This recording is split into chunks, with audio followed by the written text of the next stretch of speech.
Good morning, good afternoon, good evening, wherever in the world you are watching. Welcome back to King Abdulaziz Racecourse. It is the JCSA's English-speaking broadcast. My name is Callum Helliwell, and I am fortunate enough to be bringing you 12 wonderful races here from King Abdulaziz Racecourse as we continue to build up to the Saudi Cup, the most expensive and valuable race in the world. I will not be doing this on my own, though. I'll be joined by the man who you can already see on my right, Mr. Rory Delaghi. Firstly, Rory, how are you feeling today? A little bit more sleep last night? Yeah, a little bit of sleep last night. That never goes astray, does it? So about 6 hours for me before I got up and wrote all my notes for today. But I think we're both relatively well rested, all things considered. Yeah. I'm about to say, if you thought yesterday's show was good, be prepared. Today is going to be even better. We are well rested and ready to find you plenty of winners. It's not your typical Saturday here. I spoke to you earlier on and said it's quite an average card. I'm not going to blow up something that isn't worth blowing up, but I think there's a couple of nuggets in here that are quite interesting. I thought the third race, the open race, featuring horses like Honky Tonk Man, National Gallery, that was one that really caught my eye. Yeah, there are a fair number of interesting races on the card, but maybe we don't have the really high-end stuff. The Cup races towards the end of the day, in terms of the ratings, wouldn't be at the highest end, but we still have some compelling racing from start to finish, so I'm looking forward to it. I mean, I had a good day yesterday. It was marred by a little bit of controversy with Sylvester de Souza receiving a 3-day ban for careless riding. At the time, you thought the horse was a little bit out of control under him because he'd not ridden it before, but the stewards deemed that it was careless, not dangerous, which is the most important thing, and gave him 3 days. And that essentially was because he didn't pull his stick through. There's two things a jockey's got to do. You've got to do the right thing, and you've got to be seen to be doing the right thing. And it says that specifically in the rules. In certain instances, you have to demonstrate that you're doing, that you're making every effort. You've got to demonstrate that you're trying to keep your horse straight. So it's all very well saying, let's say you wouldn't keep straight. There's no point in me doing this because it wouldn't have helped. If it looks like you're not doing what you should be doing, then you're going to get a small ban for it. And that's what happened with Sylvester, even if his horse sort of hung to his left on his own terms. And in even more controversial circumstances, you and I had a bit of a nightmare day with finding winners. Hannah sort of got us out of trouble with a winner in the last, but it was overall a tricky day. Lots of hitting the crossbar. I say we had the trifecta in the last, so yes, that made up for everything. That's the way. That's the way to do it, really. But I think this has been a low-key week anyway for us. We missed the first day, and we were coming straight off the plane for the second day's action. So today we'll be judged on how well we do. Well, we'll be hoping that you can find us plenty of winners, Rory. But it's not just myself and Rory who'll be giving you all the action today. We must talk to our wonderful paddock reporter, Hannah Baycroft. You're still flying high after that winner yesterday. Thank you very much, Callum. I am indeed. Well, hopefully today I can get some more winners under my belt. Well, I'm here in the parade ring. As you can see, the horses are circling around in the pre-parade ring, and it is a glorious day today. I can feel the sun on my back. It is beautiful. But we've got some great racing lined up, which I'm very much looking forward to. And in particular, race 3. I cannot wait to see Nonsense back in action. Adel Al-Faradi takes the ride. Very much looking forward to seeing him in the paddock. Well, we better get cracking on with the day. It's time to head over to our race day commentator, Enzo. Hannah, many thanks to you. Great to speak to you and great to chat to the lads as well, Callum and Rory. We've got race number 1 on the way. 6 furlongs here for locally bred horses and maiden. The 2-year-olds on the dirt. Scratch number 1, that's Al Akramant. 2 is Arab Al Majd. Number written by Abdulaziz Al-Faradi. Number 3 is Al-Azraqi. Al-Azraqi is written by Naif Al-Anazi. Number 4 is Al-Rodmi and Al-Sarisi. Number 5, Al-Sahimi for Abdullah Al-Kradis. Number 6 is Azamwa Wagali for Saad Al-Tamat. Number 7, Al-Humadia, written by Fahad Al-Faradi. And number 8 over the page is going to be Derby for Mohammed Al-Dahan. Number 9 is Hajjaj for Nawaf Al-Madiani. 10 is Monafissa Abdullah Al-Lawfi. 11 is Nayem Al-Anaya, Alex Moreno. 12, Najim Al-Din for Khalid Al-Mamoni. 13 is Sultan Al-Zman for Rayan Al-Tawesh. 14's been scratched. Over the page to find 15, which is Sa'i. 16 to non-runner. 17 is Al-Karijaya for Camille Ospina. 18, Haja Al-Yamama for Wigberto Ramos. 19, Medra Al-Khair for jockey Abdullah Al Fayrouz. 20 Hadith, Adel Al Faradi. 21 is a runner. That's going to be Al Karaz for Abdullah Al Khamis. 22 does not go. So they are the runners. I make that 18 participants, 6 furlongs. Runners are in the paddock. So we'll go back to Hannah. Thank you very much. Well, the first horse we're going to have a look at in the paddock is number 3, Al Zaraki. Lovely dark dapple grey. Looking quite relaxed, actually. I've been having a look at this horse as it came in. Could do a little tuck up underneath, I'd say, just a little bit more, I think. I was looking at the way it walked, and because it was busy chomping on its bit, it's actually been going from a jig jog in between the walks. It's been quite hard to see. Where's the headgear and the noseband? Next up, horse number 9, we're going to have a look at Hajan. Let's have a look at this gelding, looking wonderful in his coat, has the noseband and a standard egg butt snaffle. Looks very nice actually on the hind end, lovely and defined, but it's the coat actually that stands out. Next up, number 18, Hajar Al Yamama, a debutante for the Red Stable. Jimmy Jerkins trains. Chestnut that looks a little bit asleep, I'd say, or it's having a good look around, but I'd like to see it wake up a little bit. But nevertheless, considering it is a debutante here, it is very chilled out. Maybe perhaps once the jockeys get on board, it could wake up a bit. But let's have a look at its body. Now, behind you can see some lovely muscle definition. I can see the fitness lines there, but it does look as though it needs a bit of work, but I'm very impressed with the temperament. The last horse we're going to look at, we're going to drop back 2 horses now to number 20, Hadith. Having a little look around at the cameraman, has the noseband and a loose ring snaffle. Hard to look at this horse walking as it is. Having a good look at the cameraman and you can see the whites of his eyes. But apart from that, he's actually quite relaxed, just having a look around. Now, his fitness line on his hind end is very, very defined, which is, of course, what we like to see, a nice, powerful engine. But I'd say, out of the 4, this one probably, yes, looks the best in my eyes. So I'm going to go with number 20 as my selection, number 20, Hadith, which actually matches up with my paper selection. Back to you guys in the studio. Thank you very much, Hannah. Yes, Hadith is the pick of the yard today for Hannah in the paddock, who, like I said, had a winner yesterday, Rory, in the lucky last. So she's in form, and the selection makes sense not only in the paddock but also in the form lines. Yes, I mean there are 1 or 2 who stand out in form. There's no particularly high class type horse in this race. We're looking at horses rated in the high 50s, really, as setting the standard. So. Al Azraqi, who we looked at, number 3, is rated 57. You've also got the same rating for Hajan, who got a look in there. And number 20, Hadith, is rated 59. So those were 3 of the more obvious ones on paper. Sorry, who'd you like me to pick? Hadith was number 20, was the one I was looking for. Yeah, Hadith was the when I wrote this race up, he was my main selection, a son of McLean's Music, out of a mare called Hannah Lee Haley. His best effort came when second to Gawakala in a winners of 1, 2 starts back, and he didn't run badly when fourth to Aziz Al Mohammadiya in a course of distance maiden last time out. So he's got 2 solid efforts in his last 2 starts. Arguably, he didn't improve last time compared to his previous start, but that's still just about setting the standard. And it's nice when you've got a horse who isn't just showing 1 run that gives him a chance. He's got 2 runs there that give him a big chance in this race. So I thought he was the most obvious one. But it's a pretty open contest. When the standard is in the 50s, even those who haven't shown an awful lot don't need to improve a huge amount to get involved. And we saw a few shocks in some of our big field races yesterday. Hannah is in the parade ring, and I think she's caught up with some connections. We're going to have a quick word with Naif Al-Nazi before he hops on board his mount. Talk to me about this horse, number 3, Al Azraqi. Hi, good evening. First thing, this horse is a good horse. I come in before this horse 3 and 4. I hope so today, inshallah, he's win. But I think the distance for the horse today is perfect. But the gate 16 you see, I hope so, inshallah, more beautiful for this horse. And some horses too much in this race, perfect, you know. Well, the bell has gone, so thank you very much. I'll let you hop on board. Thank you, and my pleasure.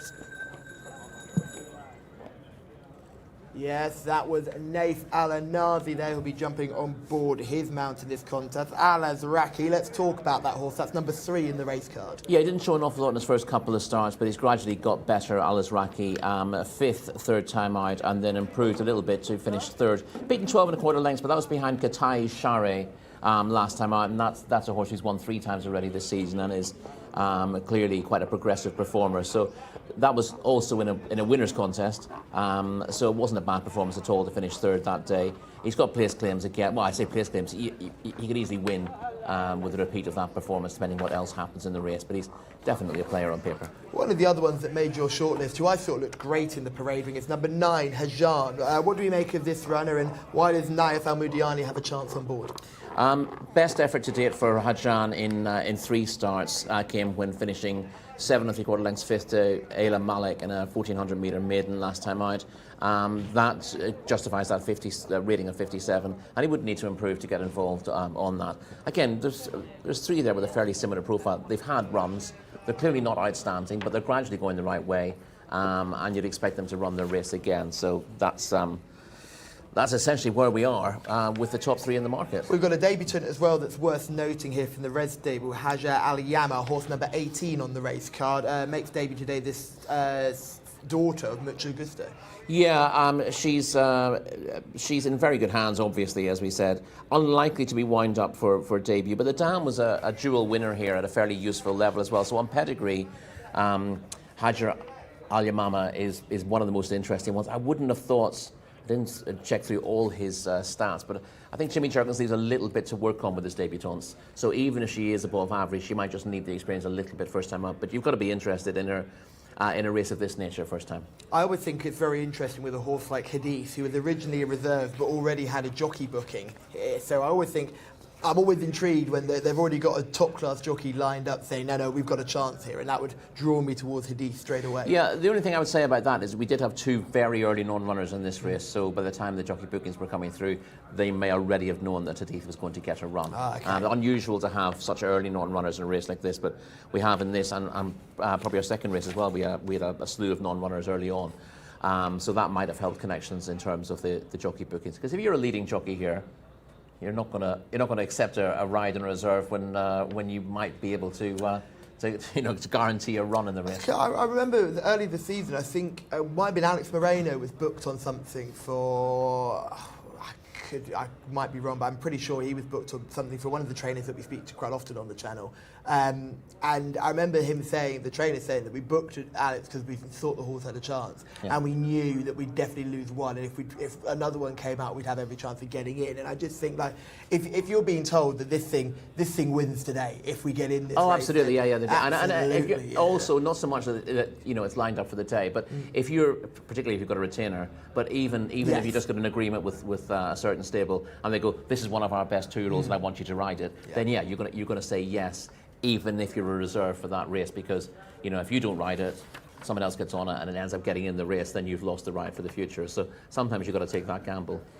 Talking of big trainers, let's talk about some big owners. The owners of number 17, Al Kharajaya, are certainly owners we know plenty about. Mohammed Al Nasser, who will take 2 kilos off as well, has had the one run but showed little on that effort. Yeah, I have a theory that horses who sport these colours, the horses tend to be more backward than most. They tend to learn a lot with their racing. They tend to be big, good lookers. They need experience to sort of grow into the frames and to run into fitness. And I don't tend to get too upset if they don't show an awful lot first time out, or indeed second time out. I've written, showed a little when 12th of 20 behind Aliyat to Wake on Racecourse By. Shaped as if better for that outing, so no surprise to see her get more competitive now. The complete opposite could be said for horses that come in the colours of number 11, the colours known as Tariq Muhammad Anaya. They're all called Al Naya, and Niam Al Naya has run 3 times and is yet to really land a blow, yet to finish in the money. But these horses tend to be ready to go when they hit the track. He's not afraid of a 2-year-old winner. First or second time up. And often even a horse is reasonably fit first time, the experience can be needed. So we've seen 1 or 2 in these colours finish well beaten on debut, but immediately improve and run very well second time out. They don't tend to lack for fitness. They don't tend to be those sort of really backward types that we're talking about from with our previous runner. The comment I've made with this one is well beaten in 3 starts over longer trips. No obvious reason why I dropped the 1200 metres should spark improvement, but you never know. Jcsa was a trainer we were given the heads up about when we first arrived in Saudi Arabia last season. Struggled that season, but has been ticking along quite nicely this season. He's got Monofisahom in this race, horse number 10. Yeah, I tend to be against the Gaith Al Gaith runners in races like this. Yes, his established performers are running well. There's certainly nothing wrong with the training methods. But if you're backing horses with no form blind from this yard, you don't do particularly well. The strike rate is fairly low. It's a big yard. There are a lot of horses there, and a lot of them sort of being pushed through maiden races who are going to need time. Once they find their level, then you can trust them to run their race. But Monofisahom showed a bit on debut over course and distance, went 4th, but has been beaten further in 2 subsequent runs. Those were over longer trips, so I thought maybe dropping back to 1200 gives Monofisahom a chance of maybe bouncing back. There is a reason to expect a slightly better performance, but disappointing that hasn't confirmed debut promise in 2 subsequent runs. Gaith Al Gaith also has the 13 Sultan Al Zaman. Interesting to look at this horse, 13 unlucky for some obviously, has been banging on the door slightly, comes here with a rating of 52, Rayan alteration on board, horse number 13 on the race card. For me, this is an intriguing horse. If nothing blows up out of this race, if nothing comes from the clouds and with very little experience, this horse who's been there and done it plenty of times would have to make the shortlist. Yeah, he was behind Hajan last time out though, which is a little bit off-putting. Yeah. He's had 5 starts. He's been in the money, a couple of times in those 5. So we know he's got a degree of ability, and he should find a race at some stage. But there's no obvious reason why he should be beating Hajan, who's got slightly less experience and was in front of him when they met last time out. The 15, Sai, goes in colours that we see quite often here in Saudi Arabia as well, has only had the 1 run so far this season. Sultan Al Rashid in the plate, taking 2 kilos off, that could help. Yes, only had the 1 run, finished 7th. That was in a race that Katai Share won. That was a winners of 2, so it was a tough race.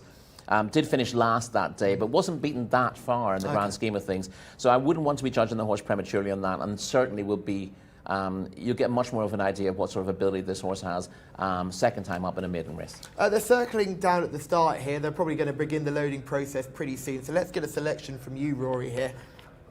I'm going to go with, it's a tough race. I'm not massively confident, but I'm going to go with Hadith, number 20. Do you know, we're going to go for our first triple threat of the weekend, because I'm also going with Hadith, and we know Hannah liked Hadith as well. So that's all the team aboard the Hadith train. Rory, you and I teamed up with one in the first race yesterday, and we got an unlucky second, I want to say. I thought we had a wee bit of trouble in running, and we were flashing home late on a tricky horse that hadn't won. I'm seeing very similar vibes here in a horse that's yet to win a race. Obviously the maiden, I understand, but it's had a few chances. Listen, these full field maidens where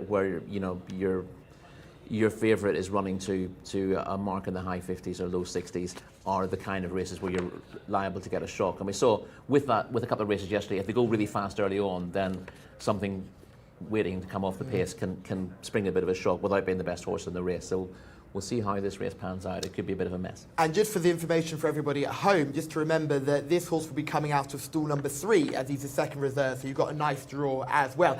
And to everybody at home, welcome along to the Jcsa English-speaking broadcast. Great to have a couple of people comment already, wishing peace upon all of us, and just a simple comment that says wow. So looking forward to hearing more from that. Any more that you want to highlight? Yeah, I just want to say, I don't think he is coming from stall 3. I think Hadith is coming from stall 15. Oh, is he coming from 15? Sorry, I thought he was at second reserve, so I apologise for that. Yes, he'd be coming from stall... Hang on, is he second reserve? Instead of third reserve. And Tashid, number 14, comes out of 3. I've got number 19 coming out of stall 3. There you go. See, that's why you're ahead of me. I thought 19 was coming out of 5, so that's where I've gotten that horribly wrong. Number 21 coming out of stall 5. There you go. See, that's why you're the analyst and I'm just here to look pretty. And I don't even do that very well. Still circling down at the start here ahead of this opening on the contest. subject of the draw, we talk about how it's useful to be drawn low generally, but where they do go very hard, and maybe 6 or 7 of them are trying to get to that first bend in front. We saw in a race like this yesterday, the first and second were drawn in 2 of the 3 widest stalls because they came from off the pace. The horses who tried to get forward into that bend, they just ended up going too hard. So in an ideal world, you get an easy lead from a low draw and you do well. But if there's no easy lead to be had, those horses can end up going too fast. and a high draw then becomes a sort of a default positive. Do you know the jockey who took advantage of that mini pace collapse yesterday? It was Adel Al-Faridi, wasn't And it? whose side is he on today? He's on our side. So hopefully Adele can guide our selection. Number 20, Hadith to victory. The entire team is on. Anthony Ennis, are you with us or against us? I'm going to jump on board. I think Hadith is the one. I thought the 6-1 that I saw on the international market made a bit of appeal. I was looking at the international market in this race earlier on. I thought the favourite was short enough, Haja Al-Yamama, around 15-8. I think it was 2-1 earlier in the day. So, yeah, Hadith makes a bit of sense at that sort of price. We're looking for sort of blue and black colours for Hadith. The runners are loading up then for race number 1 here on this Saturday afternoon.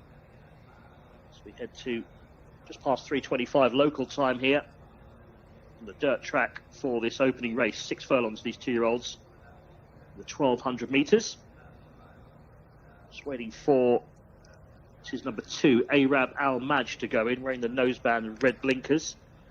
Still see 12 as well to come forward. That's Najm Al-Din. Comes out of stall 2, blue with the big red chevron there. And there's one at the back as well that looks like Medra Al-Khair isn't in yet either. And one that's just getting a bit worked up is Hajan, who's sort of in the top 4 or 5 in the popular picks in the market, on the international market for this race. The grey is Al-Azraqi, still to go for Naif Al-Anazi. So the final 3 now, I think.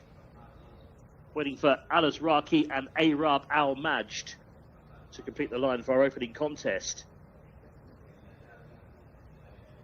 Here's the grey, Al-Azraqi into 16. Blindfold required for Arab Al-Majd. See if this colt going now.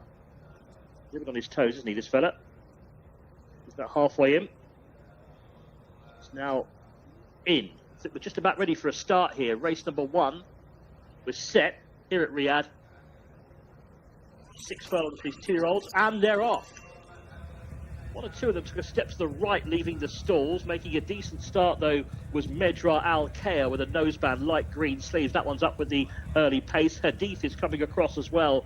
The wide draw in the blue and black to be prominent as they go through the first 300 metres. Right towards the inside is Naim Al-Anaya in yellow and black silks too. Hadith is right up there, though. The blue on the outside as they come around the turn. That's horse number 20, Hadith, going on with Medra Al-Khair, and against the rails, that's Naim Al-Anaya. They're ahead of Al-Azraqi, the grey, racing back in 4th place. Further back to find Derby, who's towards the outside, just blew the turn there in the dark blue sleeves as they head now for the final 400 metres here. The race is on. In the middle, it's Medra Al-Khair. On the inside, under pressure, Naim Al-Anaya.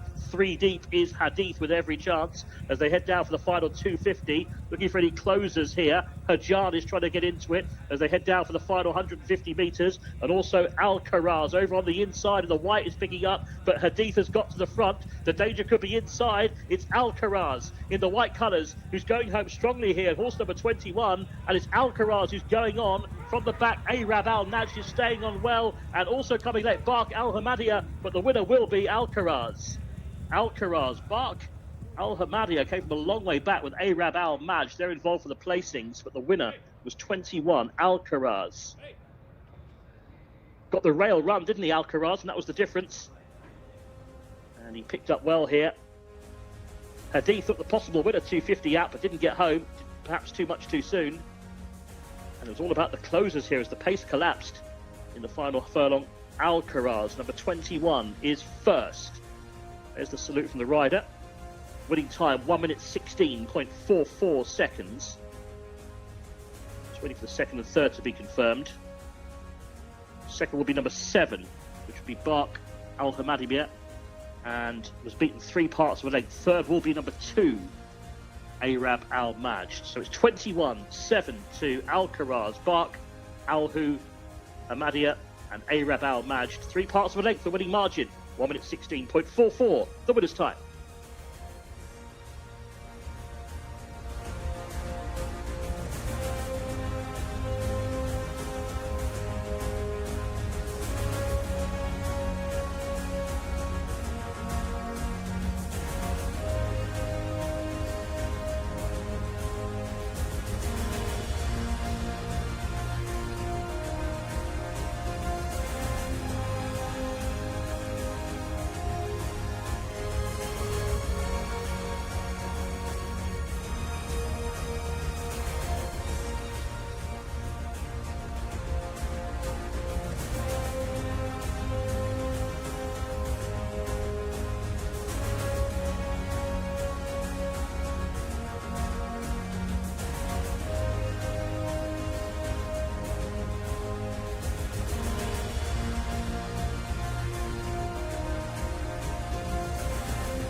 And it is a win for Abdullah Al-Khamis, who is riding Alcaraz, who picks up his first career victory on the 5th career start, Rory. Yes, well, listen, we talked a little bit about this beforehand, that in races like this where there's not an awful lot to choose between the fields, the race can change an awful lot later on if they go a little bit fast. And we thought we got a fair chance of winning this with Hadith. He seemed to be best placed off the bend. But they got swamped late in the day. A lot of finishers coming from midfield to get involved there, and it was one of the other reserves, Alcaraz, who's got the job done in the end, with Bark Al-Mohammadiyya and Arab Al-Majid fighting it out for second and third, and none of those three looked likely to play a part in the finish with a furlong to go. But that's the nature of these races where they're very competitive. The chances are that you go a little bit faster than ideal early on. And it gives horses who are held up more of a chance than they normally would have at this track. I'll tell you who'll be enjoying this as well. It'll be Sultan Al Ghanam, the owner here, who plays right back for Al Nassr with Cristiano Ronaldo. So he'll be very happy with that result. Same position as me. Yeah. Right back in the dressing room. Right back in the dressing room. Yeah. I thought that would come in a mile off. So yeah, we'd love to see him. We'd love to see him here, wouldn't we? We'd love to see. He's been quite a lucky owner this season. Yeah. He won one of the big auction races, didn't he, a few weeks ago, but wasn't here then. So he should bring a few of his colleagues to the racecourse. I'm just thinking of my 8-year-old son here, who would absolutely love to get a picture of Cristiano Ronaldo at the races. You're purely after a signed shirt. That's what you're saying. Signed shirt wouldn't go astray. Purely after a signed shirt. At this point in the race, you saw our selection here, Hadith, was in prime position to take advantage, but unfortunately, it felt like a very, very long way home from there. It did, yeah. I wonder if the surface is riding a little bit deeper, but essentially they've gone pretty hard out in front, and it looked like Hadith was going to get there for a long way, but as you said, it's a long, long final furlong, and you see the run on the inside and those grey and white check colours of Alcaraz getting there late in the day, but also finishers from further back in the field. You see the mainly white colours with the green cap of Bark Al-Mohammadiyya, who finishes strongest of all into second, and Arab Al-Majid just a little bit short of room late on, also coming on from the back of the field to grab a slice of the prize money. Yeah, it'd be good to see this drone shot if we can watch this all the way through, because you'll see the eventual second and third basically scraping the paint all the way around and running for luck, because look at where the eventual third is at the beginning. Yeah, or the second and third are last, well, briefly last and second last, and now second last and third last in our shot as it stands, and you'll see those horses just trying to gradually pick their way through horses in front of them. I think Alcaraz is also a little bit off the pace, but the pace that's being set at the moment, which is set by Neymal and Nea, is overly strong. At this stage, if you're not aware of the actual fractions they're doing, you'd be very happy with Hadith at this stage. Is just moving onto the heels of the leaders and looking like coming with a strong winner, run. just scraping the paint there on the inside. You can see in about 6th place now. Yeah, just coming past Al-Azraqi, the grey, at this stage. A nice gap opening up ahead of him at this stage, with the front two about 5 or 6 horses off the rails. So he gets a lovely run through. The second and third come through exactly the same gap, a few lengths behind him, and they run on strongly while getting a little bit tight for room themselves. But very strong finish from the second horse there, Bark Al-Mohammadiyya, who was almost last away. The second and third have come from a long way off the pace. Now the danger here is, you look at this race and go, well, you want to be with both of those next time because they made up so much ground. But the way this race has been run has suited horses who are not on the pace. Those who've tried to be up at the pace from the start have suffered late on. Medrar Al-Khair, you say up there, who was disputing it off the bend, also fades out of the frame in the finish. So maybe don't get too carried away with the form, but certainly I'd have thought you'd get a little bit better. The one that particularly caught the eye there was Bark Al-Mohammadiyya, who was just having his second start. And that horse will learn plenty from this race. I like the way he came home, but bear in mind, being last early on was no bad thing in this contest. Yeah, it's more like the horses were slowing down in front of them rather than them quitting up past horses. And of course, they also had the benefit that when they needed to come with a run, the horses weren't falling back into their lap. That there was that lovely gap on the inside, which the front three all came through at different stages. Well, yeah, maybe not one for the Saudi note, but take nothing away from our winner here, Alcaraz, who has done the business in our opening contest here at King Abdulaziz Racecourse. We will move swiftly on though, Rory, because we have to move swiftly on here in King Abdulaziz because the racing is coming thick and fast. We move on to race 2 for the 2-year-olds over 1,200 metres, and it's another maiden. Certainly is, and another one is going to be tricky to find the winner of. It certainly is going to be a little bit trickier to find the winner of, but do you know what will make finding the winner a little bit easier? I'm hoping the answer is Anthony Ennis. You can read my mind. Anthony Ennis will give us the run of the riders for race number 2. Callum, yes, let's do that now for this maiden, for these 2-year-olds, colts and geldings.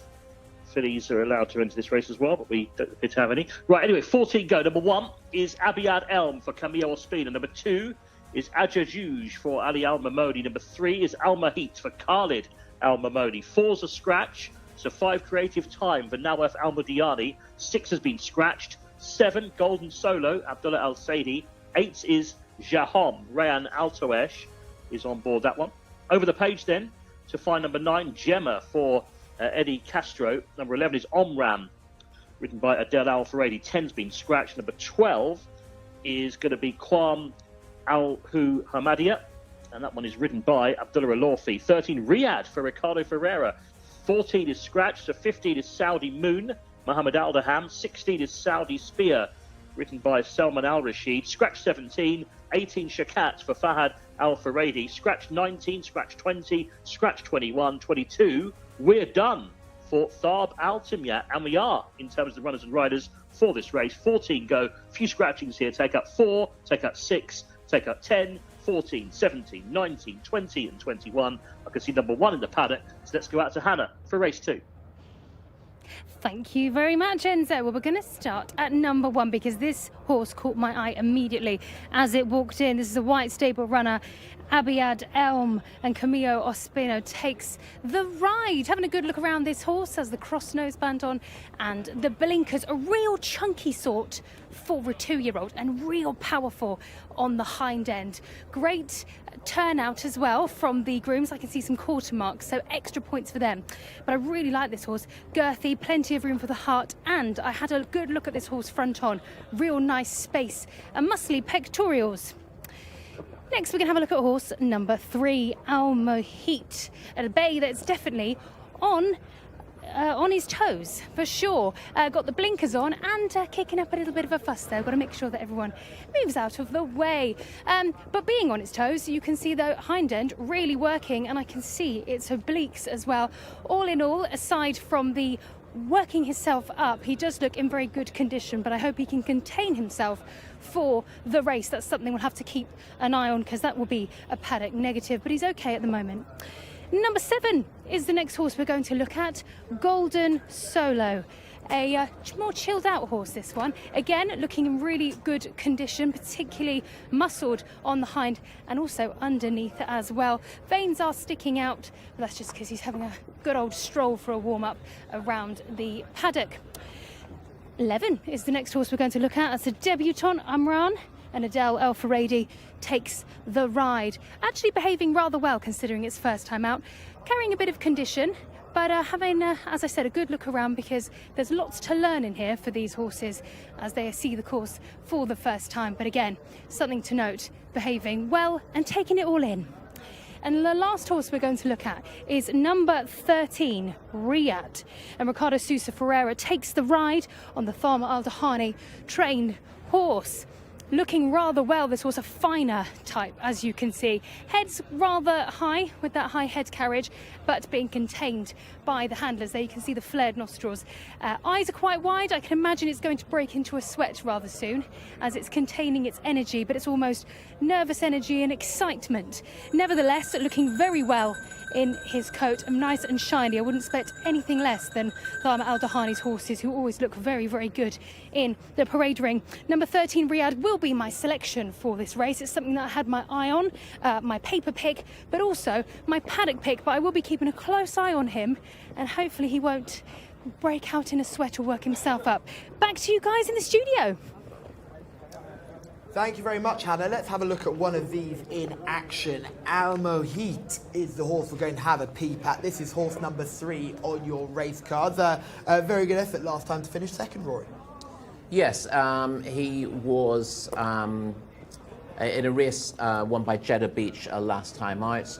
Slightly controversial affair, but he runs on well late in the day to finish third in this contest in the dark colours with the white sleeves. Jeddah Beach, the horse in front, Sort of blew this race apart early on, but got tired late on and really should have been caught by the runner-up. We'll see that. We'll see Jeddah Beach later on in the day. A decent enough run from Al Mohit. He just gets tired from this point onwards and can't go on. But fair play to him. He actually does hang on quite grimly for third place. We see that the finish of that race again, which caused a little bit of consternation at the time. But Al Mohit running in a very ordinary maiden. We'll see the winner of that running in a cup race later in the day. Yeah, it'll be interesting to see how we rate that form when that horse runs in a cup race. In race 10, I think it is that we'll see that winner reappear. Let's talk about some of these exciting horses. Number 13, Rory, after a little bit of picking, is the selection from Hannah. Riyadh, who has had one run, that was up in Scotland, has since come here. Not the first time we've seen a Tamar Al-Dahani do this. Yes, this was a horse who was in training with George Scott in the UK. Had one run for experience, essentially, at Ayr. That's not at all unusual for horses running in these colours. They do spend, a lot of them are bought at the breeze ups and then spend most of the first season in the UK, but the plan is always to bring them out to Saudi for the main part of the season at Riyadh. So he had a bit of experience there, but he'd be much better for that run. Hannah is with the trainer right now. I am indeed, yes. Tamar Al-Dahani is here and we're going to talk about Riyadh. Lovely looking horse, first time here in the Kingdom of Saudi Arabia. But he's by War of Will, who was a Grade 1 winner on both the turf and the dirt. So looking good, this horse. Yeah, we bought him last sale for the breeze sale. And we leave him in London to practice well. He ran one times only and he got some problem, he's growing, you know. And I talked to the president, run him again, he need a time. I bring him. I stay with him for 3 months. This is the first run. I thought he would be a good horse for fast, for 6 furlong, 7 furlong. I mean, considering, like we said, it's his first time here, he was getting a little bit worked up, but actually containing it quite well. Yeah, he's okay. He's training too good at home, but he's a little nervous, you see him, because first run here in Saudi Arabia. I hope he progress well after this race. I hope, yeah. Thank you very much. You're welcome. Thank you. Yeah, good to hear from Tamar Al-Dahani there, who basically says exactly what you said there, Rory. This is he's had the experience. This is a step forward again. Been off the track for 3 months, so is this a run where we kind of get a good look at him rather than make him a selection? No, he's going to be my selection in this race anyway. He's one of 3 who are quite interesting. Very early from you, Rory. But you know, I'm just going to throw it out there. You know, I thought he had the run for it. If he hadn't had a run at all, then maybe he'd need this. And I did say once. Earlier in the season, I said a lot of these horses of Tamar's first run, finding out about them a little bit, but they've been striking at the first time of asking, even those that looked like they were backward in the UK. So the idea with these horses, it benefits them from being, say, in Newmarket or in Richard Hannon trains a few as well. Alice Haynes trains some. George Scott trained this one, and they'll go there for the benefit of being in a training centre like that. Yeah. In the British climate in the summer, which is better than having them here in the heat of Saudi Arabia. And they get a bit of experience there, not just in the gallop, but usually they'll have a run, maybe 2 runs. Every now and again you get one that's really forward, and they will, you know... They go to Royal Ascot. Yeah, go to Royal Ascot. Yeah. But the idea, it's not a case of, oh, well, he hasn't really worked out in the UK, we're going to bring him over here. The plan is always to come here, but it's beneficial to gain experience in the UK before doing so. And it's a system that works really well for Sheikh Abdullah. And for Tamar Al-Dahani, so why would you tamper with a system that works really well? Well, another system that works is white stable runners. This is Abid Elm. The first start here by Violence, another different sire, but my goodness, did he catch the eye in the parade ring? Yeah, really nice look around from has a decent pedigree and cost a few bob as well. By Violence, out of a multiple winner in the US. Not a superstar at the dam, but she won 3 times, I think. And this one cost 110,000 at the Arcana breeze up, so it's got a US pedigree. Oh, okay. It was sold at Arcana for 110,000 euros. And it's joined a leading stable here, leading owner, looks the part, and you'd expect Abid Elm to be ready to go first time of asking. He'll be one of those that they would have had to fight plenty of interest from both Britain, America, France to get their hands on him as well, which you wonder. There wouldn't have been many Violences at the Arcana breeze up sale. Yeah, so there definitely would have been in demand. And as you saw from the paddock and from what Hannah said, he is physically imposing as well. We're going to talk about a horse who's a little less physically imposing. The horse in the red stable colours, it's just gone out of shot here. Jameer, horse number 9. Eddie Castor in the saddle, had a winner yesterday. This is by time test. I'll keep banging the drum, the superstar sire that he is. What's the ideal scenario for a time test in your view? The ideal scenario now is that Juddmonte get their act together and they bring him back. They say, forget the national stud, you got it all wrong. We're going to... No, he's now in Turkey, and hopefully for him, if he can just sort of settle himself out there and continue to sort of thrive overseas, I don't think he's going to get many more success in the UK or Europe, to be perfectly honest. We're seeing a few of his here at the moment. Trip and dirt concerns me massively. Yes, I mean he's the favourite on the international markets, though. Yeah, I mean he's got experience. He ran in an open race first time out, finishing 7 3/4 lengths fifth to Mechled about 4 weeks ago. I don't think that was the deepest open you'll ever see. He wasn't beaten that far in fifth. Did Mechled boost that form a little bit by running well enough? Ran well enough. I think Mechled's got a rating of 65. It's probably better than 65, but that's the official rating at the moment.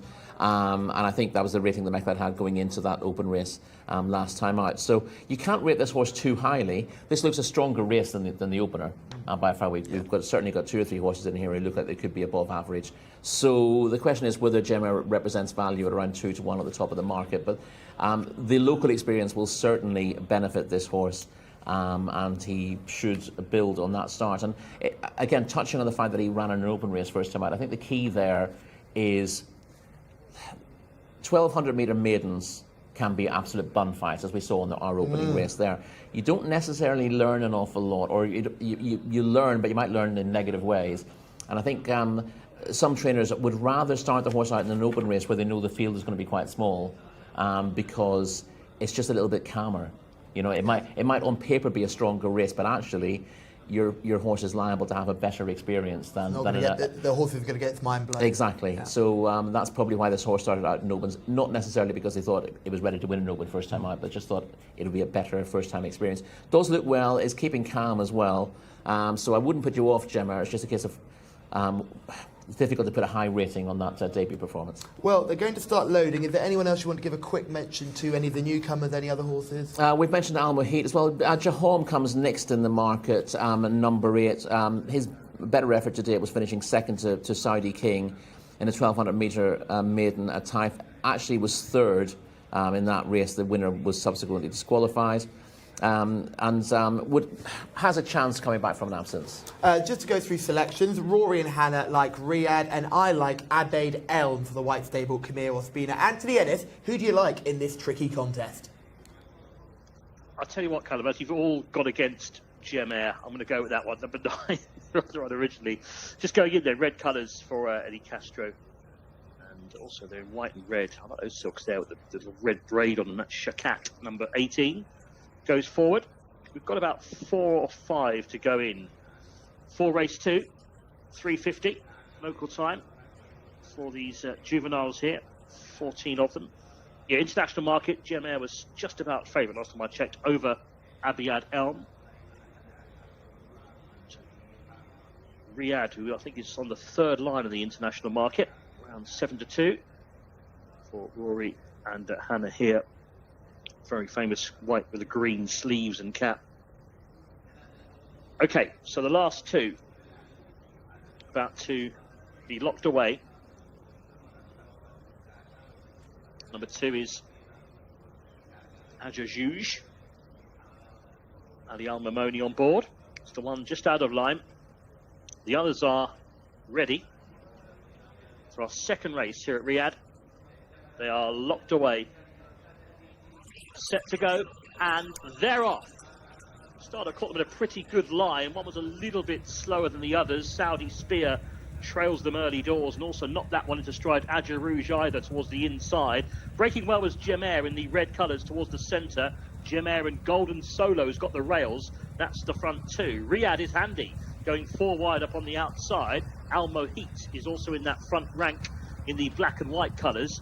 Abeid Elm is just off the pace. White blinkers, green cap at about 5th. They're not hanging about here. Further back to find Jahom in the red sleeve jacket. They make the turn. And now Riyadh has travelled up stylishly to come and get a taste of the front. So Riyadh it is, who just noses on now. A little bit tight for room perhaps towards the inside there as they make the turn.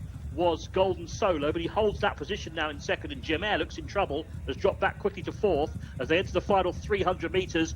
And Riyadh is travelling well here for Ricardo Sousa Ferreira. Leads 2 lengths clear to Golden Solo, flat to the boards in second. Now, where are the closers? Down the outside, making up ground is Omran, who's making significant headway too. Not quite over yet, this. Riyadh in front. Golden Solo's coming back, and Riyadh is paddling, and Golden Solo's back in front near the line, running on late creative time. Golden Solo, big effort.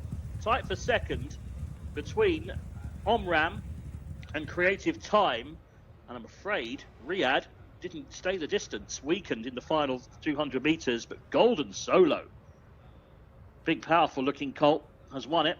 Abdullah Al Saidi in the blue and white. Looked beaten, didn't he, when Riyadh swept past him on the crown of the home turn, but not a bit of it. He fought back to win in the time of 1 minute 15.83 seconds. Number 7 is first, Golden Solo. It's tight for second and third. Second going to number 5, Creative Time, who stayed on well in the green. Third, number 11, Omran. 7, 5, 11. Golden Solo, Creative Time, Omran. 1 minute 15.83. 1 3/4 lengths the winning margin. Golden Solo, too good.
Final furlong is proving a long, long way home over these first 2 races.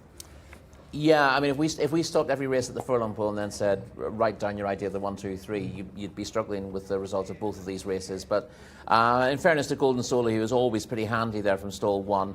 I think he'd broken about 5th or 6th place and moved up just behind the leaders very quickly.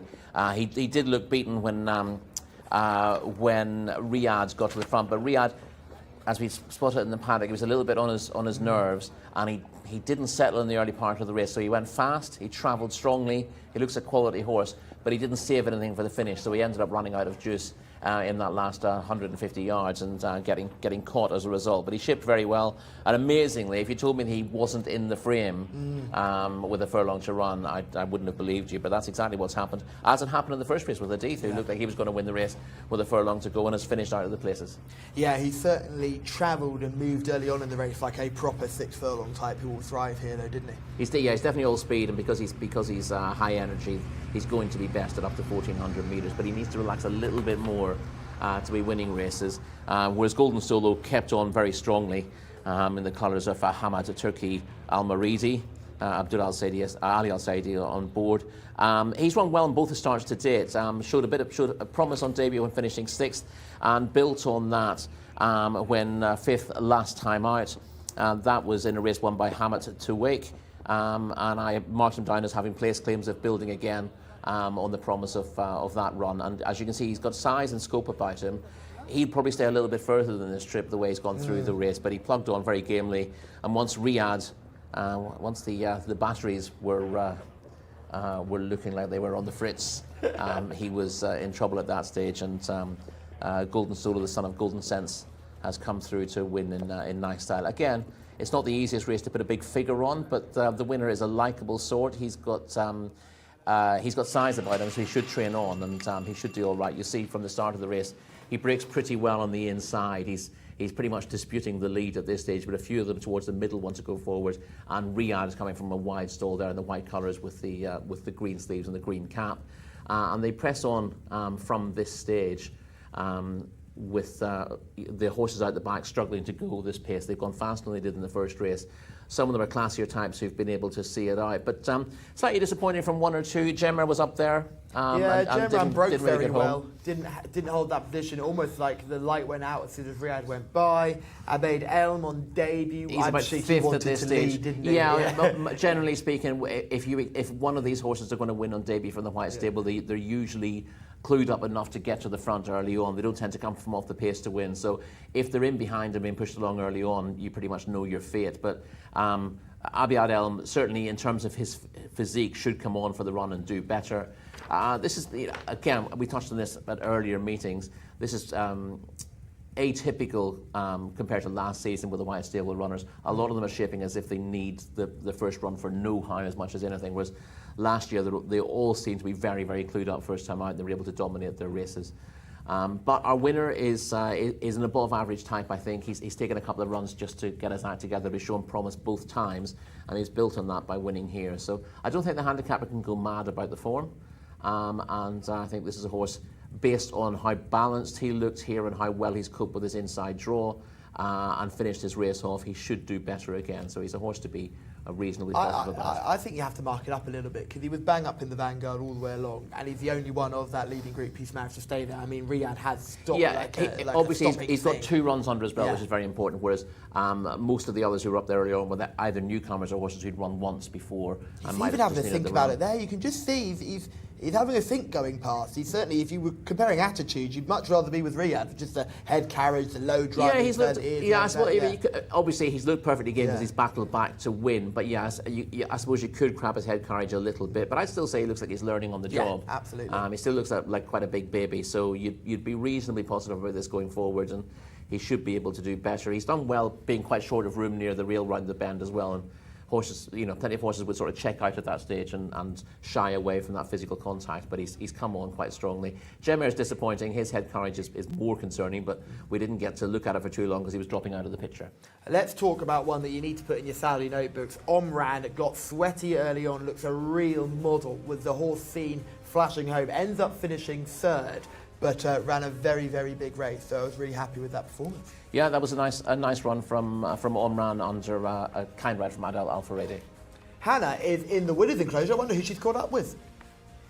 I'm catching up with Turkey Al-Katan, who trains Golden Solo. A very, very good win, and the horse looked very well. Thank you very much. And I hope in the future he will be more than this. Inshallah, he will be better. Yeah.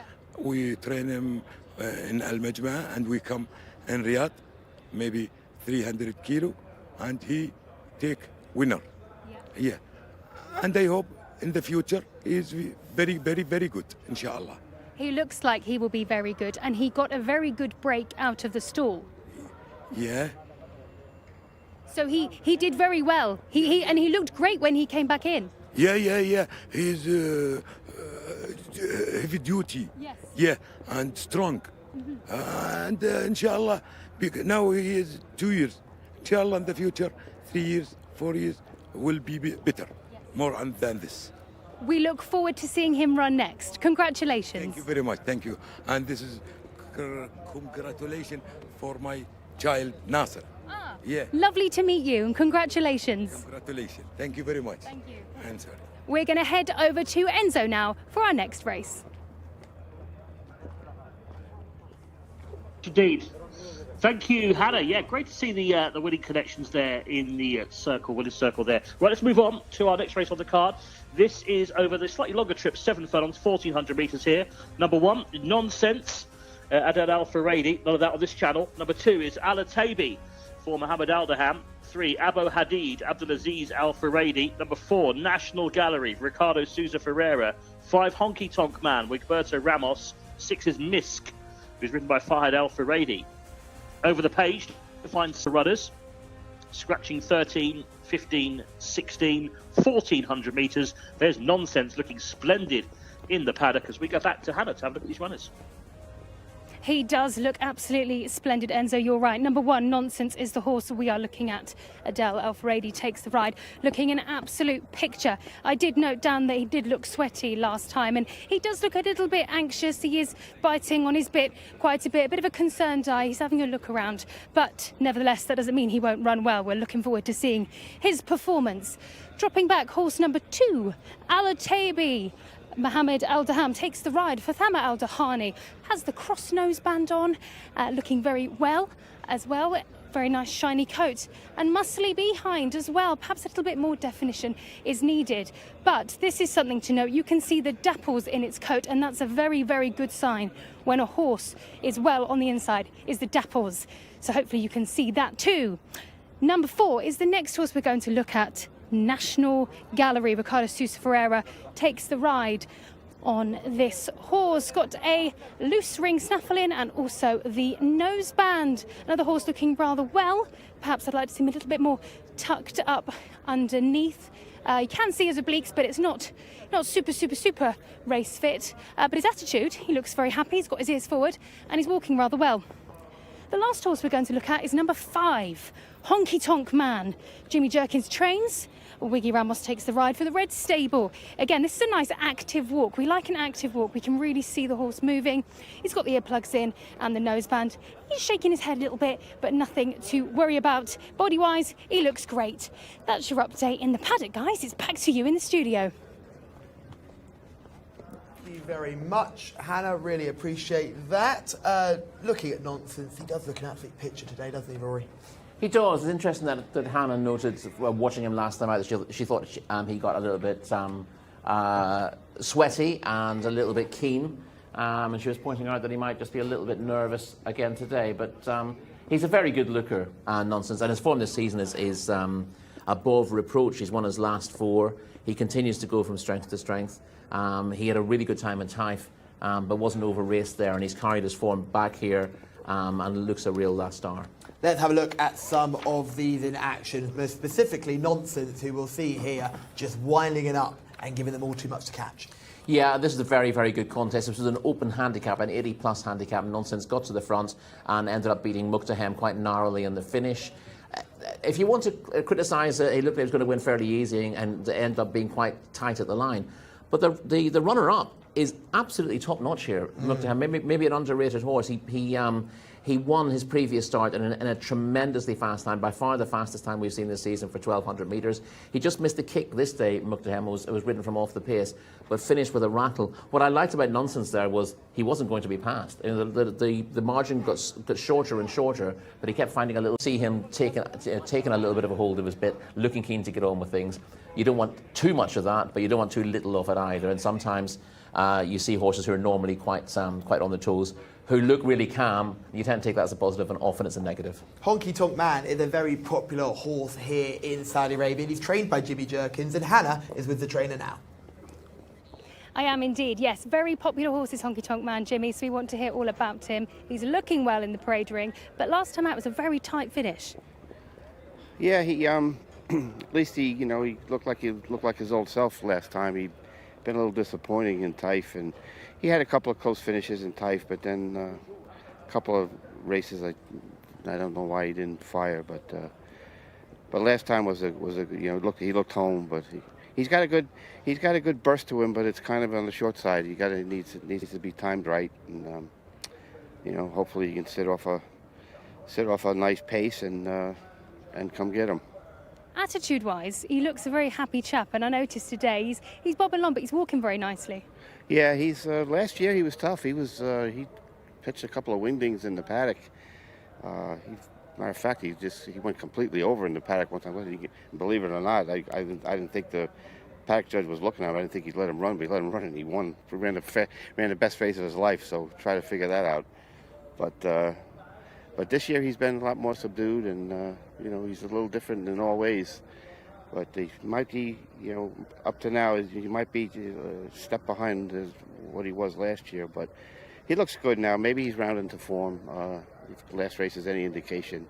you know, and we're just hoping he bounces out the right way off of that. Thank you very much, Jimmy. Take care.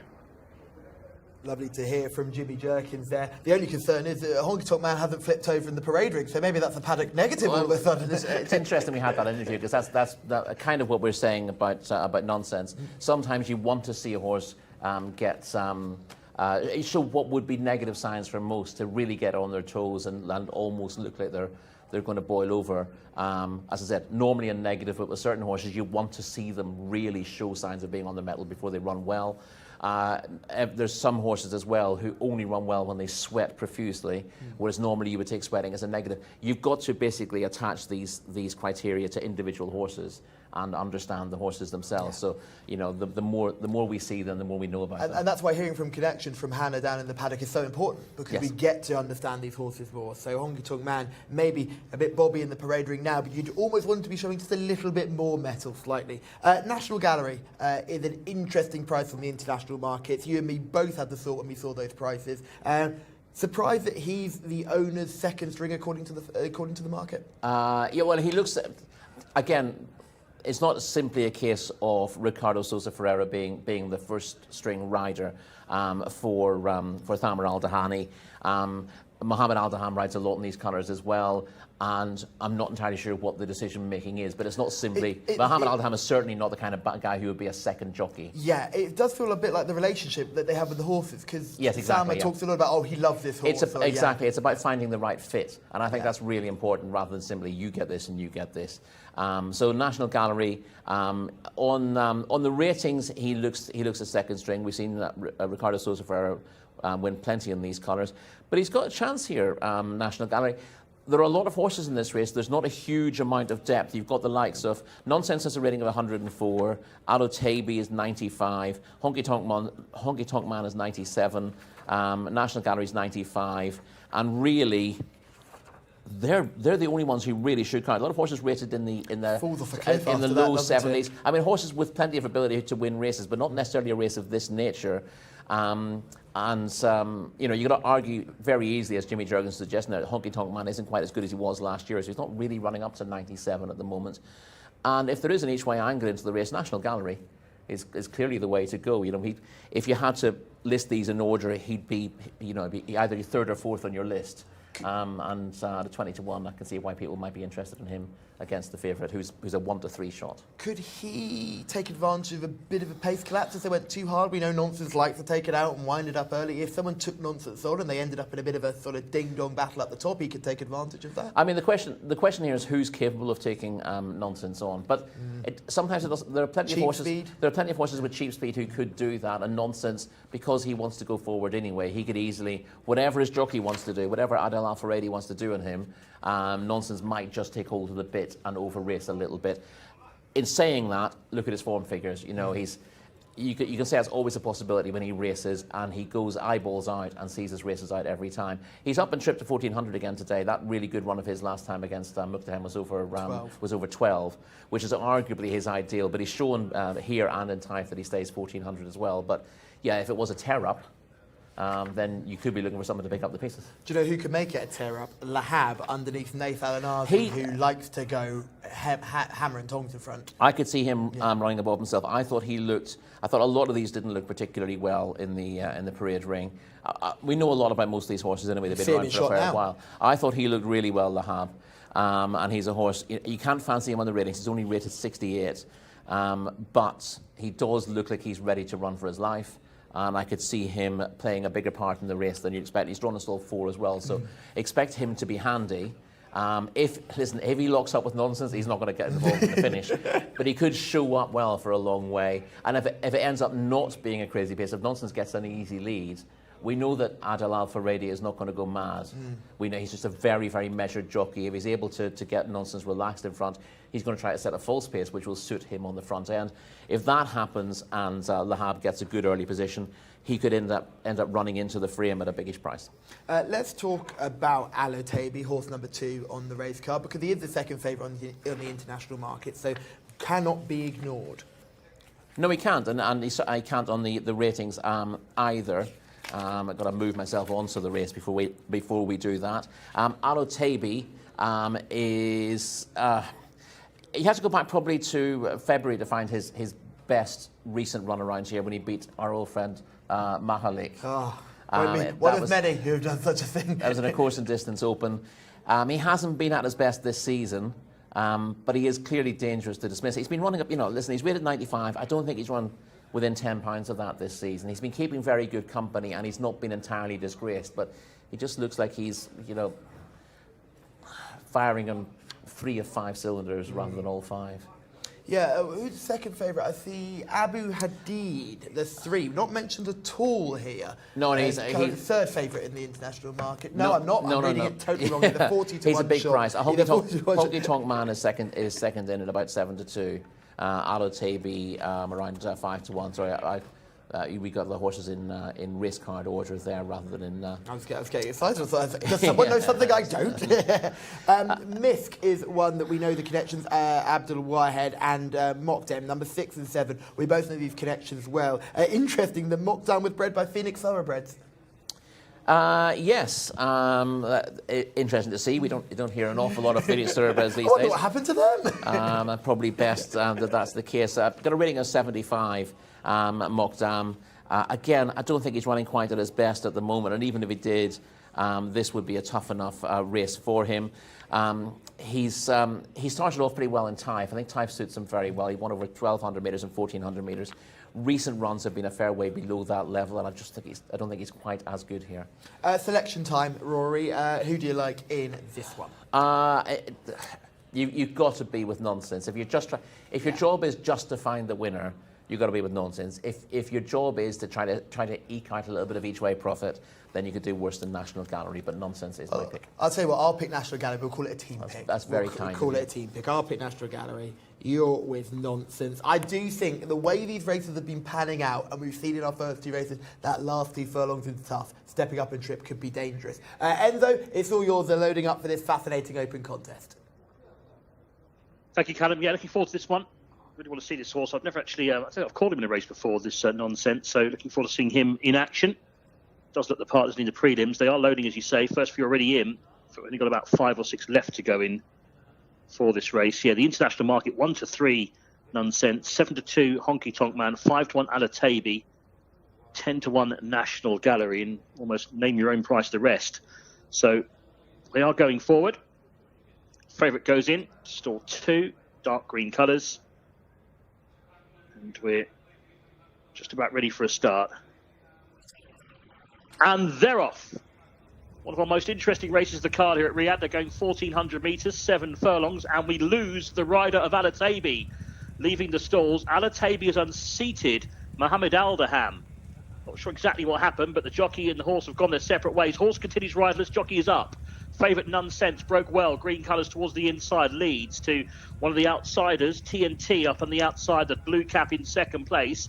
Further back in the field to find the gold colours of Yaflan, who's racing in third. Very deep on the course then. We have Mokdam in very light blue silks as they head around the turn. Honky Tonk Man just off the speed is racing in behind them as they come around the crown of the bend. The leader pressing on here, Nonsense, leads a length clear to in second position, trying to stay with him at the moment. Towards the outside of the yellow colours is Yaflan. Ridden along then in between them is TNT. That one looks to have done its running. Honky Tonk Man is next. They make the turn. Lahab is against the rails, also in red and white, but Nonsense, the odds-on favourite, has a clear lead around the home turn with 300 metres left to travel. Nonsense, he looks very comfortable at the moment. He's nicely clear. Honky Tonk Man now goes off in chase in second. He starts to reduce the margin. Nonsense in front, but Honky Tonk Man is bridging the gap. He's getting tired, Nonsense. All of a sudden, he's a sitting duck for the Honky Tonk Man and Wigberto Ramos, who sweeps on by to spring the upset. Honky Tonk Man, easy in the end. He runs down Nonsense, who weakened late, and they were clear of the others, headed by Dabaran, who was in behind them. So the favourite turned over by the Honky Tonk Man, Wigberto Ramos. He had Nonsense in his sights about 300 metres from home. I thought he had a lot to do, but he picked him up very easily in the end. Honky Tonk Man, number 5. Too good, the 5-year-old. Beats the 3-year-old Nonsense, who ran out of petrol late on. And you can see here, Wigberto. He's enjoyed this, hasn't he? Winner's time, 1 minute 27.69 seconds. Honky Tonk Man, strong through the line as well. That was an impressive display from this horse, who's got lots of good form on his car, but this was a brilliant effort. Second, number 1, Nonsense, who was the odds-on favourite, beaten 4 1/4 lengths. Odds of around 3 to 1 on. Third was Misk in the end, number 6. So Misk getting third, which means Dabaran was 4th. So it's 5-1-6, 1 minute 27.69 seconds. Honky Tonk Man, Nonsense, Misk in third, 4 1/4 lengths. Impressive. Honky Tonk Man in our third.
We've got Jimmy Jerkins here. Great to have you in the winner's enclosure. You said he'd go well, and he performed. Yeah, and he got a great ride too. He needs a patient ride. You know, he doesn't like to be too far back. But he was just close to behind that first bunch of horses, and what he made it a point to do. He must have watched his races. He's been very reluctant to switch to the outside lead in the stretch, and he really got after him to do it. And then when he did it, he really took off. So, yeah, I never was a overall believer in that, but some horses you really got to try to make them do it. They find another gear when that happens. Yeah. So. And Wiggy definitely had Nonsense in his sights, because when he began to tire, he could really take advantage of that. Yeah, the track's not playing as well for speed as it was earlier in the meet. So yeah. Trainer of Nonsense, and I asked about him sweating up, but he said that's just him, and it was great actually to see the happy smiles of Jimmy, because he said he'd go well, and Honky Tonk Man definitely performed well today. And we'll wait for the weigh-in, and he's eager to speak to us. I know he is, and we'll wait for that weigh-in, and we've got a wiggle, ladies and gentlemen watching. Let's grab him and have a word. He's very in demand. I can hear lots of people calling his name as he does this dance. We love to see it. Congratulations, Wiggy. And what a ride that was. Obviously, Nonsense was tiring towards the end, so it was a great opportunity for you to really head behind and hunt him down. Yeah, like I said before to the other guy, I rolled the horse 2 times in Taif. The first time he was becoming very nervous. The second time we settled down and he won. After that, he gave me the opportunity today, and I saw the field. And they got like 4 horses, top horses, the speed. So I said, Jimmy, the only chance that we got is let him run and sit behind the speed, try to cover a little bit in the stretch and wait for the 300. It was interesting because we spoke to Jimmy before the race, and he said, I mean, he's matured in a way, Honky Tonk Man. He said he was quite difficult before, particularly before racing, even though he'd go and win the race. So as he gets older, he's doing better and he's maturing. Right. Like I said, he has some issues in the morning, like he gets so little wild, and then he went relaxed. You never know how he going to act in the morning. Also in the afternoon. But today when I galloping around to the starting gate, he was settled down and said, okay, he might work that the plan that we got. Because he got some people. If you let them go early, he's not finished. Congratulations. Amazing run. Very pleased for you. Well done. Thank you. Oh, we love a Wigberto wiggle. Wish I was down there wiggling with him. He mentioned there that if his horse is gunning early, he'll stop. But if he plays him late, he'll get there. He couldn't have played him more late today. He's given him a superb ride. We've said, again, in earlier weeks. It hasn't been the best season for Wigberto Ramos. He's obviously been a leading rider here for well over 2 decades. But he's finding it a little harder coming by the top rides these days. He's the elder statesman of the weighing room. He only rode 1 winner in Taif, but he's given Honky Tonk Man a terrific ride, and you heard the praise from Jimmy Jerkins about that. He's really quickened late. We don't see horses quicken that much. We see races fall apart a bit late on and strong finishers come through to win, but very few of those are actually going faster at the end of the race. Whereas Honky Tonk Man Let's look at the start. kick in. Alatabi getting dumped early on. Yes, that was the end of his race, and Mohammed Al-Daham ended up on the deck, but both horse and rider are okay after that little incident. Nonsense went forward. TNT was a horse who went rushing up there to challenge Nonsense in the early stages and maybe got him over racing a little bit. I mean, Nonsense looked in control of this race most of the way, but then again, the horses he's got chasing him at this stage are nowhere near his class. You did see Lahab go forward a little bit he's in about 6th place there on the inside with the white cross belts. But Wiggy's just beginning to get Honky Tonk Man involved here. He's not an easy ride, this horse. He's perfectly genuine, but he does need things to go his way. And again, you heard Jimmy saying that he's one of those horses that you almost need to force him onto the correct lead in the straight, get on that outside lead, and then he shows a turn of foot. And I thought for a long way that he was going to close the gap on Nonsense. Nonsense has gone about 8 lengths clear at this stage, and I thought he's going to close him down, get within a couple of lengths. But Anthony Ellis has given us a tremendous call, because he told us from this stage that Honky Tonk Man was going to get very close. And now you can see that he's not just gradually closing the gap, he's going twice the speed of Nonsense. And once Wiggy gets him on that lead, he really does quicken, and this is an impressive performance. But you can see why he's not, he's been a while between wins, Honky Tonk Man, and he's not the easiest to train, he's not the easiest to ride. He's got a lot of ability if you can unlock it, and Wigberto Ramos has shown all his old guile to get the best out of Honky Tonk Man on the day. It's easy enough to forgive Nonsense this run. He is fundamentally a 1200 metre performer. He has got winning form at 1400 metres, but the more experience he gets, the faster he goes early in his races, and therefore he just wants to have 1200 metres. And with the track riding it is at the moment, where everything that's led into the straight has tied up, even though he got 8 lengths clear, even he found the final furlong too tough for him today. Yeah, it's great to see George Lazaridis in the chat, and he simply commented, wow, and I think that was a great way to describe this race. Wow, indeed. A very good performance from our winning jockey, Wigberto Ramos, who has guided Honky Tonk Man to victory. Rory, very quickly, talk to me about ratings and weight, and why actually, if you dive a little bit deeper, it's not as big of a surprise as you first thought. No, and I'm not going to suggest that we should have known Honky Tonk Man would win this race, but in terms of whether this was a turn-up for the books. Nonsense has a rating of 104 coming into this. If you go back 2 months, Honky Tonk Man would have been 15, 18 pounds clear of him on the ratings. But because of the conditions of this race, he was carrying 59 kilos. His official rating is 97.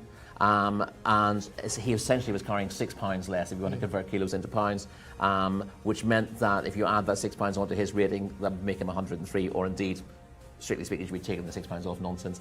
There was only a pound between them at the weights here, according to the official handicapper. So he'd be happy enough that that Honky Tonk Man has won that to show that the ratings weren't too far from the truth. But I think you get a different story at 1200 metres. The beleaguered handicapper just wandering around going, yes, I've got one right, and Rory's giving me a good word. We move on to our next contest here, Rory. This is race number 4. We continue just to plough on through these races. This is a local bred open contest, and again, we're going over the 1400 metres. Are we now looking at the way this track is riding and thinking, you better be playing your hand late, because that's 3 races in a row where we've seen the horse in front basically stop? Yes and no. Yes, because if you know that the races are going to pan out the same sort of way, as in you know the front runners are going to go a certain speed, you also know that the track's riding a little bit slower. It's harder for front runners to get home than it has been earlier in the season. That's fair enough. But we've had guaranteed speed in our first 3 races.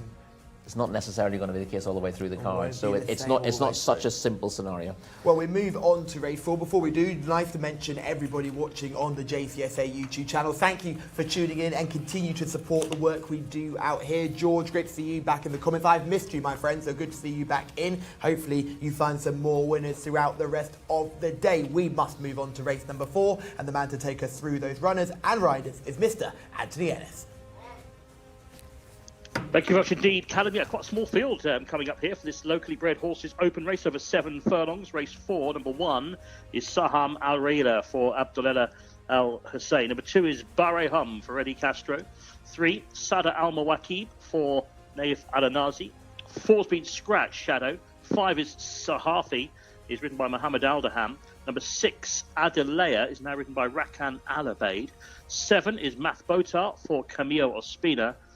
Over the page to find number 8, Moedi for Ayad Al Tarisi.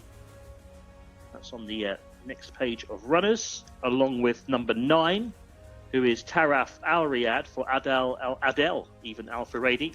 And number 10 is Tesselae for Rayan Al Tawash. So we have just the 9 runners to go to post this time. It's a decent little race, due off at 4:40 local time. And I can just see the runners now coming into the paddock. So I think we can go out to Hannah, see what she makes of the 9 runners. We can. Thank you very much, Enzo. Well, this horse is horse number 1, Saham Al Raila, and this is my paddock eye catcher. When the sun was shining, this chestnut was absolutely gleaming. These had to be one of the shiniest coats in the paddock. Temperament-wise, taking it all in, having a little look around, and walking quite nicely. Quite a big. Got a bit of leg on this horse actually, but I like the look of it, and I particularly like the attitude actually. That's probably the thing that I'm drawn to, as well as the shine on the coat. Dropping back, number 2 is the next horse we're going to look at, Bare Hum. Having a good little look around there. Head is a little bit in as it's walking, so you can see the muscle on top. However, what I am looking at from its neck is you can see there's kind of like a lump, and that's muscle development. So I'd be interested to see actually how this horse moves under the saddle, if it's too overbent or not. The rest of its body though, it's got a nice shine on its coat and good muscle on the hind end. Next horse we're going to look at is number 6, Adeleia. Definitely on his toes there. Having a bit of a jig jog, and it's been told by the handlers it has to calm it down really, because it's building up a bit of a sweat, nostrils are flaring, and you can see the whites of his eyes, lots of sweat underneath as well. So hopefully this horse does calm down, but body wise it does look fit and ready to go. We'll just have to keep an eye on its attitude. And number 9 is the next horse we're going to look at, and the final horse in our string here in the parade ring. Taraf Al Riyadh has the blinkers on, is having a good look around, has been told by the handlers a few times to keep it calm a bit, because it has been having a bit too much of a jig jog, but it isn't sweating up, which is a good sign. Its hind end is looking rather round as well, but nice and muscly. I could do with being a little bit more defined, particularly those fitness muscles, but it still has some good power in there. I say it all the time, but when they jig jog, you can really see the muscles. It is foaming a bit at the mouth, and I'll mention a horse that actually I've just missed off my list, which is number 5, Sahafi, who I did want to mention was messing around a bit in the pre-parade ring, and excessive drooling, which actually this was my pick, but that did I was not happy about how much it was drooling. This can mean that they're not actually swallowing enough saliva. It's nothing to worry about, because of course there's plenty of vets keep an eye on them, but I don't like it when they salivate excessively. So with it messing around as well can be paddock negative. And another one that's being naughty again is that number 9, Taraf Al Riyadh. So at the moment they're the 2 that are playing up, but apart from that all else is calm in the paddock. Back to you guys in the studio. Thank you, Hannah. Yes, interesting to hear that the 2 market leaders are both paddock negative, and that's why she's down there. Yeah, again, it's worth pointing out the paddock negatives because they're playing up a little bit rather than anything massively negative about them. So it'll be interesting to see how they both go on. Let's go and have a look at Safi in action here. This is the horse that was last seen at finishing second, jumps out of stall 7 today. I thought this was a fairly good effort. It is, yes. Safi's on the inside here, and is no match for the winner late on, but runs very credibly to be second to Yatil Balaha. The pair of them were a fair way clear of the others, and doesn't go down without a fight either. So ran very well on debut. Was a little bit below that form second time out, and then bounced back with this very good second last time. And the distance back to the third tells you that it's form you could trust. Dropping back in trip today should help. By that visual, I know you don't always believe that if they're stopping at the end of the race, it means they want to He drop in trip. He clearly showed plenty of speed to get where he was in the first place. So the drop back in trip is not a big worry. If you get involved in a battle and you're the one that weakens in the last 50 yards, it doesn't mean that you would have been better off a furlong shorter. You just met a better horse in the day as a general rule. He didn't really fade there. He just lost out in a battle. One of the other horses that's worth talking about is the other paddock negative, but not necessarily a bad negative, just playing up a little bit. Taraf Al Riyadh, this is horse number 9. This horse has had 2 starts, built on a pretty mediocre debut to finish second on his most recent and that was start. behind Jcsa, who we've mentioned once already today and we'll mention again before the end of the show. Was flattered to finish as close as she did that day, Taraf Al Riyadh, but she was going on nicely at the finish. She didn't have an awful lot of early speed. She's run on strongly to grab second. The winner's essentially been eased down late on to win by 4 lengths and was different class to the rivals, but I did like the way that Taraf Al Riyadh went on at the finish, and you'd like to think that the 1400 metres would suit her very well. No early speed is not a negative really today. We've seen horses winning our first 3 races from off the pace, so maybe lack of early speed today of all days won't hold you back. Well, that's the thing. Whenever you're expected to win a race, you're up against better horses and you sort of run on into a place late on. Doesn't necessarily mean that's going to be your run style next time you run. Particularly if you've got obvious chances on paper. I mean, most of the jockeys are programmed to get to the front if they can here. So it'll be interesting to see exactly how she's ridden today. Sada Al Moakib, horse number 3, has a win under the belt so far this season. Has struggled last time out, but this seems to be a bit of an easier contest. I don't know whether you agree with me, but I thought this looked a more winnable race. He was in the Prince Faisal bin Khalid bin Abdulaziz Cup last time out, won by Taj Bladi. Just realised that I've written Tak Bladi on the notes. I apologise for anyone reading those. But he did beat a subsequent listed winner when winning his maiden 2 starts prior to that. Not the best listed winner you're ever going to say was Mozart, who was looked fairly exposed and then went from sort of scrambling home in a maiden to winning a listed race. Actually, no, I don't think this is a horse who's a course and distance winner already. Yeah, no harm in that. I didn't like it on paper. It won a course and distance open in October. Coming back to that form, it gives Saham Al Rayla a decent chance of winning, but beat just one rival in a winners of 2 contest here last week. And unless you can find a ready excuse for that, not easy. For a very poor run. Yeah, I mean, sometimes that's not a bad thing. If they just don't give the running, they don't take much out of themselves. If they run badly because they're failing for something, then a quick turnaround could be even worse. But some horses just whatever happens early in a race, sometimes they down tools, they don't really try, and therefore there's no harm in them running quickly. But I couldn't find an obvious excuse for that moderate run. It wasn't the only run you've got to forgive either. So Saham Al Rayla needs to bounce back, but is rated to go well either. So Saham Al Rayla needs to bounce back, but is rated to go well if running to its best form. We are now well into the Riyadh season. We're about 2 months, almost to the day, to the Saudi Cup. What are we making of the Taif form? We've talked to a couple of horses who ran well enough in cup races in Taif. Are we saying that form is holding firm coming into Riyadh or not? We've seen a couple of horses boost the Taif form, but we have seen some disappointments there are plenty of horses that are simply suited by Taif because of the... I wouldn't want to call it a tight track. It's a tight track compared to here. If we didn't have this magnificent race course, you wouldn't be calling Taif a really sharp track. The turn after the stands is a pretty sharp one, and it tends to suit a fairly handy horse, but it also tends to suit a horse that stays rather than a horse that quickens. So you get lots of horses who just outlast their rivals at Taif, who don't show the same sort of form here, because as we saw in our previous race, the surface here at Riyadh suits horses who can quicken. So it tends to suit what you might deem to be class. Whereas Taif, for all it's a little bit sharp, it does suit a horse who maybe doesn't have a turn of gear but just keeps galloping, particularly if they can get handy in the first place, horses who are one-paced. So yeah, some form from Taif isn't holding up and some is, and that tends to be about the type of horse who's showing that form. Let's talk about the white stable runner, horse number 7, Matabota. We've not mentioned this one yet. Local bred white stable runner. What do we know about the pedigree? The pedigree is actually not bad at all. Okay. It's by Watani, He's a sire he's not used that often, but has produced 1 or 2 decent sorts. Out of a mare who herself showed very useful form. She won 6 of her 9 starts here. And on paper, she's very interesting, Math Bota. The negative, I suppose, is the fact that while we would have been expecting horses with, with this kind of breeding and these connections to be going in at the first time of asking last season, it simply hasn't been happening nearly as often this year. So she may well just need the run. And newcomers, as a general rule, however well bred they are, the newcomers are more likely to need it.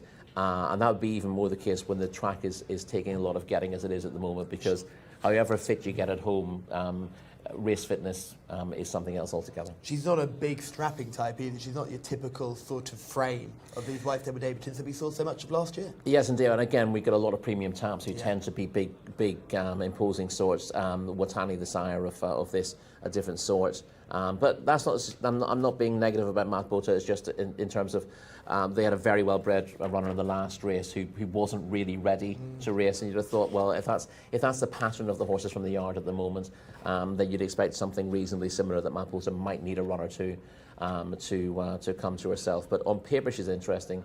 And as I said, the dam was a very useful sort.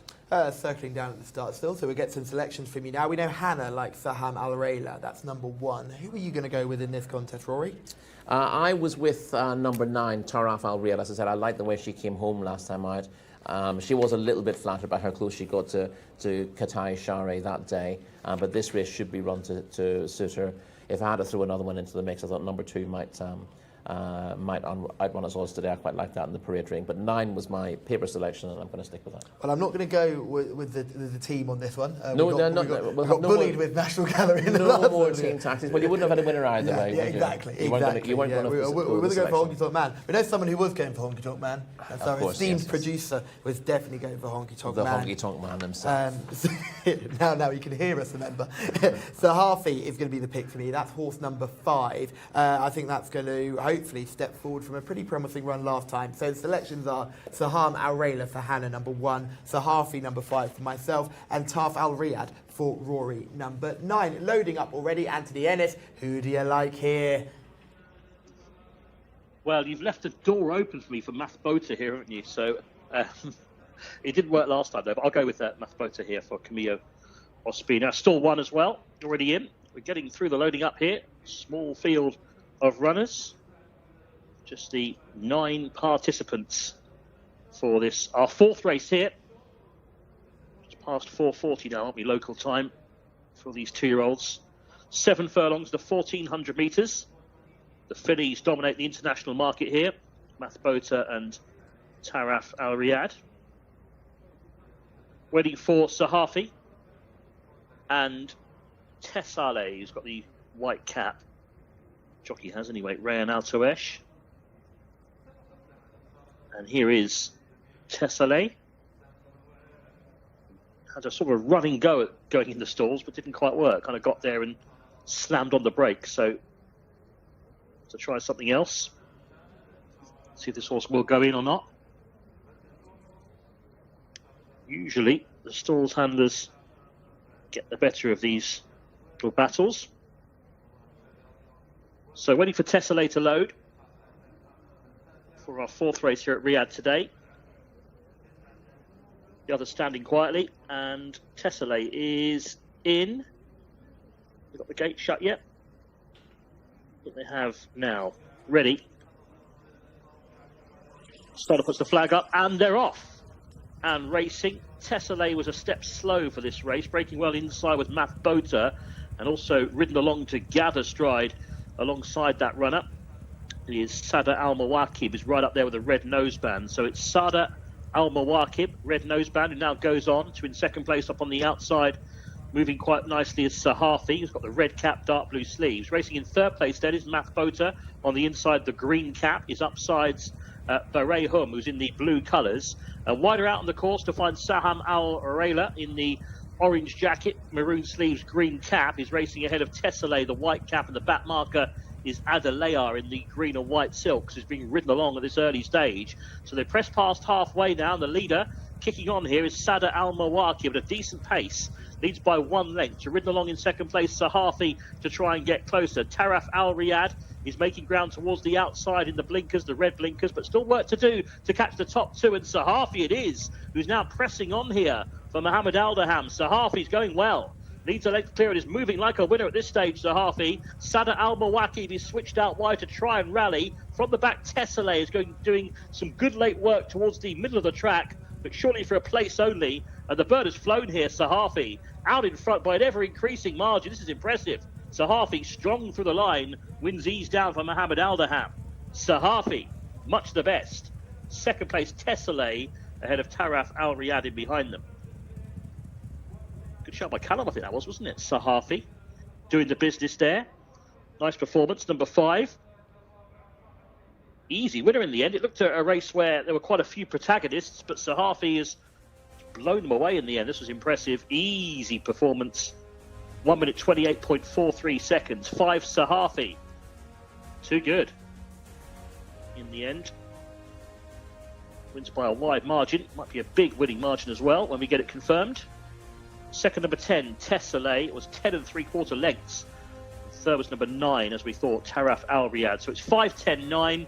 Sahafi, Tessele, Taraf Al-Riyadh. 1 minute 28.43. 10 3/4 lengths. The most impressive win of the day so far. Sahafi.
Mohammed Aldaham, the ups and downs of horse racing, Rory. He was down on the floor in the last race, getting dumped out the stalls, and he's a winner here aboard Sahafi. Yes, very much the ups and downs for Mohammed. Didn't get a chance at all to show what he might have been able to do in the previous contest, but back to winning ways here and a very impressive winner in the end. And Sahafi, we saw the footage of his previous race where he came clear with one other last time out and looked perfectly genuine, and he's improved again on that to run a most authoritative winner. Yes, and he's about to weigh in and will be joined by Hannah. We will indeed. We will catch up with him. At least he got to finally show his stuff in this race after the previous. We will grab him before he disappears. Mohammed, congratulations. Finally a winner for this horse. It seems like this horse has actually reached the trip it needs. First, thanks to the guide and the owner, the trainer. MashaAllah, nice horse, nice baby. I see him before he finished second beside me. I win and he finished second. And today, alhamdulillah, I ride him and I win with this horse. I think this horse, inshallah, good horse. When go mile, better and 7 follow. Definitely. I mean, you had a real clear win from the end, and actually it looked rather easy for you. Yes, yeah, mashallah. When I ask him, he go fast, and after that, last maybe 50 meters, I keep the horse relax. If I push more, he do good time. But when I see me alone, and I'm no need to go too much. For come next, inshallah, next race come good. That's something I noticed actually before. You could see last time when you asked, the horse really responded. Yes, yeah, very good horse. And when I come 800, I ask him, this horse like he need start to before. No sprint horse. You understand? No one ask quickly go. No, step by step. And alhamdulillah, good. Thanks. Thank you very much. Welcome. Hear from Mohammed Al Daham there. It basically explains that he could have won by a lot further, but just allowed this horse to come home at his own pace because the damage was done at the top of the straight. He didn't stop. No, didn't stop at all, and that's very positive. Obviously, a slightly different race compared to our. You mentioned this beforehand. Are we going to see the same pattern going all the way through? But this was a race that maybe wasn't quite as full of early pace as our early ones. And Sahafi showed that if you're going the right sort of pace through the race, you will see things out. So did this nicely for in the colours of Haif Mohammed Aboud Al Qatani sons. We see quite a lot of these colours, essentially with the red H on them, trained by Badr Razaik, who's a former champion trainer here. Doesn't have the ammunition that he used to have in terms of the numbers, but he's still more than capable of training decent horses. And when he gets the ammunition, he gets the winners as well. So he's won this off 67, probably just run to that mark, I'd suggest. Where would you send him next if you were... You think he's just run to the mark? Well, I mean... He's won by half the track. Yeah, but look at the horses in behind. That was my thoughts, the horses in behind. I wasn't blown away by this race at all, to be honest. I don't think Taraf Al Riyadh is as good as that second place in the last time. No, but the winner of that race is rated 85, and she was beaten 4 lengths. Yeah, I agree. She was slightly flattered by the margin doing so. So just keep yourself in the best company and your horse is in the worst, as the old saying goes. Absolutely. He'll stay an extra furlong. There's no doubt about that. The way he's finished this race off. Yeah, but they've been to a mile once and it didn't quite work out, but there's no doubt that with maturity and experience... Well, yeah, I mean, but again, he stayed... There's no doubt he stayed the ship from me. He just got beaten by a slightly better horse on the day. He's improved for that. As we said, he didn't lie down that day and was just beaten. So going back after that trip is not going to be an issue for him at all because he's hit the line hard here. Yeah, an exciting horse to look forward to going forward. And good for Mohammed Al Daham on the floor in the last race, but back up on his feet here and in the winner's enclosure. Now, I'm glad I had a winner in that race because this next race, race number 5, this 0 to 65 Arabian Horses Handicap, is an absolute nightmare, Rory. It's not easy, is it? But at least there aren't that many of them. Does that make it any easier? Well, yeah, obviously, a full field of 20 in a purebred Arabian 0 to 65 handicap wouldn't be easy. There's a few you'd like to think you can rule out.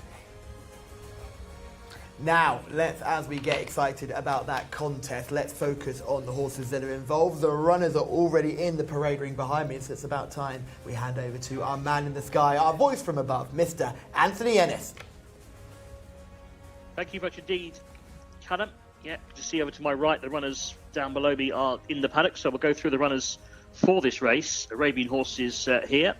Race 5 is over 7 furlongs. Number 1 is Kazaz, Thab Al Timyat. Number 2, Tariq Al Naif, Nawaf Al Madiani. Number 3 is Badi Gudar, who's written by Abdullah Al Kradis. 4 is Nkiam for Hamza Saad. 5 is Prince Aimer for Abdullah Al Hussein. 6, Umbab, Abdullah Al Khanis. 7 is Kafu Aldam, over the page there for Adel Al Faradi. Number 8 is Hammarabi, Ayad Al Tarisi. Number 9, Massanisa for Ricardo Souza Ferreira. Number 10, Mekdam Al Hazam, is written by Khalid Al Mamoni. Number 11 is Sadiq, written by Abdullah Al Saidi. Number 12 is Anis, written by Muhammad Al Gharib.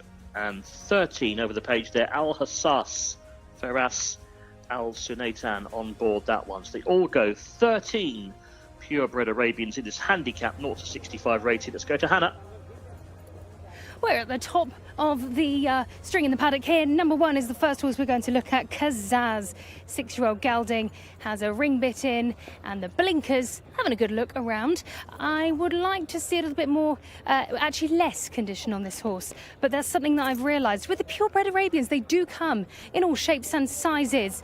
So yes, I'd like to see that belly a little bit more tucked up and a bit more race fit ready. Number 2 is the next horse we're going to look at, and this has to be my paddock selection. It's completely thrown a spanner in the works for my paper selection.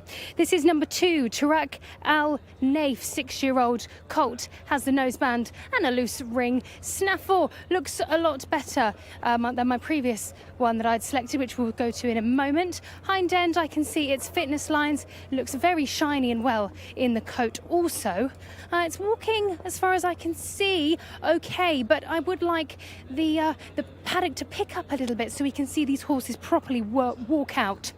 The next horse I'm going to look at is number 5, Prince Amma, and this was going to be my paper selection, but it's completely gone out the window, everyone. I wasn't actually impressed with the way this one was walking. Its hind end looks a little bit tight, and actually it looks like it has a bit too much condition. It's got a very thick neck that looks to be muscle, but again, these purebred Arabians come in all shapes and sizes, and I could definitely be wrong, but this one isn't an eye catcher for me. Number 8 is the next horse we're going to look at, Hammurabi, a 9-year-old who's talking to the rest of the runners here, having a good old neigh. Has the blinkers on, a noseband and a larger loose ring snaffle to stop it from sliding through its mouth. Got a nice head on it, this horse, and nice kind eyes and lovely ears. And this horse looks lovely, so this could be one to keep an eye on. So that's the ones in the parade ring. Bella's gone, jockeys are about to board. Back to you guys in the studio. Thank you, Hannah. Yes, Tariq Al Naif is the pick of the paddock for Hannah, and Rory, I'm sure, the pick of the form for you. You thought it was a nightmarish race. I think there's a lot of horses I wouldn't want to have on my side in a contest like this. You don't tend to get many running at this level who are open to improvement. They tend to sort of work their way down to this grade rather than work their way up to it. Let's have a look at Tariq Al Naif in action. This is a win in 0 to 60 company, if I'm correct. Yeah, it's a slightly lower grade last time out, but got to the front pretty easily and stayed on strongly to win in good style, did Tariq Al Naif. That was just his second start here, and he improved on what was a reasonably promising debut to win this in really clear-cut style. Now, these 0 to 60 and 0 to 65 handicaps usually end up in bunched finishes, but he and the runner-up have come a long way clear of the rest of the field, and yet he's only up to a mark of 64 and only marginally up in grade here, and I think he just wins again. It's very easy. It just wins. Well, if you say it, it sounds very easy if you just say it often enough. Let's have a look at Prince Ama here. The next one we're going to have a look at. Coming widest of all, ends up finishing second on this occasion. But again, this is more like the traditional finishes we're used to seeing. It in is, this type of yeah. race. I mean, these horses, we pretty much know what to expect of most of them. Every now and again, you get a surprise package. But Prince Ama, he runs his race more often than not. He's been in the frame, I think, 3 on his last 6 starts in similar sort of races. And he just keeps plugging on all the way to the line to finish second here. Never for a second looked like he was going to win the race, but typically saw his race out and ran pretty well. So he's a fairly reliable option, but he doesn't have any secrets from the handicapper. And he didn't get a particularly positive mention from Hannah in the parade ring either. Although I'd imagine the comments she made about him are just typical of him. He's not a particularly fluent mover, but what he does, he just keeps plugging away. He's perfectly genuine. Unlike a few others, there are maybe half a dozen horses in this who are capable of winning at a higher grade, but I'm not sure their hearts are in it. And we'll touch on 1 or 2 of those, no doubt, fairly shortly. Let's have a look at some of them. Hammurabi, horse number 8. Ayad Al-Tarisi on board, good jockey, well worth that 1 kilo claim, and a horse who's been placed last 2 starts. Yeah, was second to Degam Al-Khalidi in a similar race to this over course and distance last month, and was again placed on his next start. But since then, he's finished last but one in a handicap won by Badi Al-Sham. And there are several of these in the field who were in front of him that day. But you could argue that run was too bad to be true, and he came into that race in pretty good form. So if you decide, I'd sometimes rather a horse finish nearly last than finish sort of 5th or 6th, because there don't tend to be excuses for horses in that sort of scenario. It's usually a sign that the handicapper has got you where he wants you rather. Whereas with this horse, he ran so poorly on his most recent start that you'd probably forgive that. It doesn't actually appear on the race card, that run. I suppose it's possible I'm imagining it. But, you did some digging, that's what happened. Yeah, you went in, you put your Sherlock hat on. Did you wear a Trilby Sherlock? No, he wore a deerstalker. Deerstalker, there you go. It's not really the weather for deerstalkers here, but yes, he'd come into that race in decent form, Hammurabi. So if he runs the way he had been running, and you sort of put a line through that, then he's got a very good chance in this field. I say very good chance. Obviously, I think Tariq Al Naif has got a very good chance, but Hammurabi would be one of those you'd have on your short list. Aside from that Badi Al Sham effort. I'm looking at the 10 here, Mekdam Al Hazam. Now, this is a 5-year-old chestnut who's supposedly making debut, but often in these situations we see there's been runs all over the place. Have you found anything? No, and it's not like this is a horse who's imported from Qatar or something. Tariq Al Naif, for example, I don't know his form, but again, he made his debut here in a handicap, so he has shown form elsewhere. Whereas the horse you're talking about, number 10, Mekdam Al Hazam, is a locally bred horse, locally owned. Khaled Al Mamoni on board. Well. If there are runs, I have no idea. You know, they're regional runs and they don't appear anywhere. So I couldn't find any information. All I know is he's rated 53. And I can say no more than that. And Omar Al Tawili, who does the training, a very lovely gentleman and certainly knows how to get a winner in these purebred Arabian contests. We do see a fair few winners in the sort of orange and purple quartered colours. But again, he's a mystery to me, so I can't tell you anything about him. I won't ask you any more questions about him. I will ask you one more question. You're a man who doesn't suit a hat. You've made it very clear that hats aren't for you. So Deerstalker would be wiped out for you as well? Yes, any kind of hat I think is a bit of a no-no. There's a picture floating around the internet of you in a cowboy hat, and I thought you looked perfect. Oh yeah, of course. You looked. The fact that everyone else is wearing a cowboy hat at the same time is a positive. Why don't we touch on Setic? Go on then, give us a word on Setic. At least he has run. He's a monkey, isn't he? He's won 3 from 23, and he's one of those horses who's more than capable of winning a race off a mark of 53. Indeed, he was quite an impressive handicap winner here last season, but hasn't shown nearly so much of late. I think Setic is one of those horses who every now and again he fancies it, and because he's better than his mark, he's better than he shows most of the time, when he does fancy it, he can look quite impressive. He hasn't fancied it in quite a while though. Is he the type of horse that, in a race like this where there are so many that aren't as prolific as him, suddenly if he finds himself in the right place at the right time, he could be quite dangerous in a race? Absolutely. Yeah.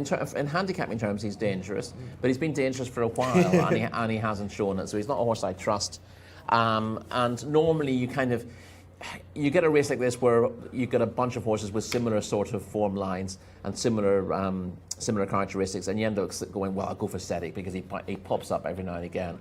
But I do think we do have 1 or 2 horses in this race who are more interesting, particularly the one in short, who's an absolute standout. And looks gorgeous. He's an absolute standout on looks. You picked out on form. This feels like triple threat written all over it. Let's get your selections done nice and quickly. Tariq Al Naif, I imagine, is going to be your and my pick here. Absolutely. Yes, that's nice and easy. All 3 of the team on Tariq Al Naif in this one. Remember, you're watching on the Jcsa YouTube channel. Remember to get involved in the comments. Nice to see some more comments coming through. Best of luck to all the competitors we're getting there, and thank you very much for getting involved in the comments as well. Lovely to hear from everybody getting involved. Remember, we are the English-speaking channel, so it's great when you can put your comments through in English as well. I am using the Google Translate app though, and it's helping me immensely. So thank you very much for continuing to get involved. Thank you for watching, and remember to like, subscribe, and turn on those bell notifications, and they continue to circle down at the start. Mbap is just being checked over by the vets, but I imagine all is okay. Remember,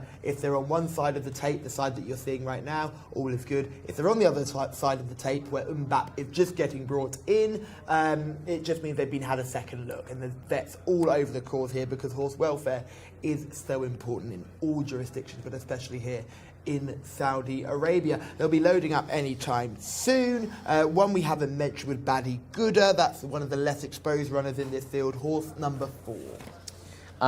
It's horse number 3, I think you'll find. Horse number 3 it is, yeah, I'm getting ahead of myself. Yet another bum steer. Yeah. Number 3, Badi Al Gouda, placed in a maiden on his penultimate start.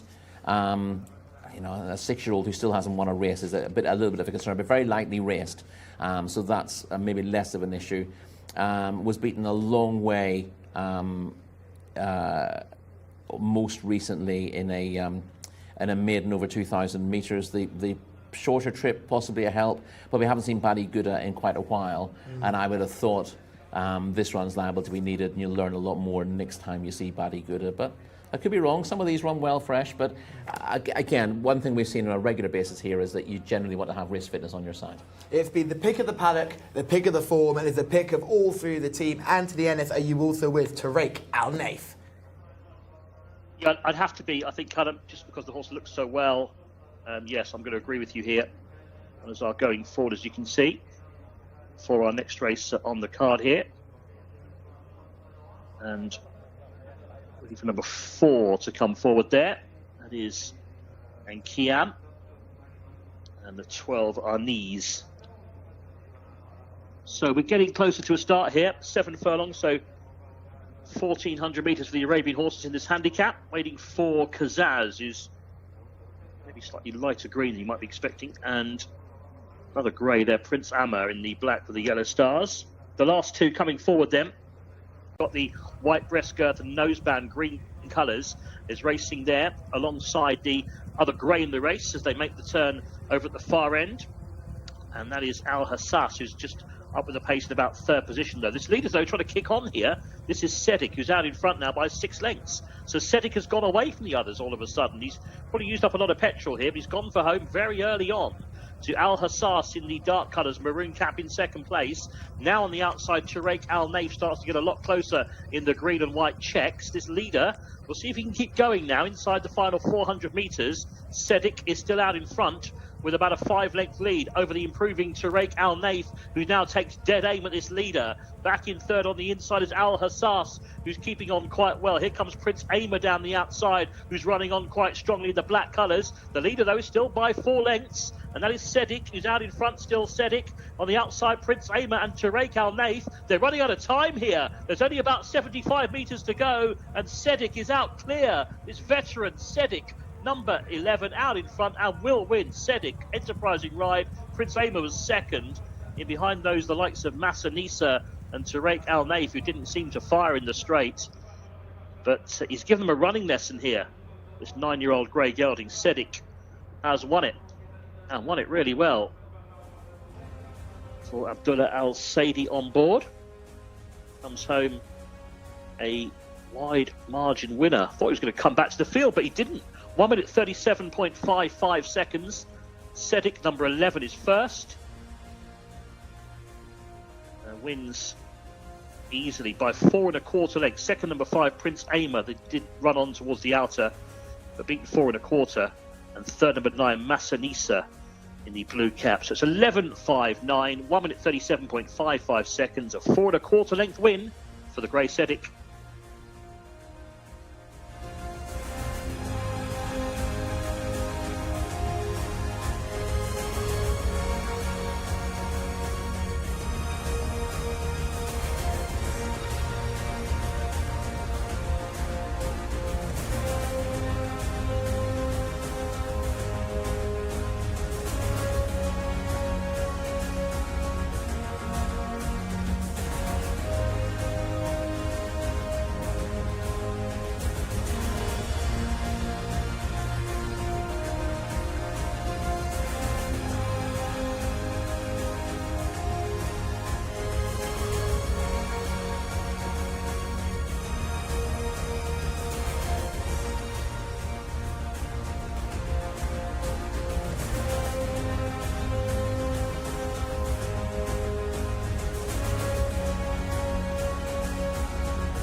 Well, we did mention that if Sedik is on a going day, he could be dangerous at this company and at this level.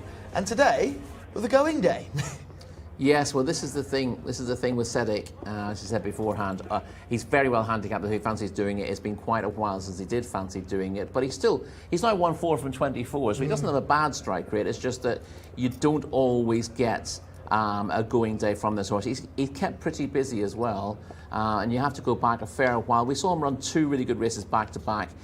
He won here last November in a similar sort of contest, and then ran an absolute cracker, turned out quickly the following week to be second in a higher grade. But since then, he's sort of gone back into his shell. So it was a 60 to 75 handicap. He won November last year, and as I said, he then turned out and ran in a similar contest the following week and very nearly won that again. Since then, he hasn't shown the same sort of form, but off a mark of 53, it's clear that he could do some damage if he was back in a... I think he just wants to dominate, like a lot of horses, and if they can't get to the front, they turn it in a little bit. Whereas he was left alone in front today, particularly by the rider on Tariq Al Naif, who travelled very well into the race, but was convinced that the leader was going to come back, so didn't make an effort to get close. And then when he realised the winner wasn't coming back, he rather panicked and threw the kitchen sink at the horse. So it's very well to say, well, Tariq Al Naif's only finished 4th in the end, so clearly he wasn't going to win. But when you ride a race like that, where you sit motionless on the horse and then suddenly you go from doing nothing to jumping up and down like a lunatic, it doesn't always get the best out of the horse in question. I think he was travelling well enough to be very close to our leader, who's a horse you don't want to give too much rope to. If he's capable of getting clear, Cedric, he doesn't tend to stop. Oh, look, here's the thing that annoys me the most, is he's broken up beautifully. The favourite, who is a fairly short price favourite on the international market, is broken up beautifully. Now, Cedric is on the outside. He has made this effort to get across. Now, I'm fine not chasing it and getting involved in a speed duel. In fact, right here, I think this is very sensible. You've got a horse going out in front of you. Let them cut out the hard yards and we'll come and catch him. Actually, but then it gets a bit tight, doesn't it? He took a bit of a bump there after about a furlong and a half. And actually, he has been ridden to hold a place, Tariq Al Naif, at this stage. But he moves into about 3rd place on the turn. And rather than keeping him going and keeping that momentum up, I got the impression that his rider thought, oh, no, I'm going to win now, and has sat quietly. He's almost running snatches, hasn't he? Yeah, he's stopped riding now. The horse is in a good position, having been asked it to get there. And he sits very quietly. I thought, if the horse is made ground when he's being ridden to get into a good position, I'd keep that momentum going with him, given there's a horse in front. I mean, I don't expect every jockey here to know the ins and outs of every horse they're riding against. In an ideal world, you do. So he's probably thinking Cedric's liable to come back. But by the time he actually decides to set off in pursuit, it's too late. And then he's kind of in no man's land. Well, at the end of the day, look at Wigberto Ramos and Honky Tonk Man. He didn't sit motionless. He got momentum and then had to round some horses. Exactly, and he had to keep asking Honky Tonk Man. Hannah is in the winner's enclosure, and I imagine she's with some connections. I am indeed. This is Rayan, assistant trainer of our winning horse, Cedric. That was a real great run. He's a very powerful horse and really took advantage of where he was in the race. Yes, it's a tough horse. He won last year here in King Abdulaziz course. And we're happy to win this race today. Now, before this interview, we were talking a little bit about what he's like at home. He's quite difficult, you said, isn't he, to train? Yes, he a horse. He want to start in first horse, so he can go. Yeah. Yes. He looks powerful indeed. Well, he's a 9-year-old, so he's not young, but clearly there's plenty still left in the tank. Yes, he's not young, but he's a strong horse. Yes. Thank you very much. Thank you. Great to hear from the assistant trainer there. She looked about 15 years old, but he's clearly doing a cracking job here because he said everything that we've already said there, that this horse clearly likes to dominate. When he's not able to dominate, he spits the dummy out, and here he's just been given an uncontested lead, not from a low draw either. He had to come right wide. No, he had to work hard to get to the lead, but then nothing's bothered him mid-race. And that really is the key to Cedric. When he's able to do that in his races, he looks a much better horse. You look through his form in the last 12 months, and there aren't too many highlights in there, it has to be said. But he'd fallen to a very, very workable mark, and he's found himself in a race where he really could dominate. Yeah, I like seeing Abdullah Al Saidi there in those little maroon socks made famous by Oisin Murphy. And seeing they're becoming more and more of a trend the more you go around the world. And I know clearly Oisin Murphy is leading a fashion trend amongst the jockeys. I think you'll need to move on from fashion if you want to get comments from me, Callum. Well, I was really going for the hat comment there. I thought we were going to get something. I'm going to get some real pearls of wisdom about you and cowboy hats. Well, we do have to move on though, because we have a 0 to 80 hands and heels race here, part of the 0 to 80 hands and heels series, something that I know you and I really, really appreciate here in Saudi Arabia. Hands and heels races with half-decent horses involved. Yeah, I'd love to see more hands and heels races, not just for the apprentices. I reckon, you know, fully fledged jockeys have been doing it for 20 years. It wouldn't do them any harm to ride in hands and heels races either. I'm not suggesting that all races should be like that, but you know, it's not just about teaching the youngsters how to ride without having to go for the whip. But I do think that's the kind of thing that old jockeys need occasionally. You need to have more than one string to your bow, and there are too many jockeys who immediately tend to go for the whip when there are other actions available to them. We saw it in our last race. Indeed. The jockey, there was no sense of using hands and heels to push the horse forward momentum, and then it's panic, reach for the stick straight away, which is often not the best way to go forward, because horses aren't like cars. You can't put the foot down and immediately get some acceleration. Indeed. You know, obviously the stick is really important in various scenarios, and it is encouragement at the end of the race, but it's not. You don't want it to be the first thing you go for, especially if you're going for your stick with 3 furlongs to run. Where do you go from there? You know, if it doesn't work for you, it's difficult then to put it down and just go hands and heels afterwards. So you need to be aware, particularly where international rules are tending towards fewer and fewer strikes being allowed. You can't go rat-a-tat-tat a furlong and a half out and then go, all right, I can't use this anymore, and what do I do now? So it's really good for riders to learn how to ride a strong finish without having to go for the stick. This reminds me of when we used to have hands and heels races in Ireland. There was no stipulation that you couldn't hit the horse. So the jockeys who didn't have a stick. Oh, I see. So the apprentices who were riding would just use use their hand to drive the horse forward. And they go, right, well, we need to rewrite the rules of this then. I always think it's interesting. We had a chance to sit down with Prince Bandar last season. Hopefully we'll get to do it again at some point, praying for a dinner. But we talked about the hands and heels races and how he was a big advocate for that. And the race programme has been cramped by a few traders this season. I've spoken to a few people who think there should be more options for 3-year-olds. One thing that they don't complain about, these hands and heels races, great way to get horses' confidence back, especially if they put in a few stinky runs. It suits a certain kind of horse. You get horses, particularly those who've been around the block a few times, who maybe get a bit jaded by the way races tend to pan out, and the fact that they know they're going to get a few taps with a whip late in the day. And when they realise that that's not going to be the way, when they're ridden with a bit more kindness, some horses respond really well to it. So horses who might look like a difficult ride for professional jockeys suddenly go sweetly as a nut for an apprentice who doesn't carry a whip. And the other thing is that often I feel these races are really good to use as formal guides for the future, because often you see a horse go, oh, he really needed the pro cush there, he really needed the pro cush there, and he would have picked up. So sometimes it can be slightly frustrating to watch, but actually when it does happen, it works out quite nicely. But it's not the biggest of fields, so it won't take Anthony Ennis too long to get through the runners and riders. But Anthony, it's over to you, runners and riders, for race number 6. Okay, let's do that, Callum. And this is, as you say, the hands and heels race. You're talking about this handicap for apprentice riders. Number 1, Rock Sound, Abdullah Al Hussein. Number 2, Ataj, Rakan Al Abaid. Number 3, White Feathers Fall for Thab Al Timyat. 4, Al Najib Al Hada for Feras Al Sanatan. Number 5, Courageous Knight, Salman Al Rashid. 6 is Nur Rose, Abdullah Al Saidi.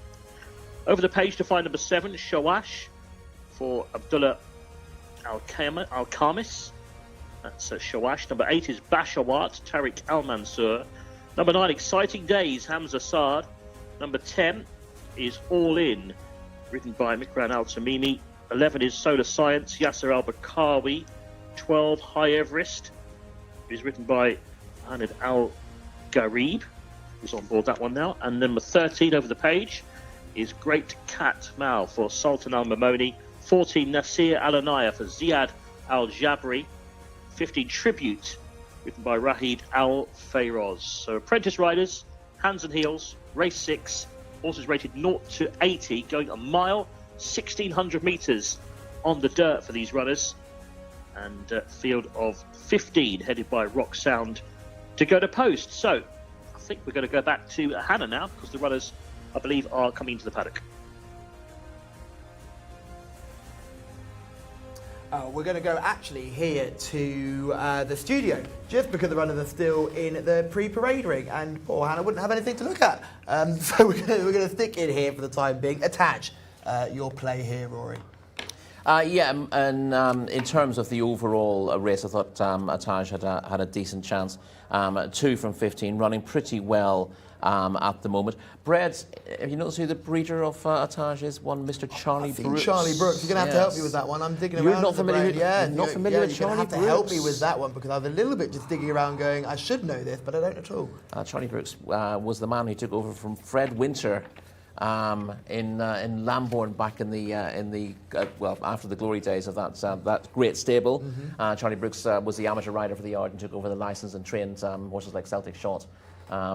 I think if he trained Celtic Shot when he won the champion hurdle, or whether Fred was still officially in charge at that stage. But yes, he was a high-profile trainer at the time and turned journalist. Oh, there you go.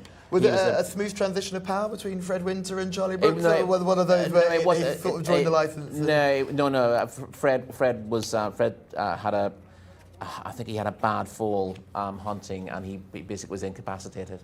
Or actually, no, it's probably, I think he had a stroke actually rather than a fall. But he was effectively incapacitated, I think. And I think at that time the authorities basically said someone else should take over the licence, which is a sad state of affairs because Fred was an absolute legend both as a jockey and as a trainer. But that's rather off the subject of this not to 80 handicap. But we can talk about Ataj, who I thought showed cracking form last time out. He's been very consistent in handicaps all the way through, but I thought that last effort behind Houghton of Youth was pretty decent, and in comparison to a lot of the horses in this sort of company, would give him every chance. Yeah, I thought it was probably a stronger race than this as well. A very well contested handicap on that occasion, and as you said, yeah, Ataj was running into some decent horses in that contest, and he should be very competitive. Normally gives his running, and as I said, even though he was 6th last time out, it was a hot contest and he wasn't beaten particularly far. He'd been running extremely well in similar sort of races to this. He's also, I thought the positive with him that I wrote down was that in a lot of his races this season, he's been drawn out wide. And he was drawn wide last time when he was 6th to Houghton of Youth. He's drawn 4 this time. I think it's about his only single figure draw in about 6 runs. So I think that gives him a very good chance, and that probably swayed me towards him as the selection in the race. Do you know what also gives him a good chance? Rakan Alabaid in the saddle, 2 kilo apprentice, Rakan Alabaid in the saddle, which we love. He's a cracking rider and should be getting far more opportunities. But the horses are in the parade ring behind us now, so I think it's about time we can hand over to Hannah. Hannah, you've got horses. Who's caught your eye? Horses, and it's lovely to see quite a few of them actually, and we're going to start off with horse number 1, Rock Sound. He's a lovely looking fella, just been having a little casual look around. He's got the earplugs in, and I'm sure you can actually see from the front, you can see what I see, got nice pectoral muscles from the front as well, nice wide space, plenty of room for that beating heart. Now I was having a good look at this horse, particularly in the middle area on the tummy. When he's not a massive stargazer, but he does have he has a good look up, and I just wonder if the drop in the belly could be where he doesn't use his abdominals that well. So I'll have a good look when he moves. Nevertheless, he still looks well, and his hind end, lovely definition on the fitness line, looks ready to rock and roll. Number 2, Ataj, looks an absolute picture, and this is a horse that you can really tell the difference between these and the others, because you can see almost every muscle on this horse from the neck all the way to the dock, and that fitness line on that hind end, that all-important engine, is really defined. Real muscly horse and a real eye catcher, and I'm going to have to say this will be my paddock eye catcher. Underneath looks a little bit fuzzy, could be signs of a little bit of a winter coat there. Nevertheless, looks well and not walking too bad either on the hind end department. Number 4 is the next horse, another very shiny looking horse, looking a top bill of health, Anyajim Al-Hada. Got the noseband in, giving us a tongue wiggle there, playing with his tongue, has the earplugs in, and walking quite nicely as well. He doesn't look stiff behind. Looks quite nice actually. Very nice horse. If I was to note another horse down for my second paddock pick, this would be the one. Last but not least, well, it is least because it's the last on my list, isn't it? Number 6, Nor Rose is the final horse we're going to look at. It does have a shine on its coat, but it's a little bit dull at the same time. It does seem to be a little bit hot on the neck. Now, it's worth noting, this is your weather report with Hannah, that the temperature has suddenly dropped, so it is no longer warm. There's like a little chill. It's really dropped now, so if you see any horses sweating, that would be a negative. But this one looks okay. He's just taking it all in, but like I said, looks warm on the neck, but looks very musty, particularly behind, and I can see those obliques on in full force. So yes, another muscular horse, but that number 2, Adage, looks to be the paddock pick for me. Very muscular and on top form, race fit, ready. That's my eye catcher. My friends in the studio, it's back to you. Thank you very much, Hannah. Yes, Ataj makes a lot of sense looks-wise. Rory, there's a few of these horses here that we know plenty about, and one that I know will get a good reaction for you is White Feathers Fall, who I thought came into this race dropping dramatically in class from the last run. It does drop in class. It was 15 fourth to Scotland Yard in the Saeed bin Majid Cup here last time out, and simply on that you can make a case for White Feathers Fall, who's a horse we've seen plenty of, bred by Christine Button, and ran in her colours in the UK for Mark and Charlie Johnson. Hasn't won the races that he should have, really, this son of Zophany, 1 from 20 in his career so far. Let's have a look at some of the inserts. The first one we'll look at is the white stable runner Al Najm Al Hada, who was second last time out, got the young jockey Faraz Al Sinaitan on board today. Yeah, this isn't a bad performance from him at all, making late headway to finish a second. Never really stood a chance with the well-ridden winner, but stays on past the others in decent style, and is a horse to consider in a race that should play to his strengths again. Yeah, been a quiet week for the White Stable. It would be mental if they got their winner in a Hands and Hills contest. It's not what they're trying to do, but clearly this horse might thrive in this sort of company. The next one we'll look at is Courageous Knight. This one, bred by Godolphin, by Dabawi, lots to like in the pedigree, hasn't quite dropped to form here in Saudi Arabia yet. No, but the front three come a fair way clear of the others early in the straight here, and Courageous Knight looks guaranteed to finish in the places at least, but just gets run out of third late in the day. You can argue that's a slightly disappointing finish. You could also argue that he probably did plenty enough in the early stages of the race, and that left him a little bit short close home. The horse who won was given a well-judged ride to get up close home. It's a fair effort from Courageous Knight. He's pretty reliable. He runs his race more often than not, and he was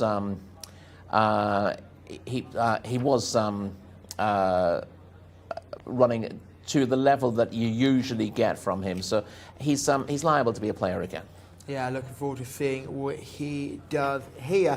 Names that we know plenty about. Bashawat, the 8, ran on turf last time. Yes, let me get back to my notes on Bashawat. I thought you could argue he was unsuited by turf. He was disappointing, finishing last of 10 in a handicap over the 1351 metre trip. But to be honest, his form is pretty patchy on dirt as well. And while he does have bits and pieces of form that give him a chance here, he's not the most reliable in the world, and I was happy to give him a swerve. Great to see everyone still joining us on the YouTube channel, despite the fact that we've managed to get a couple of short prize favourites beaten today, but we keep plugging away, Rory. Hopefully we can find the winner here. Are you tempted by this white stable runner, Al Najm Al Hada? The more I watch that video performance, the more I'm quite intrigued about his chances.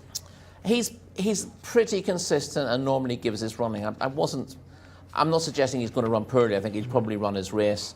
He's not ideally drawn in stall 12. I think it's just fair for me. Jimmy Jerkins trains Ataj, and Hannah is with that trainer now. He is indeed. Yes, let's find out more about Ataj. He's got a better draw this time rather than last time at this distance, finishing 6th from 20. How do you think he's going to go?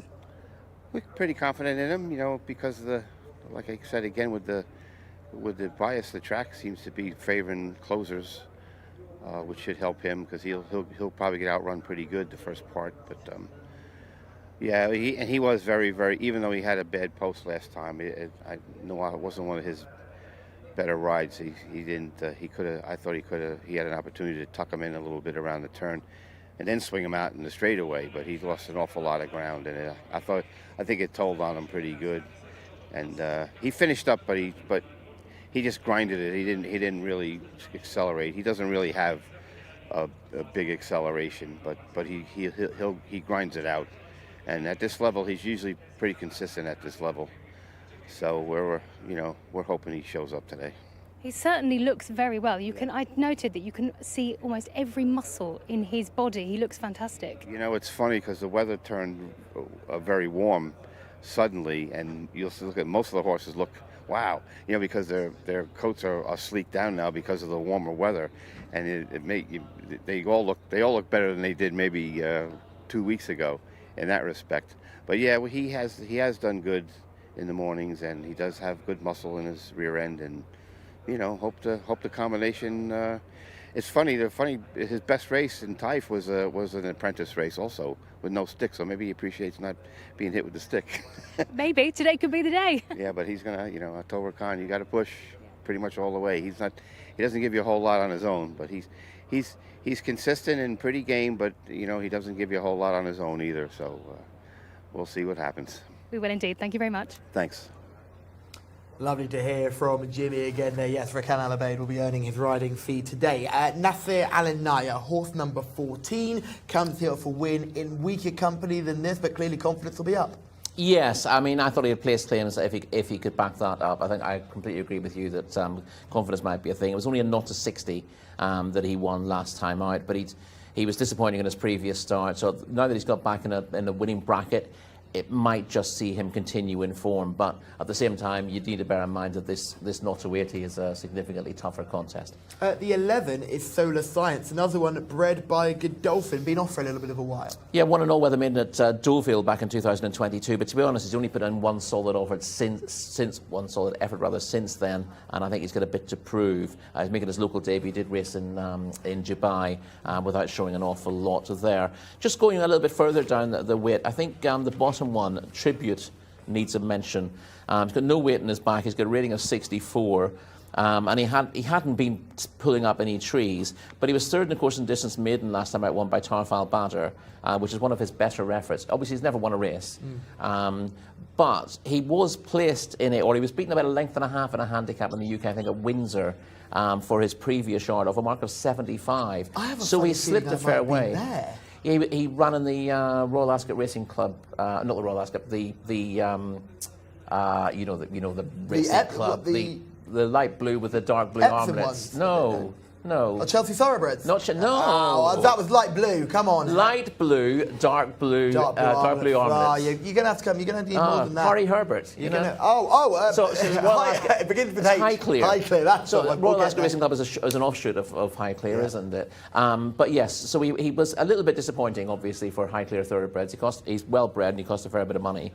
Son of Dark Angel, but he's now fallen to a mark that he can hardly fail to run well off, and although he qualifies for lesser handicaps than this, he could easily get into 0-75. If he runs disappointingly, he'll be into 0-70 next time out. But I think, given that he was running well, he only had 2 handicap runs in the UK, so his second handicap run, I think he was 4th at Windsor, but only beaten a length and a half in the end, and he looks well handicapped in that. Normally you'd say, yes, but look, he's gone the wrong way since. But actually, he's been one of his best efforts in finishing third in the maiden last time out. So if he repeats that off this current mark, I think he's dangerous. He could be a very dangerous runner. Another one that spent some time over on shores that we are more familiar with is All In, horse number 10, but goes for an owner who we often see coming up big in these type of races. Yeah, not a horse I like particularly in this contest. Yeah, you do. They're hard horses to catch, right? They all seem to have very similar sort of profiles. The horse who run in the Al Ghuraban colours. There's two sets of colours: the Al Ghuraban stable and the horse who run for Rafeh Sanat Al Ghuraban. One's got a diamond and one's got a circle.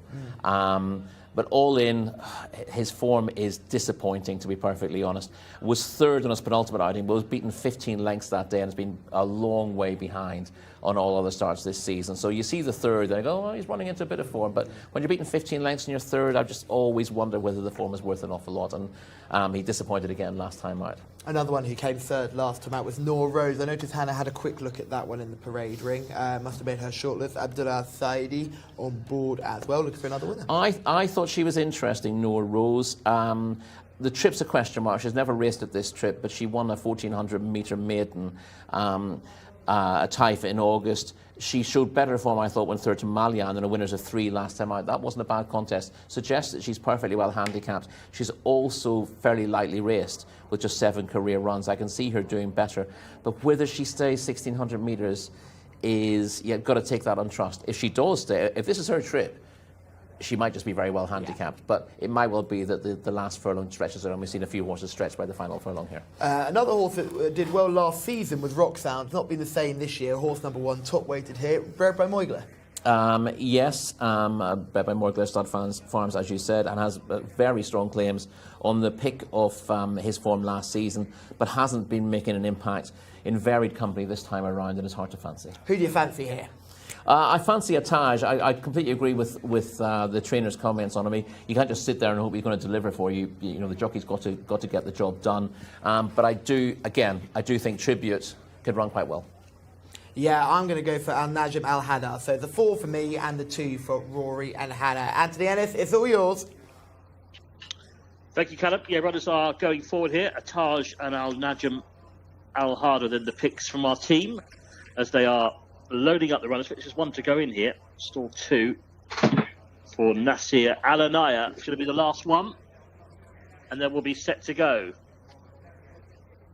All in. Hannah scurries away. We are set for action. Race 6.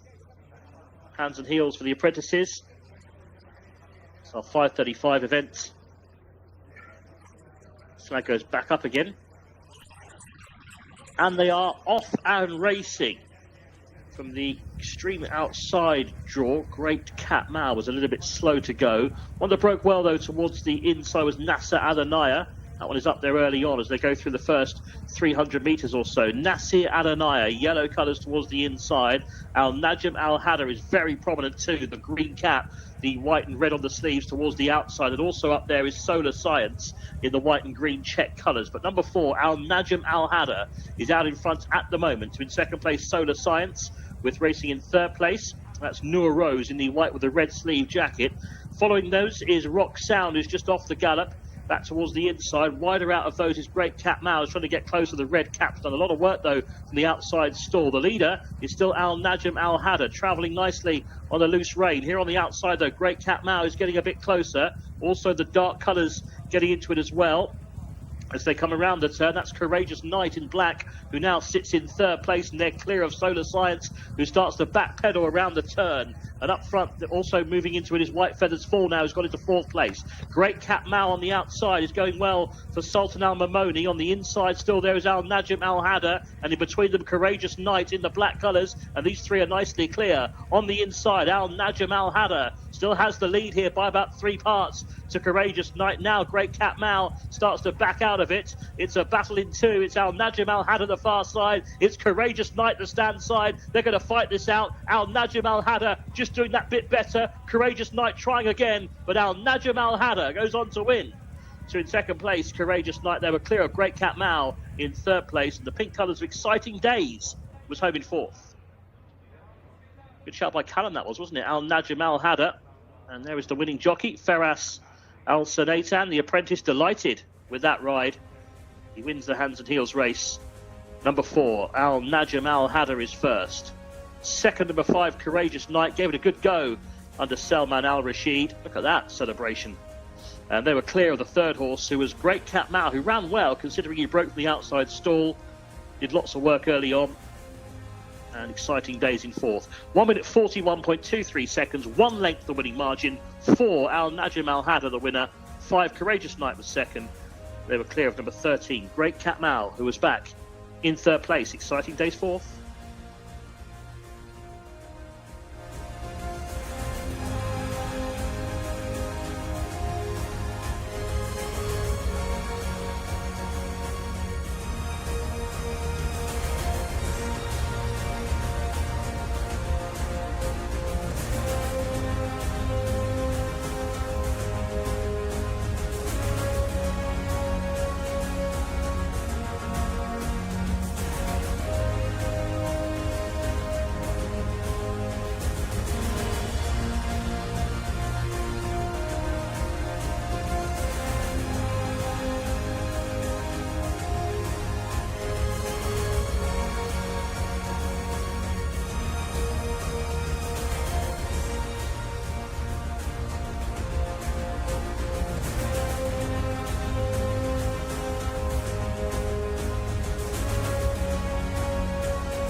Najim Al Hadda does it the hard way, was in front almost the entire way, and wins under Ferraf Al Sinatan, still claiming those 3 kilos and a jockey I know the White Stables think an awful lot of.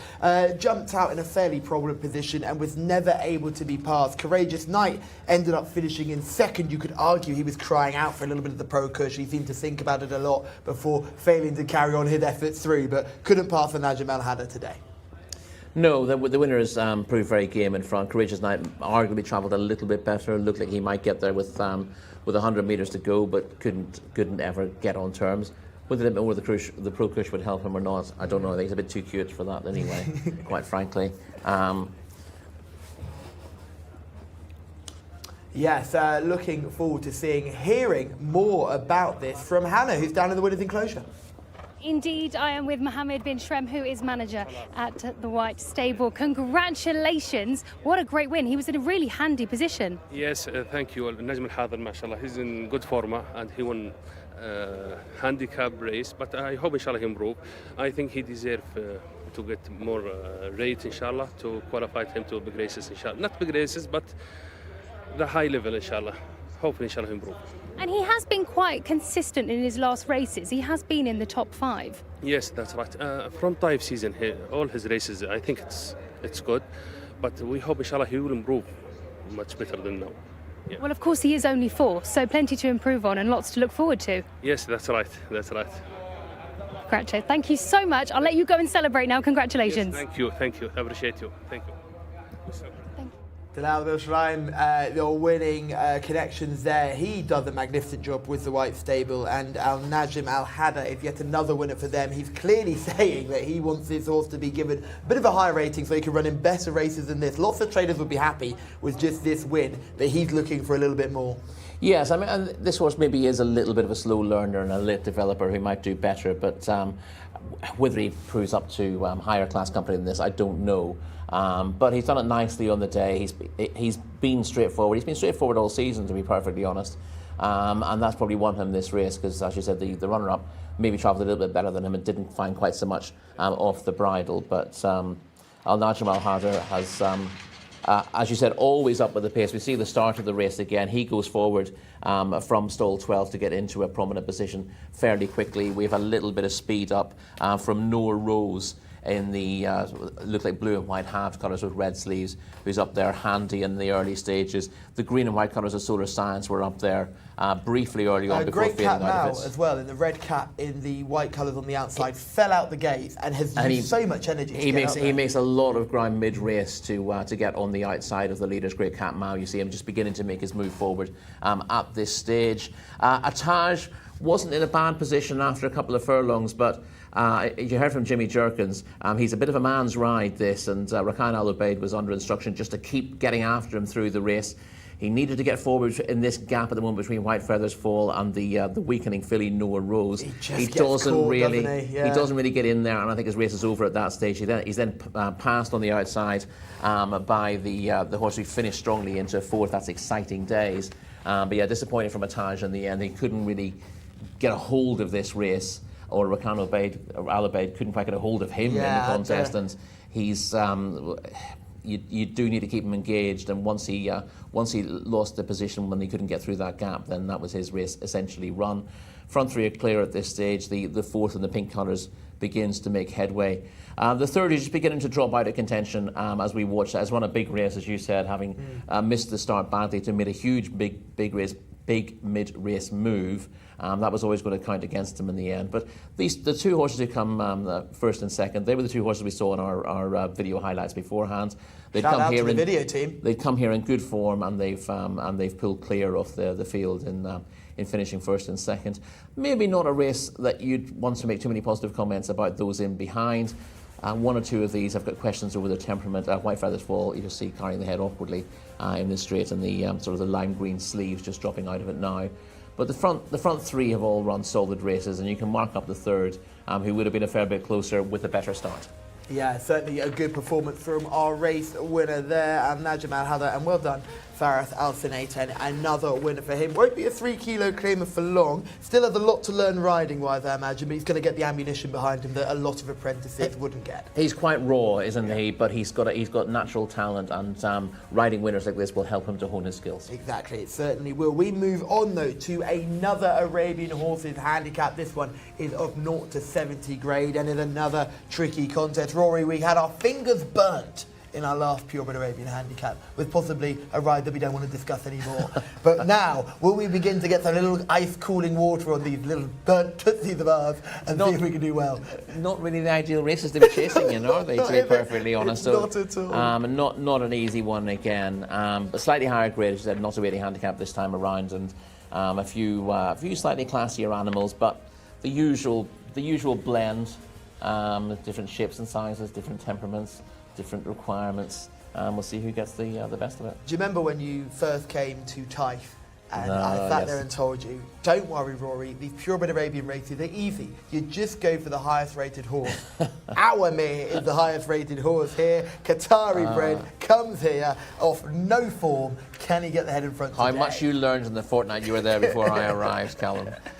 Yes, it's that the kind of expertise you learn in a fortnight is often easily forgotten, isn't it? Apart from our Motterhead, who we were bang on right about from day one. Indeed. Listen, that's what we did when we hadn't got an awful lot of form to go on when we started the type season last year. It's like, well, just stick with the best horses. But what you find with these handicaps is that the horses at the top aren't necessarily the best horses, and there tends to be very little between them at the weight. So we've got, in terms of the ratings of the top four, 80, 79, 79, 70, and 78 for Rad Al Singer. So it's not a case of the top one has a class edge here. Obviously, sometimes you get to the bottom and you get horses who are actually a little bit out of the weights, which you do. You do here slightly. 54 kilos is the bottom weight, so the likes of Jason de Violet, Hazam Al Burak are actually out of the weights, but not very much, and not enough for you to say put a line through those because of that. There's a handicap later on when you can do that, but generally speaking, you've got to look at all these runners and try to find out who's going to be suited by how the race is run, because if you can work out there's going to be a slow pace and you've got a horse who can steal it, as we had with Sedic earlier on, then you can find a little bit of an angle, but working that out in these races is not that easy either, quite frankly. Really not easy at all. In a contest like this, are we looking for another Sedic, a horse who's got bits of back form that we can hopefully find on a good day today, or are you looking for something that showed a bit more recent form? How do you play this race? Well, why don't we look at the horses and just see who jumps off the page? This trying to find winners notionally is a lot harder than actual finding real winners. Well, we'll start with the horse who comes into decent form. So we will start with the horse of decent form, but first we'll go to Anthony Ennis, who can give us the runners and riders for this contest. And I am joined by Toby Koenig, which is very exciting because we're at a different part of the race course. So Toby is the regulatory vet here on course. And we're going to look at the sampling stalls, aren't we? Because this is an important part of a race day. And what happens here? So over the course of the 3 days, we'll take somewhere between 150 and 200 race day samples. That's a combination of pre-race blood samples, mainly for what we call TCO2 analysis, to ensure that we have a level playing field, and also our post-race blood and urine samples, just to ensure that the horses are free of prohibited substances when they present to race. Yeah, and this is something that obviously happens regularly, that we happening behind us, and we have seen a couple of horses, haven't we, already in there. But obviously behind us as well, that's not part of it. That's another washdown area, right? Well, this is the washdown area specifically for the horses that have been sent for sampling. So we have the winner of the previous race here and another random sample here. So we'll sample both winners and other runners during the course of the meeting. But this washing area is specifically for those horses. We have a separate washing area for the other horses to recover. But this is, the horses are brought here post-race so that they're in a controlled environment. The whole area is under CCTV, and we adhere to the IFHA guidelines, so the international requirements as a IFHA signatory. That's interesting. Thank you very much, Toby. It's interesting to see another part of the racecourse. Thank you very much. No problem. No worries. Thank you very much, Hannah. Yeah, interesting to hear there from Toby, who does a magnificent job here, and they're still trying to split the regulatory side from the medical side, but it's certainly something that's being built here in Saudi Arabia. Yes, and we had a quick chat with Toby off air yesterday. Really interesting to hear what's going on here and what his hopes and dreams are for the development of racing here. Again, we said this yesterday, it's not just about getting the horses here, it's not just about putting prize money on, it's about building a structure for racing that holds water and making sure that you're dotting every I and crossing every T. And it's not always easy to push that through because it's not particularly sexy, but it's really, really important to do it. Infrastructure can often be more important than the horses at the end of the day. Absolutely, yeah. You can't get the horses without the infrastructure. You know, you can build it and hope that it works, but if the foundation is weak, then that'll be found out in time. And the foundation is the infrastructure and the processes and the procedures, and that has to be done properly. Now the horses are in the parade ring behind us ahead of this next race. So now I can hand over to Anthony Ennis. 0 to 80 handicap, Anthony. Not the biggest of fields. Still going to be hard to find a winner. Yeah, a bit tricky today so far. So we found 1 or 2. I think the team has done pretty well. Arabian Horses handicap 0 to 80. This is over a mile, 1,600 metres. It is our 6:05. Number 1 is Awamia. It's a big price at 20 to 1 for Camillo Ospina. Number 2 is Bin Altair for Abdullah Al Kradis. 3 is Hashem Sultan Al Mamoni. Number 4 is favourite on the international market, Rad Al Sengar for Nawaf Al Fairuz. 5 is Hammam for Adel Al Faradi. 6 Al Suwaida for Abdullah Al Khamis. Number 7 over the page is Hazal for Khalid Al Mamoni. Number 8 is Alpha Mega for Rakan Al Abaid. 9 Najashi, ridden by Abdullah Al Saidi. It is then number 10, Marussia Latoise for Thab Al Timyat. Number 11 is Dagui Latois for Tariq Al Mansur. 12 is Hazm Al Barak, ridden by Abdullah Al Hussein. And then over the page to find 13, which is Jason de Violet for jockey Ahmed Al Azari. Okay, they're the runners and riders. There is number 13, Jason de Violet. We've seen them all now. Let's go across to Hannah. Thank you very much, Enzo. We're going to start with horse number 3, Hashem, a chunkier sort, but don't let this put you off, as we know these chunkier purebred Arabians are more than capable. So you can see it's got a larger hind end, and I'd say I'd quite like the belly to be a little bit more tucked up and a little bit more, looking a bit more race fit, but nevertheless a strong, stocky sort, this one. Dropping back, number 4, Rad Al Sengar.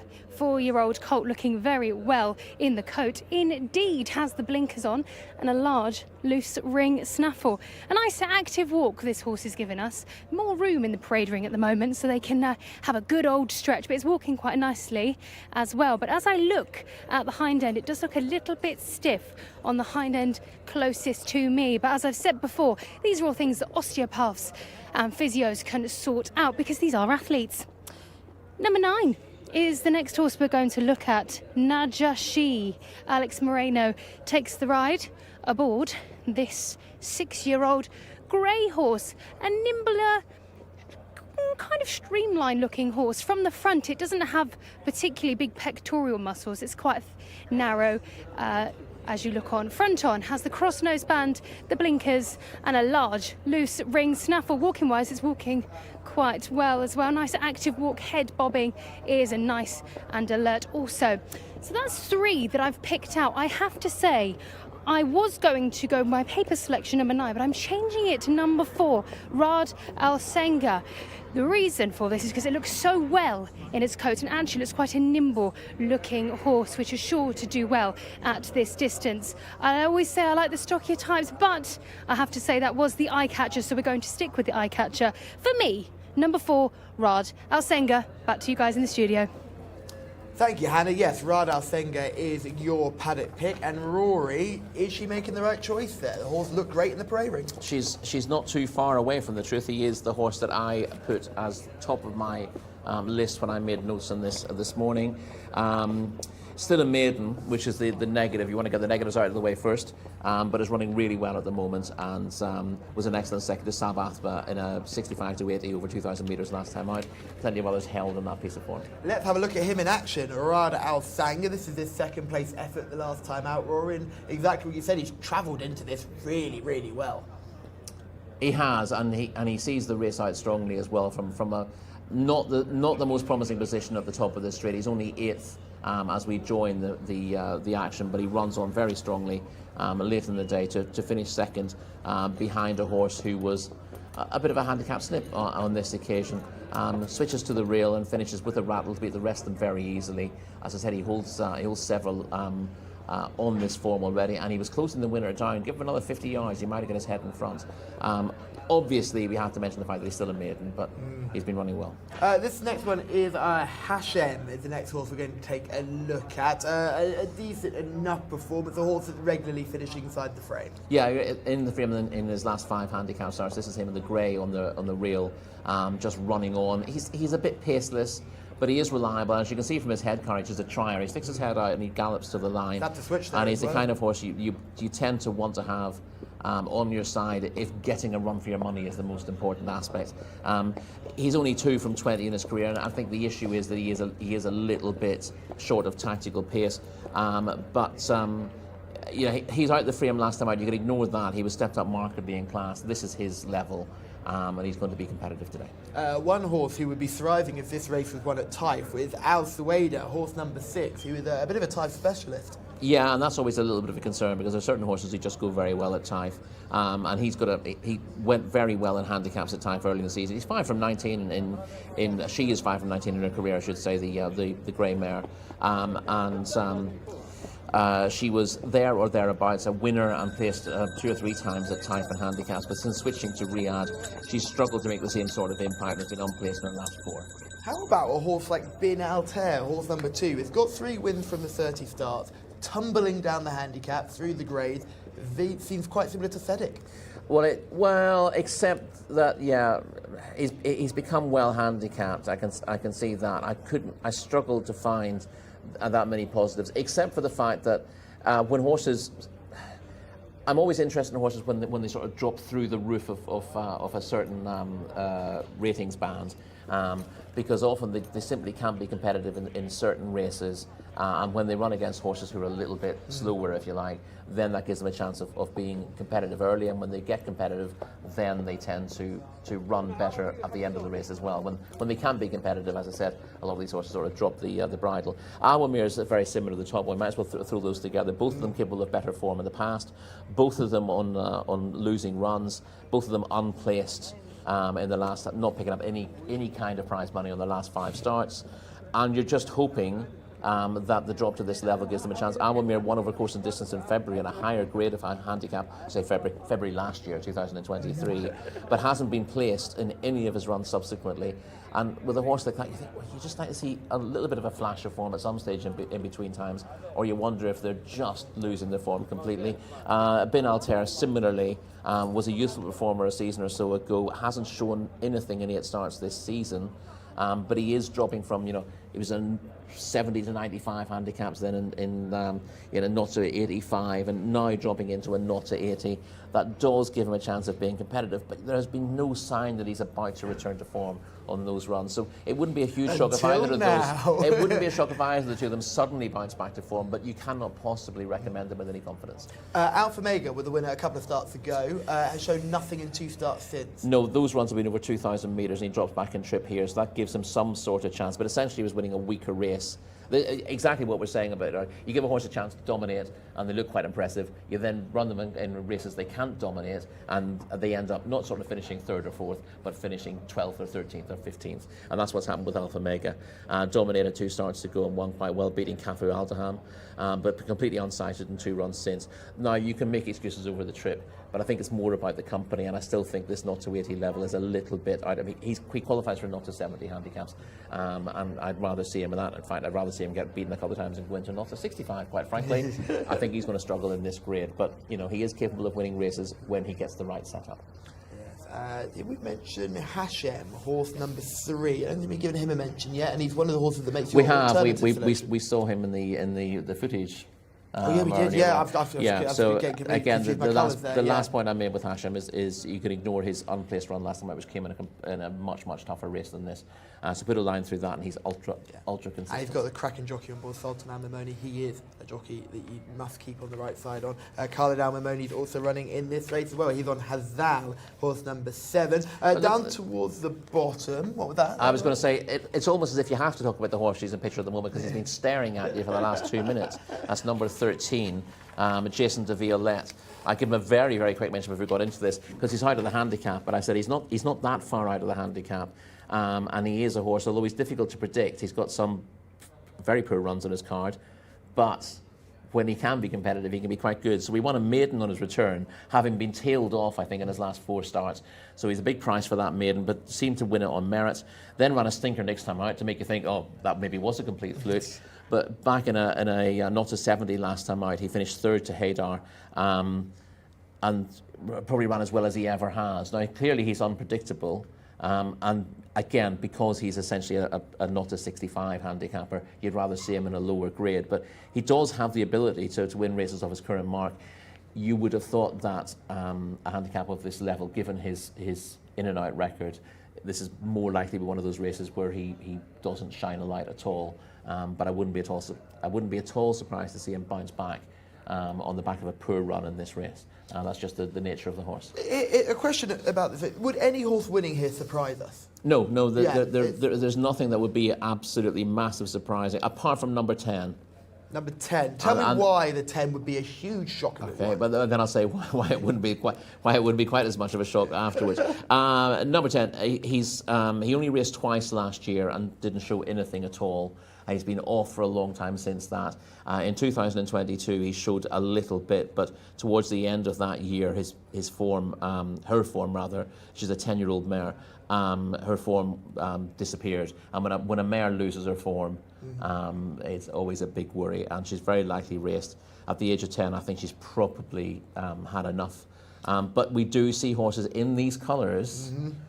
We've spoken to connections with this stable, and they basically say, oh, we only run them when we really fancy them. And they do seem to, every time you speak to someone from that yard, you kind of get the impression that you want to be with the horse in question. So interesting South American connections. Yeah, but Marusha Latoise, in terms of the form that she has shown in the last 2 years, very hard to make a case for her. Yeah, she will be tough to make a case for here. Great to see everyone tuning in and continuing to tune in here. We've had a couple of winners as well, which is nice to see. Great to see people getting involved, and always kicks up just before these races as well. So welcome everyone that's joining on the eve of this contest, and it's a tricky place to come here, Rory. They've started circling already. The 5 looks quite nice in the circles there. Quite interesting to see down at the start. Let's get a selection from you nice and early. Radal Singer is my pick in this race. Virtually nothing would be a surprise. 10 would be a surprise.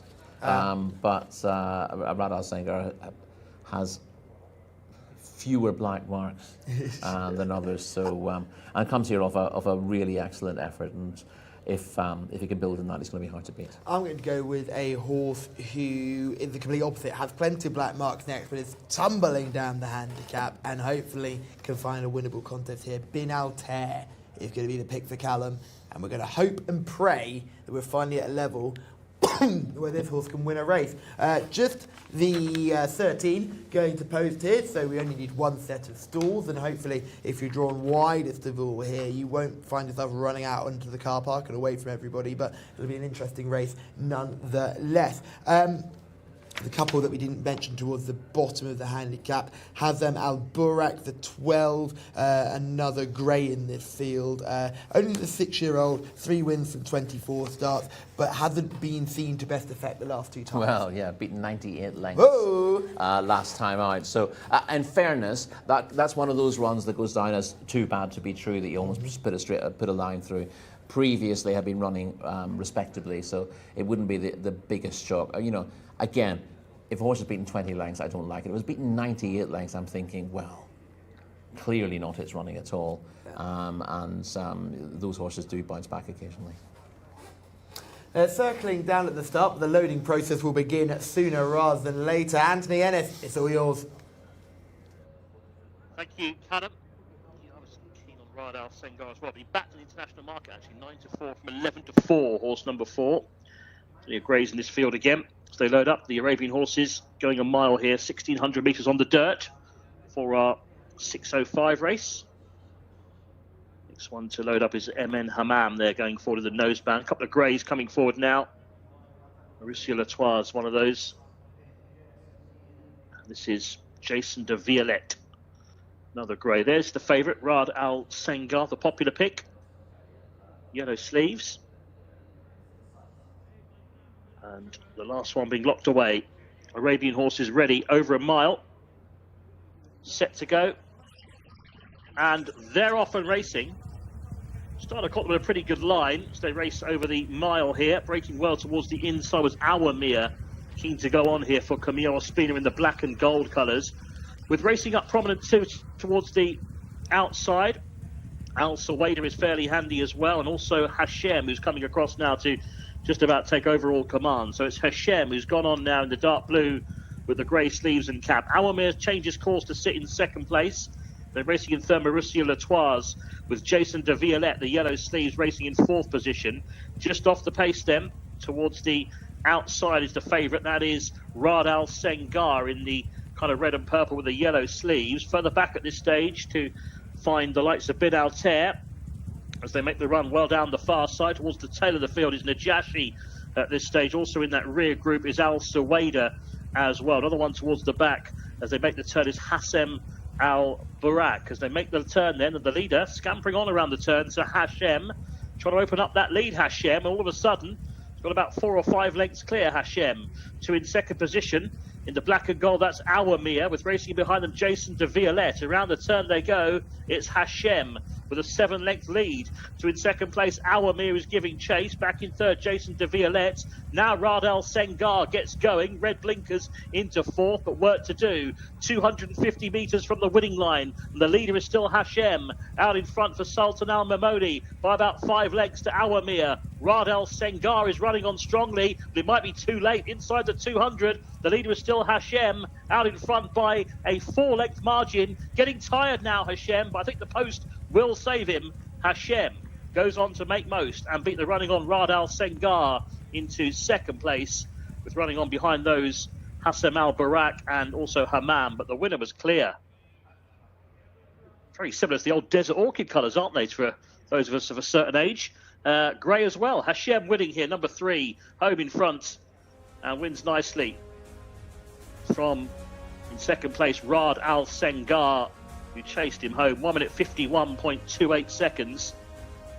Hashem the winner to Riyadh Al Sengar. I was waiting to confirm the 3rd placed horse. They were so far clear of the front 2. 2 3/4 lengths the winning margin. Hashem number 3 the winner. Second number 4 Riyadh Al Sengar. And third was number 6. It was Al Suwaida. Just getting that position there in the dark colours ahead of Hassem Al Barak. So it's 3, 4, 6 the result. 1 minute 51.28. 2 3/4 lengths. Hashem out in front and holds on.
And here comes Hashem in the colours that are very similar to the Desert Orchid colours. Obviously a very timely moment with the King George just in our rear view mirror. But yeah, lovely moment here and a very good performance from a horse who doesn't often lead.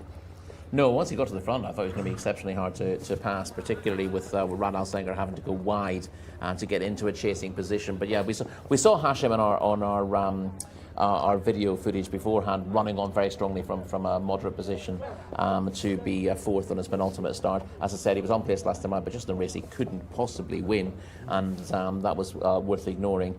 I didn't think he'd get to the front here, but no one else wanted it really. So the decision clearly was made either by the trainer or by Sultan Al Maimoni that he could actually go forward and grab that lead.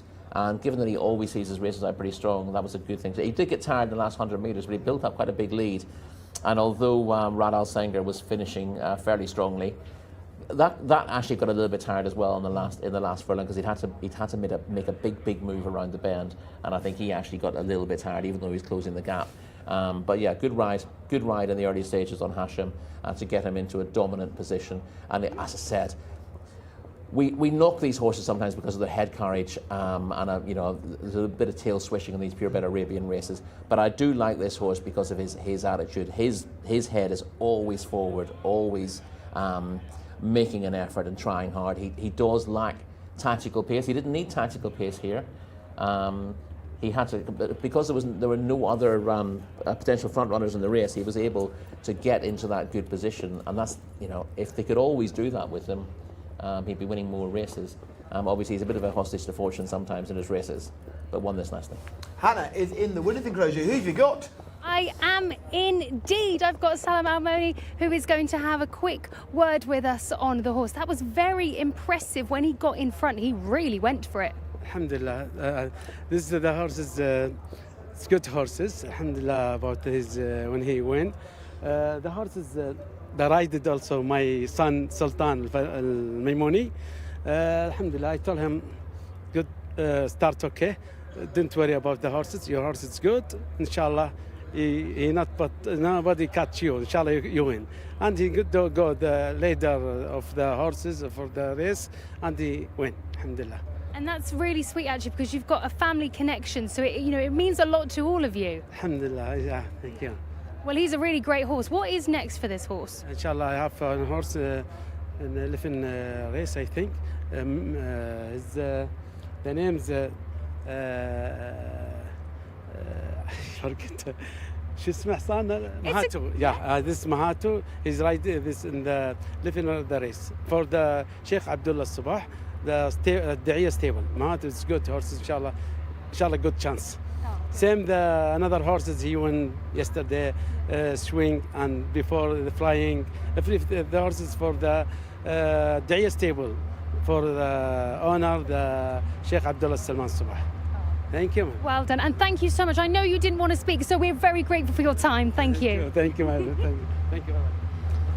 Thank you very much, Mansour Al-Maimoni. And yes, wonderful moment for him and his son. Sultan is a proper rider, and you'll watch him nick a couple of lengths here. But Rory, I want you to talk about the favourite and where you thought the jockey may have made an error riding him into the bend. I think he might not have had an awful lot of choice given where he was. You see him in a group of four horses towards the bottom of the picture. He's now last of that little group, and we know he can finish strongly, but he knows that his main danger is in front at this stage, so he's got to make a move. There's no space inside for him, so he either waits and makes his move in the straight, or he has to go up wide now and come forward. So I could see at this stage that if he was going to get round after our leader, he would end up having to be 5 wide, and it's not ideal to be ridden into the bend to make your move. But to be honest, I don't think Nawaf Al-Fairuz did anything wrong here. He didn't make a premature move.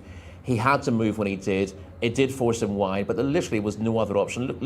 Look how compact the field is there and how few spaces there are amongst them. If you can get a run towards the inside, you should do it, but sometimes you've got to make your ground wherever it is, and that's what he's done here. Look how far clear the winner is from the second. Our talented drone operator had to zoom out to get them all in. Exactly. He must be at least 12 lengths clear of the runner-up at this stage, and as we said, we saw Riyadh Al Sanger finish like a train on his previous start, but again coming from this sort of position because he can't go forward in the early stages. He's got no early speed, and he has to come with a late rattle. But This is a very good ride from Sultan Al Mamoni to steal this kind of lead on a horse who himself tends to finish well. And it was just going to be a difficult gap to bridge. We do see now that the leader just begins to shorten his stride late in the day, and he'd worked hard to build up his lead. So Rad Al Sanger does begin to close him down, but he's hanging towards the rail in the closing stage. He's getting tired himself. So even though he's closing the gap, he doesn't have an awful lot run left. And I thought this was, while I wouldn't attach any blame to the jockey on the second,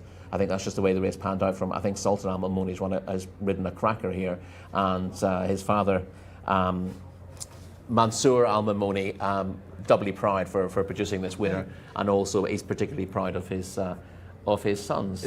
Carlin had a winner yesterday as well, didn't he? So they're very talented riders. I love watching this. The tracker cam's great here. Watch Sultan when he knows the horse is getting tired. He doesn't just resort to the stick. He'll now try waving it, and then it's all hands and heels to the end. Watch. Gives it 3 waves and says, no, we're not going to use it. I'm going to go hands and heels, and watch his head in position here. It's just, I love that. He's as streamlined as you could possibly be. I'm a massive, massive fan of that. I think it's really well pointed out. Because the issue here on a tired horse, they won't quicken again. No, they're not going to go any faster. So what you've got to do, you've got to maintain their rhythm.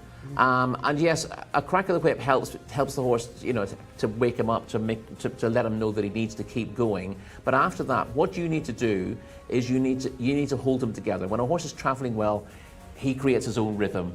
When he starts to lose his rhythm, when he gets tired, it's the jockey's job then to try to hold him together, do everything he can to make it easy for the horse. Whereas too many jockeys in that situation, feeling the horse shortening his stride, they end up trying to get the horse going again and getting it more unbalanced, and the stride gets shorter still, and that's what gets horses beat. What he's done there is he realises the horse is getting tired, and he needs to maximise his energy going forward, and he does it by putting no pressure on the horse, by just holding him together and keeping his rhythm going, rather than breaking his rhythm by forcing him or trying to get him to run faster, which is clearly not going to happen. A beautiful example of that. At both ends of the race, he's ridden really well. It takes some cojones to do that as well, because he can hear the other horse behind him. Exactly. And he's already seen the screen. You can see him have that quick look up to the screen, and then he's got no vision. And all you can do is hear the horse behind you. Now, I know, so I've done athletic before, and I've run it. You hear something behind you, you panic. Of course. You could just say, oh, well, I'm going to get caught. And again, what tends to happen, I think people who run will get the idea of this. You tend to think, oh, I've got to do something different. But you can't. If you've run to your maximum, all you can do is just try to hold your form. Yeah, that's exactly hold your form it, to the line and hope that you're minimising the negative rather than trying to maximise the positive. And remember, I remember my old athletics coach used to say, they're chasing you. Yeah. You've got to remember, if you're especially in a race like a 200 or a 400, they're going to be trying to close the gap to you. So if you've stolen the march on them, then it's very hard to be caught. And it's one of those things, you watch the Olympics, you watch all these other events, those sprint races over a bend or a curve, not many people come from behind and come flashing home late, because they're all running their own races too. So well done to Sultan Al Mamoni, a jockey who did very well to win in France in a young international apprentice jockey's race earlier on last season. Did huge work on social media as well, which was so important, where he was managing to discuss various things about working and riding in France, and I thought was just a massive bonus for Saudi racing as a whole. His whole performance out there was splendid. Yeah, and I didn't see specifically how he got on there, but again, the last time he had a winner in a similar scenario that his father trained the winner, we heard him speak about that, and again, the pride that came through about how his sons were doing, particularly Sultan coming through. He's younger, he's got to prove himself a little bit, but he's made his father proud by the way he's done his job, and that's, again, lovely to see today. And he does a lot of riding at the provincial tracks around Saudi Arabia, so you don't often see him riding here at King Abdulaziz or at Taif, but he's clearly riding plenty of winners. If his social media that he goes by, he rides a winner every other day. He clearly has an excellent work ethic, which you can't get by on work ethic alone. You've got to have talent as well, but too many people who have talent don't have the ethic to go with it. And it's great to see that with Sultan Al Mamoni, that he clearly is a talented jockey. He's done things right there because he's learned how to do them. It's not pure natural talent. He's watching and learning and doing all the time, and that's making him a better jockey. And it's lovely to see someone coming on the way he is. Yes, the Al-Faradi household, obviously the big names, there's Abdullah and Fayed and a lot of very talented riders, but the Al-Mamonis, don't sleep on them at all. Rory, we can't keep sleeping though, we must move on to race number 8. This is the local bred horses open. It's for the 2-year-olds, over 1,800 metres. Now an interesting distance for these 2-year-olds to face. Yeah, is this the first opportunity the 2-year-olds have had to go this 1,800 metres? Because it's... I wouldn't want to confirm or deny. Yeah, but it's at this time of year they're beginning to step up, and there are a lot of horses who are bred for this sort of trip, who come into their own at 1,800 metres and 2,000 metres, and a lot of them have been out early, but not necessarily shining, starting off at 1,200 metres, working up gradually 1,400 to 1,600. But you'll see horses who look like they're thoroughly exposed, who will suddenly blossom from this time of year onwards and turn out to be very good horses. And you look through the form of this race, it doesn't really catch you and shake you up, does it? But I wonder whether there's one horse in here, despite looking fairly exposed, who might take a big step forward for this trip. I've got one in mind. Oh, I love that already. Looking forward to hearing who it is. Mr. Anthony Ennis, it's all yours, the runners and riders for race number 8. Thank you, Callum. Yeah, the 9 furlong trip, the 1,800 metres then for these 2-year-olds. Number 1 is Jcsa Al-Damay for Nawaf Al-Fayrouz. Number 2, Dale Al-Hajaz, written by Alex Moreno. Number 3, Expo Al-Riyadh, Khalid Al-Mamoni.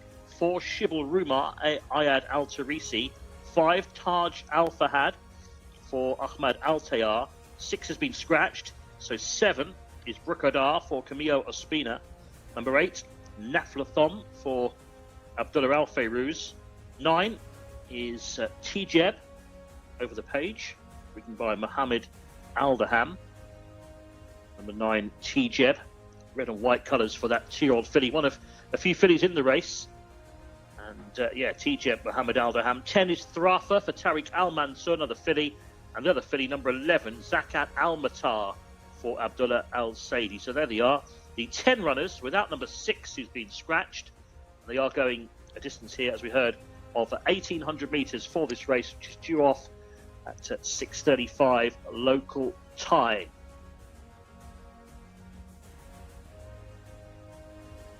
Right, well, the first horse we're going to have a look at is horse number 1, Jcsa Al-Damay. And the reason is I thought this was a real eye-catcher because he was behaving very, very well. And then I spoke too soon and he just had a little bit of a mishap and he had to be turned in a circle.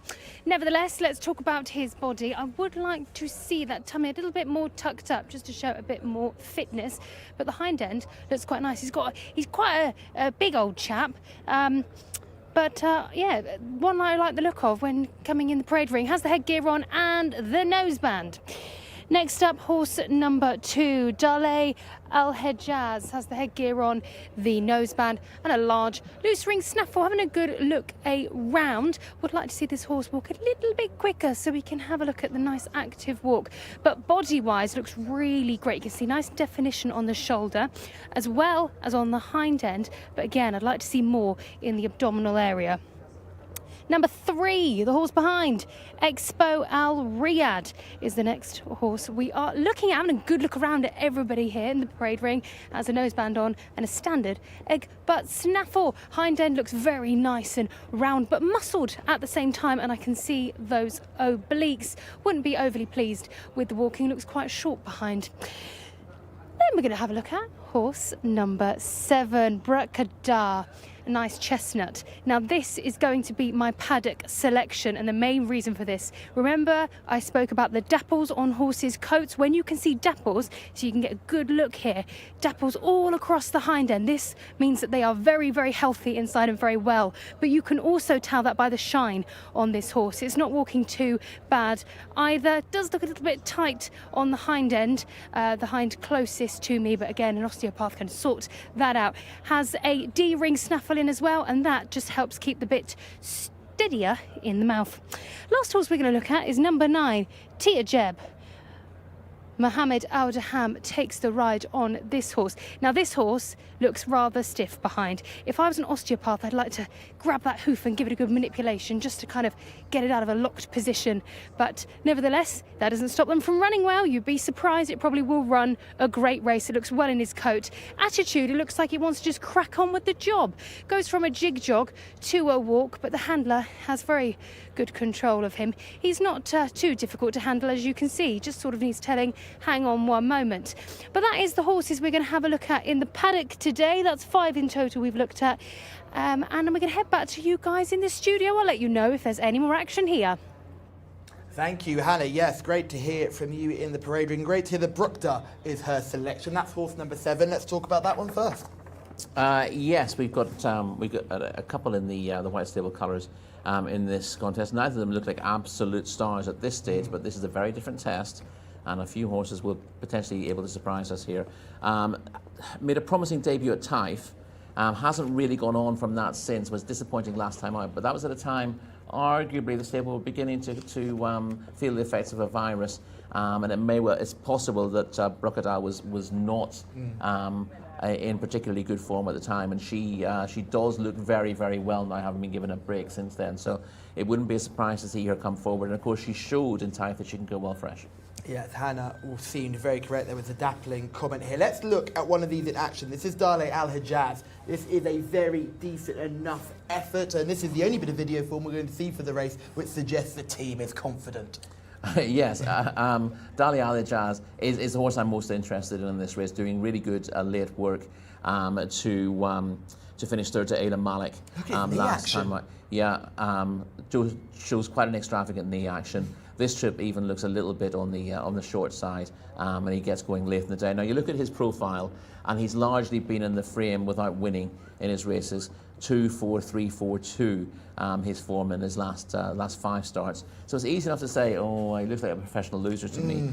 I think this horse could really flourish for stepping up and trip, and for all he's shown a sort of similar level of form in most of his starts, I wouldn't be at all surprised to see him improve for tackling this 1800 metre trip, and I think he's got a big chance today. I'm going to get you to put your jockey silks on here, Rory. How do you ride the 1800 metre trip here? Because it is such an in-betweeny distance. We've seen some go far too hard early and treat it like a mile race, and we've seen others. My concern with this horse would be the fact that he's not got that much pace. Could he be given too much to do late on? Yeah, but again, the pace that he's shown is largely against horses who have pace at shorter trips, and now he's tackling a trip which he can be more competitive in the early stages. So I don't necessarily see him coming from well off the pace here. I think running over 1200 and 1400 metres as he was early in his career, he was generally taken off his feet before running on at the end of it. It's not necessarily going to be the way he runs this race, and we know that Alex Moreno likes to get handy in his races if he can.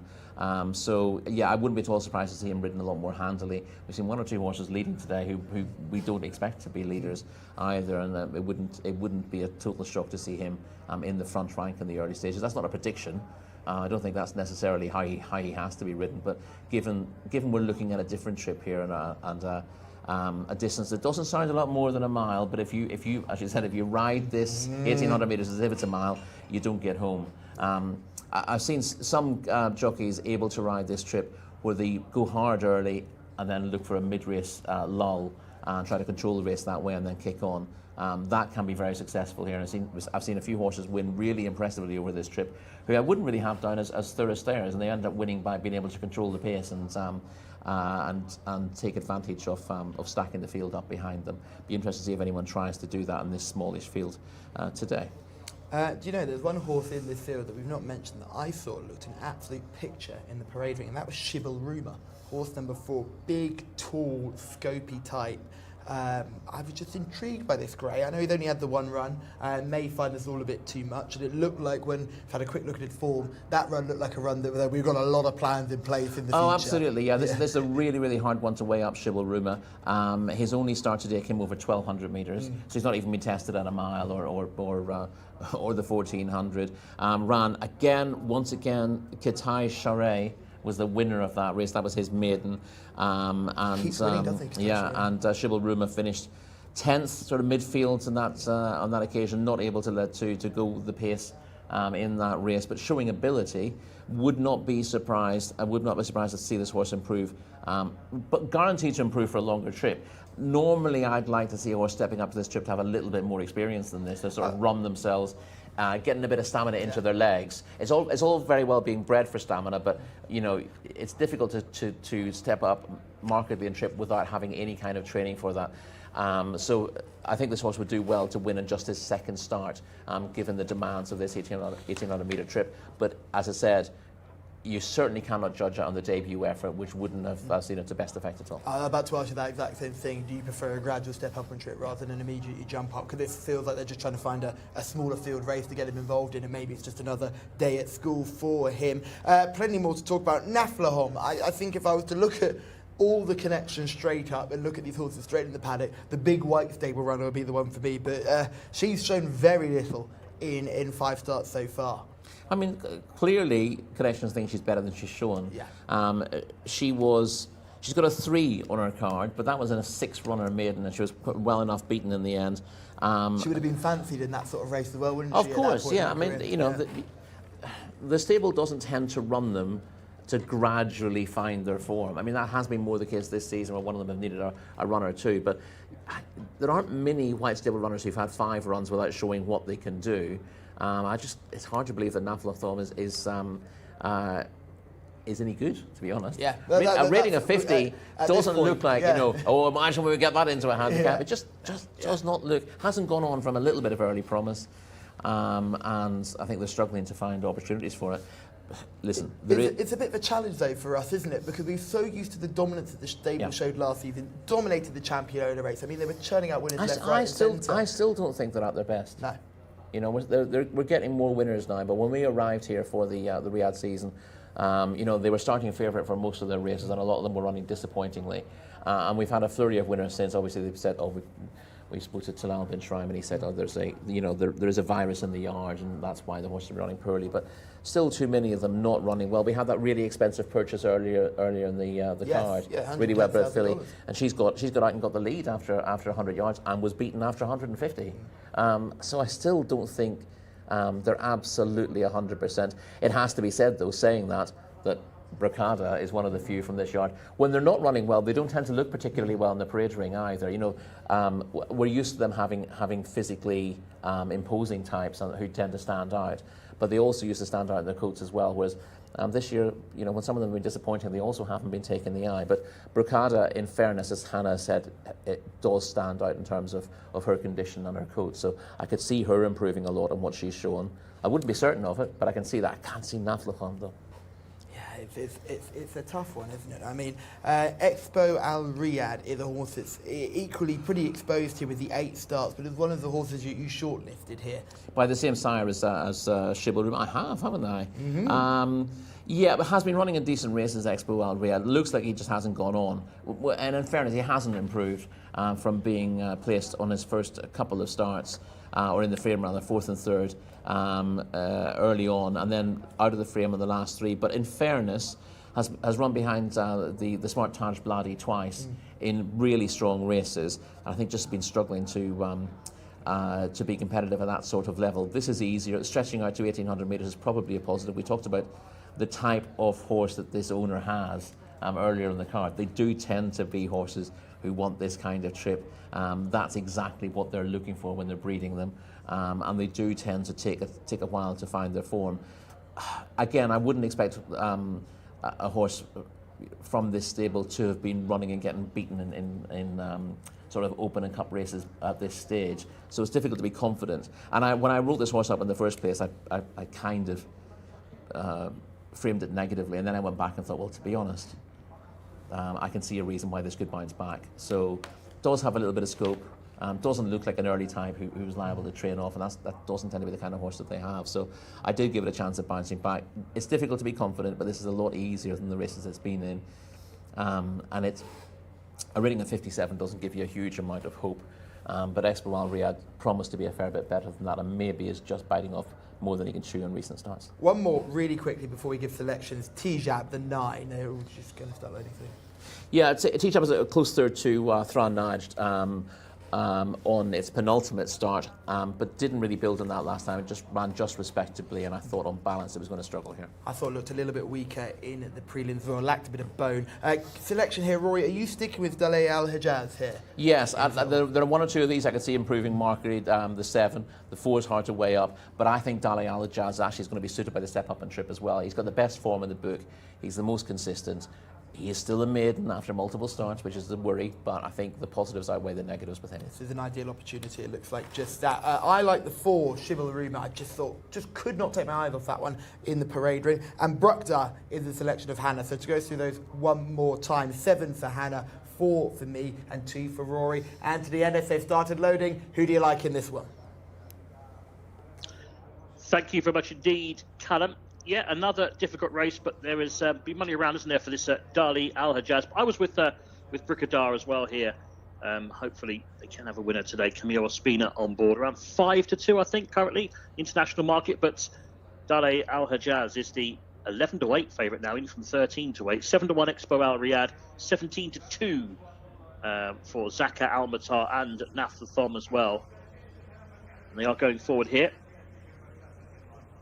Nafla Thom, the red cap for Abdullah Al Fayrouz. First colours worn by Camille Ospina on Brickadar. Down to the final 3 here for this, which is our 8th race already, 6:35. 1,800 metres then, the staying trip for these 2-year-olds, 9 furlongs. Just about ready for a start. And they're off.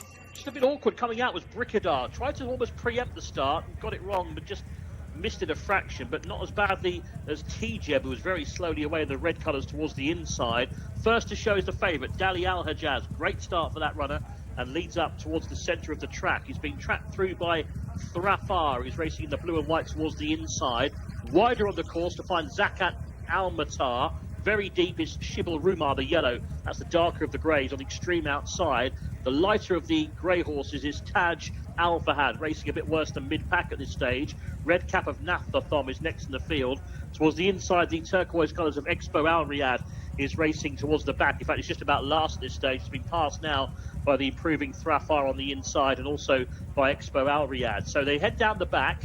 Very wide is Shibal Rumar in the yellow and black colours, but not far off the speed. Towards the inside, the red blinkers of Dali Al-Hajjaz is prominent too, but doing plenty of work early on. One that's right there is Ace Aldemay in the white and black, but niggled. And here on the outside comes Shibal Rumar to make it a 4-way go. The other horse in that line is Zakat Al Matar, who's racing in the kind of turquoise and black colours. So round the crown of the bend, making ground to sit on the heels of the leaders now, is Nafla Thom in about 5th. Spot the red cap. Brickadar has gone out like a light, I'm afraid, as they turn for home. The leader is Shibal Rumar in the yellow, who's going great guns too. So Shibal Rumar it is, who's quickened up here for Ed Al Tarisi. But here comes Nafla Thom, who's covered the move, and all of a sudden, Nafla Thom has quickly gone to the front and put this to bed in the matter of strides. This is impressive. It's Nafla Thom who's gone clear now by about 7 or 8 lengths. Look at this one open up. Wow, Nafla Thom is going to rout this field. He's going further and further clear. And Nafla Thom is going to win this by a street. Most impressive win of the day. Look at this one go. Nafla Thom is clear for Abdullah Al Fayrouz. Wins by a mile. Wow. Second place in the end will go to Zakat Al Matar. Close in behind for third with Expo Al Riyadh and Shibal Rumar. That was breathtaking, wasn't it, from that 2-year-old filly? Blinkers and tongue strap on. And she showed a devastating turn of foot just after the home turn. Just when I thought Shibal Rumar was going quite well. Nafla Thom blew her away and wins easily. Number 8. A devastating turn of foot. The step up in trip was perfect. The 1,800 metres, absolutely ideal. And this horse has won in a time of 1 minute 56.3 seconds. And should make into a very nice 3-year-old if the progress continues. She was so far clear, we had to wait a long time for the second horse to come into shot. That was number 11, Zakat Al Matar. Third, number 3, Expo Al Riyadh. And Shibal Rumar got very tired and was joined actually on the line by Dali Al-Hajjaz for 4th. 16 lengths, the winning margin, the biggest winning margin of the day by far. Nafla Thom, number 8, beats 11, Zakat Al Matar. Expo Al Riyadh, number 3 and 3rd. Impressive, Nafla Thom in race 8.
Wow. What a performance there from Naflasom under Abdullah Al Farouz, trained by Ahmed Mahmoud, and they will be over the moon with that because she has shown absolutely nothing in her previous 5 starts. She showed, the thing is, she showed ability on debut when she was 4th at Taif. Then she didn't build on that. As I said, she was 3rd 3 starts ago, but that was in a week 6 runner race, and she's been beaten out of sight on her last 2 starts. I think she was 16th last time out. And just looked like she wasn't going anywhere at all. I did expect something to suddenly show improved form for the step up in trip, but I didn't think it was going to be her, given how she's been shaping in recent starts. Yeah, fascinating race to watch as well, because I was getting very excited with Shibal Ruma, who had to come widest of all, but travelled into the race so powerfully, but the light went out pretty quickly. Still very green. I thought that was a big tick performance of that horse, who I think eventually finished 5th. Yeah, I think that a lot better than the bare form, and horse to keep on side Shibal Ruma. I didn't particularly like the big step up in trip straight away, but I think that Shibal Ruma has got a chance to stay in this trip on another occasion. Now, we know the owners of Shibal Ruma will definitely be watching us right now, and I cannot tell, well, I'll tell them more later on. Hannah, you're there with our winning connections here. I am indeed, yes. Let's catch up with Talal, who is manager at the White Stable. That was very, very impressive, and it's so exciting that she's only a 2-year-old and yet to improve. Thank you. And she's, I think, good filly, but today the long distance, she improved in long distance, and last time I think they like the long distance. And she has sister to good filly, Rajatullah. Hopefully, inshallah, she will improve in the future, inshallah. Yeah, she really took advantage round that bend and really excelled forward, didn't she? Yes, that's right. And we like this filly before, and the trainer, he mentioned she need more distance. Today, alhamdulillah, she ran and she beat more than 16 lengths from the horses. I hope, inshallah, she keep improving, inshallah. I mean, it just goes to show that horses, sometimes you do need to give them a bit of time, and of course change the trip too, because in the last 2 starts she didn't particularly show that much, but it just goes to show what a performer she really is. That's right. And there is, I think that all the trainers here, they're complaining about the program, all the distance for 2 years old, 6 furlongs. So some horses, they need more distance. I hope, inshallah, she will be okay in the long distance, and the King Abdulaziz Cup after maybe 1 month, no enough time. Hopefully, inshallah, she will get good rate, inshallah, to qualify her to King Abdulaziz Cup. That's what we hope, inshallah. Brilliant. Thank you very much, and well done. Thank you. I appreciate you. Thank you. Here from Talal Al Shrine, who again is just so useful when it comes to these White Stable horses, always gives us great information about that. And they mentioned the race programme again. This must be one of the only opportunities that these youngsters get to run over a little bit further, and they've taken advantage. Yeah, and I mean, again, if we look at the programme back home, the furthest they run over here is the 2,400 metres. For anyone on the dirt, but obviously we race over much further than that in the UK. But even then, for 2-year-olds, there are very few opportunities beyond a mile. Yeah. For 2-year-olds, there are maybe a handful of races at a mile and a quarter. Some of them are brutal to watch. They are, exactly. Ground tends to be a bit softer that exactly. time of year. They come in the autumn, so they're doubly difficult because they're a thorough test of stamina. Not just because of the distance, but because of the ground they tend to race on as well. Not many horses really want that kind of trip. You've got the Zeppelin Stakes, of course, at Newmarket over that trip. That was running a bog this year, wasn't it, as well? It looked like it's... People think, is it a Derby trial? Probably not. It's a King George trial for the future. But yeah, some of these horses do need a trip. And of course, because of the season here runs through December into big races in January and February for these horses, then it makes sense that they're given a chance to a step up. And there are opportunities in March as well, and I think Talal Shrine was mentioning there that this horse would need more time. It couldn't run next month, but there are opportunities later on in the season, especially in March, where you can pick up some really good races, and that's why I think our channel's so important, because after the Saudi Cup, it doesn't stop, we keep going. You get a few weeks racing after that, and it does suit these later developing types. So the programme is much more in keeping with what they're capable of doing. Yeah, so looking forward to seeing what this horse does. And we're seeing here Shibal Ruma is just travelling on the outside here, travelling up so well. You see the eventual fourth, Dale Al Hijaz. That's a really interesting run from that horse. He actually got to the front, but then got, he's pressed on the outside, so he probably wasn't particularly happy sitting on the rails with horses on his outside. It looked like now he drops back to 4th place, and you think he's going to drop further back through the field. He actually rallies again late in the day to repass Shibal Ruma. Not quite the run I was expecting, but he looks, again, he's utter stayer, isn't he? He clearly wants a trip, but even this wasn't enough for him. Perhaps trying to make the running didn't suit him. He didn't look particularly happy being pestered in the lead, whereas once he got into space again, he seems to have run on. But our winner's won really well. She was never rated higher than 53 at any point of the season, but dropped to 50 after a couple of disappointing efforts, but has really relished this trip. Yeah, she certainly has relished this step up in trip. Hannah, our intrepid reporter, is out in the field. Who have you found and where are you at? Well, I have found a racegoer who is here for the very first time. Let me introduce you to Anna. This is very exciting, Anna. Like I said, your first time here. Tell me about it. Have you been to the Kingdom of Saudi Arabia before? No, this is my first visit to the Kingdom of Saudi Arabia, so I am seeing everything through fresh eyes and really just loving, absorbing the different atmospheres that are available, in this country. It's a pretty incredible and unique experience for me. Yeah. Now, have you been racing before? I have been to the races in Melbourne. Of course, we host the Melbourne Cup, and also in Hong Kong. So they're the two places that I've seen racing before. Yeah. Okay, well, that's great. So this is a completely new spot. So tell me about your day. How have you enjoyed it? How have you enjoyed the racing? What I've really loved is that the races here feature the Arabian horses, and this is something I've never seen before in any of the racing that I've seen. So I know that they're a beautiful animal, and my friend has talked it up a lot, and so I've really enjoyed just seeing that feature of this racing, and just how beautiful and atmospheric and just it's a lovely, unique environment. And I've also seen, well, that's where I found you, by the parade ring. And that's, of course, a really important place to be, isn't it? Seeing the horses before they race. So you've enjoyed the Arabian race, and I'm sure you've enjoyed the thoroughbred racing as well. Can you just tell our audience, particularly those who've never been here before, what else you've enjoyed here and why they should maybe come and visit? Well, I think it's, as I said before, it's a really unique experience. The fact that you can get really nice and close and up to the thoroughbreds and see them as they're passing through, watch all the inspections as they happen, and just really, see those horses just before they're about to get out there. They're twitching and they're energetic, and you can really feel the atmosphere when they're walked past. Yeah, it's beautiful. I think you should come and watch the races here because they're nothing like anything I've seen before. Well, thank you so much for that, Anna. It was great to meet you. And yeah, like she said, come and see us. Yeah, thank you very much, Hannah. Come and see us. It's lovely to hear people from all over the world coming to enjoy not only the racing, but Saudi Arabia as a whole. We must move on, though, to a fillies and mares handicap. It's a 0 to 85. Anthony Ennis, you can tell us those runners and riders. I can do, Callum. Yeah, it's 9 furlongs, you say, for the fillies and mares here, for the distaffers. 7:05. 0 to 85, fillies and mares handicap. And 1 is Israj for Alex Moreno. Number 2 is Mota Zia Feras Al Sanatan. 3 is Thakati for Naif Al Nazi. 4 is a large authority for Talik Al Mansur. 5 Valinor for Khalid Al Mamoni. 6 is Stoppel Abdullah Al-Lawfi. 7 over the page is Hakwat for Camillo Espino, who's been quiet today. Number 8 Pack Ice, ridden by Mohammed Aldaham. Number 9 Almo Salhema for jockey Abdullah Al Fairuz. Number 10, Mawakit. Now Ayad Al Tarisi rides. 11 is Curlin's Jewel for Abdullah Al Khamis. So they are the fillies and mares.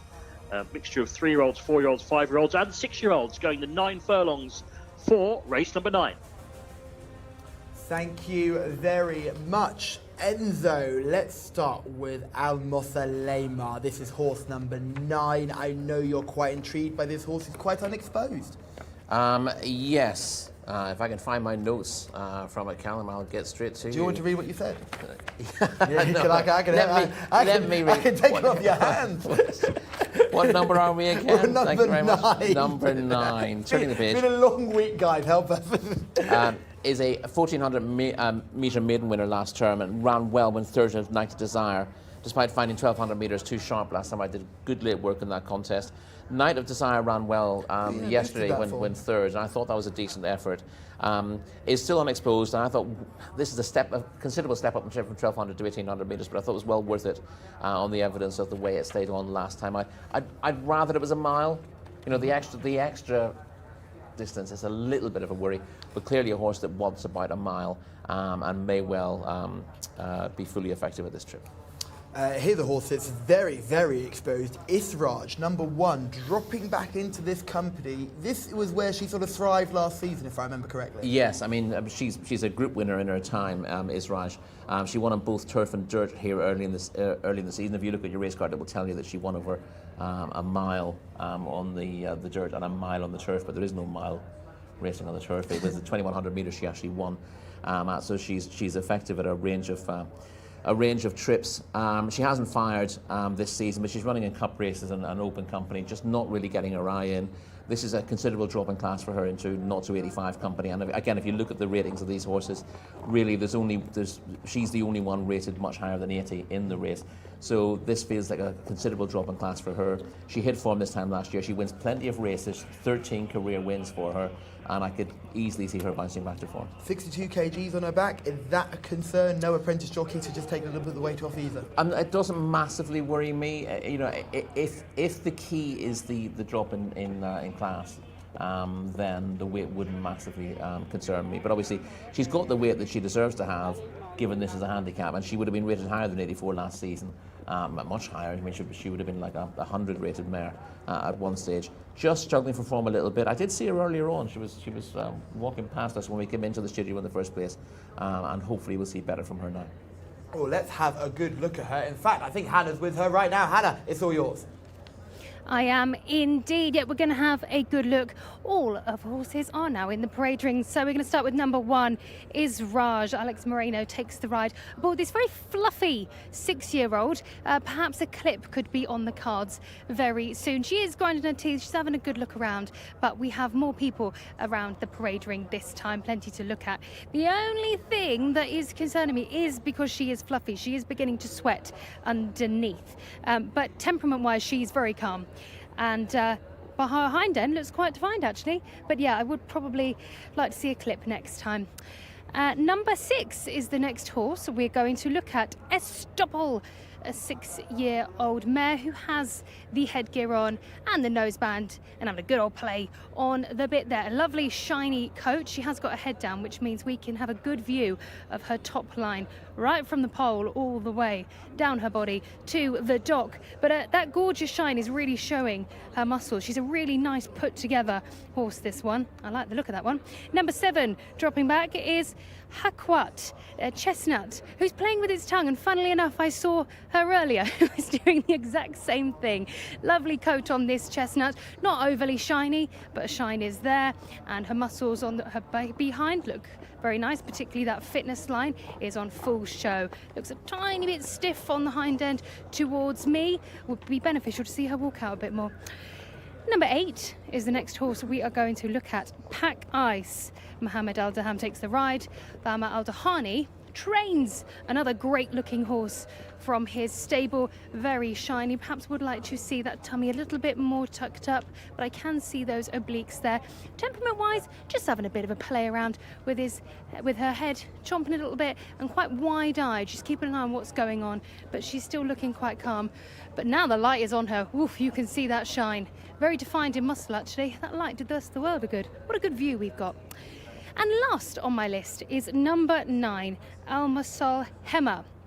Nice grey there, really defined hind end as well. You can really see those muscles as she walks. She does look stiff behind though, so a good walk out and a stretch I think is necessary for this horse. She is being contained a little bit as she is walking to pick up the pace. However, there is a gap in front of her, so they could afford to walk a bit faster, but never mind. She has the noseband on and a standard egg butt snaffle. She is beginning to break into a bit of a jig jog, but it's nothing to worry about there. The swish of the tail just shows a little bit of excitement, and that is all.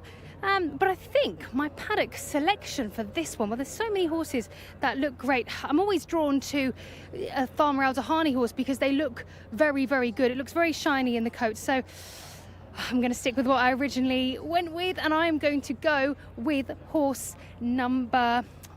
I'm going to go with horse number 8, Pack Ice. I'm going to stick with that one because it looks very good, very shiny in its coat. And of course, trainer on form at the moment. Well, that was a tough decision for me. Back to you guys in the studio. Oh, Hannah, we lived and died with that decision there. We went through the full range of emotions on that one. We've got Sam Al-Dahani's biggest fan, though. It's Hannah in the parade ring. She's not wrong, though. They do often look very, very good. There's quite a bit of competition to be Sam Al-Dahani's biggest fan. Well, some of the competition's been disposed at this moment.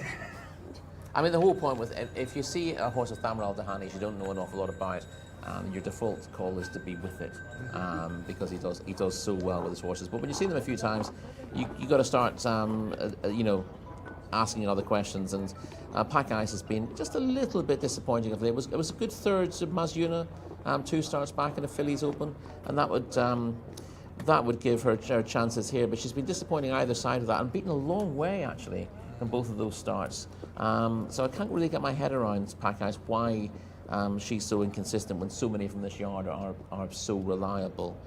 They can't all be stars. The last thing I've written about her is that she is capable of throwing a spanner in the works.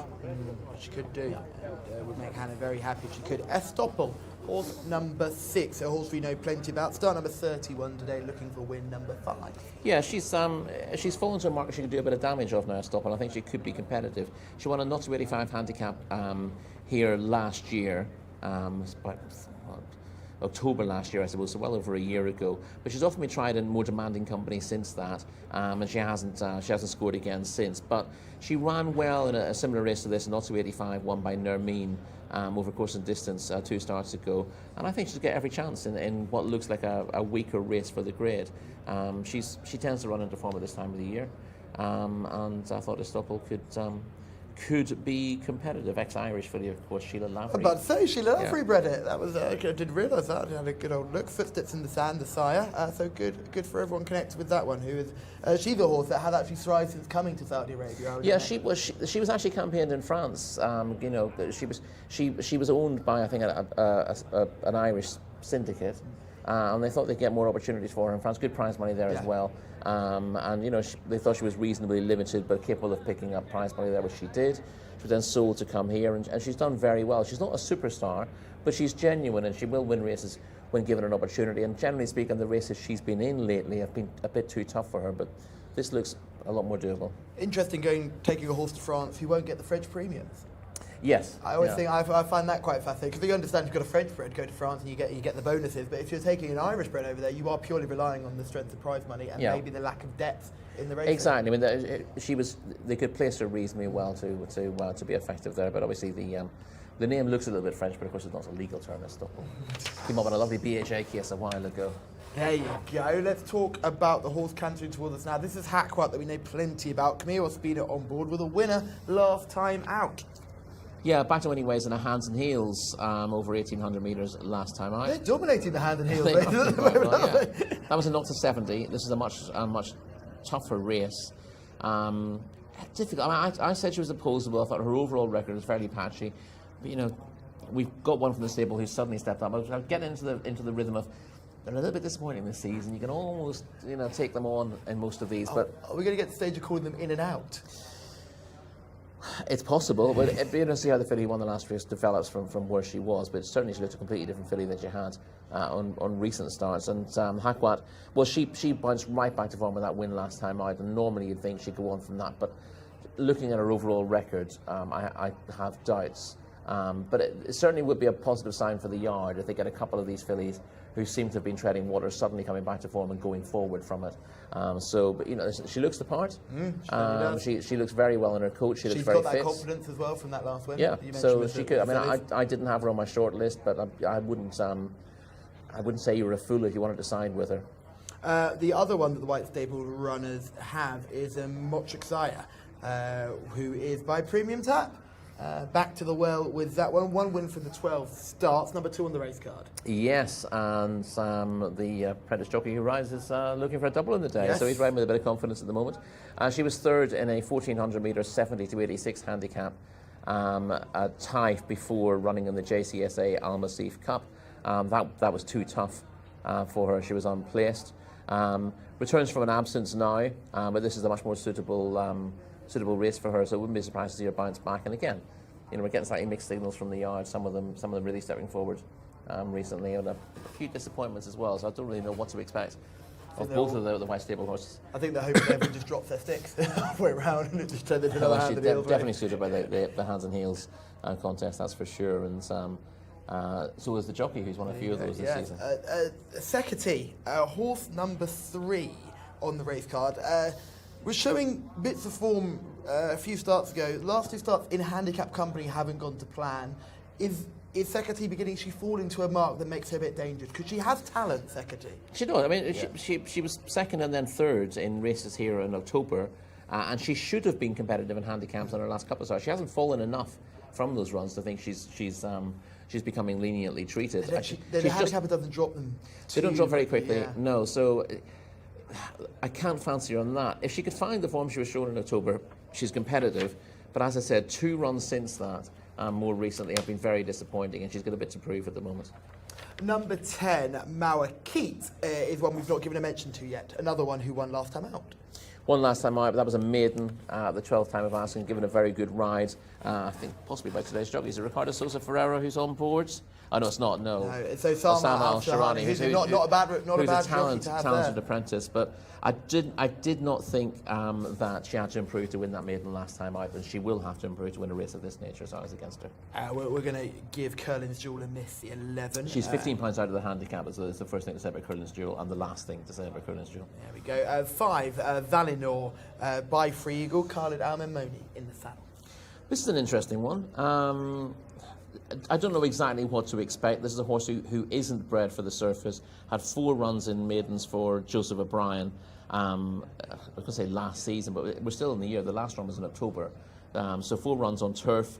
Showed ability on all of those 4 runs, making the frame every time.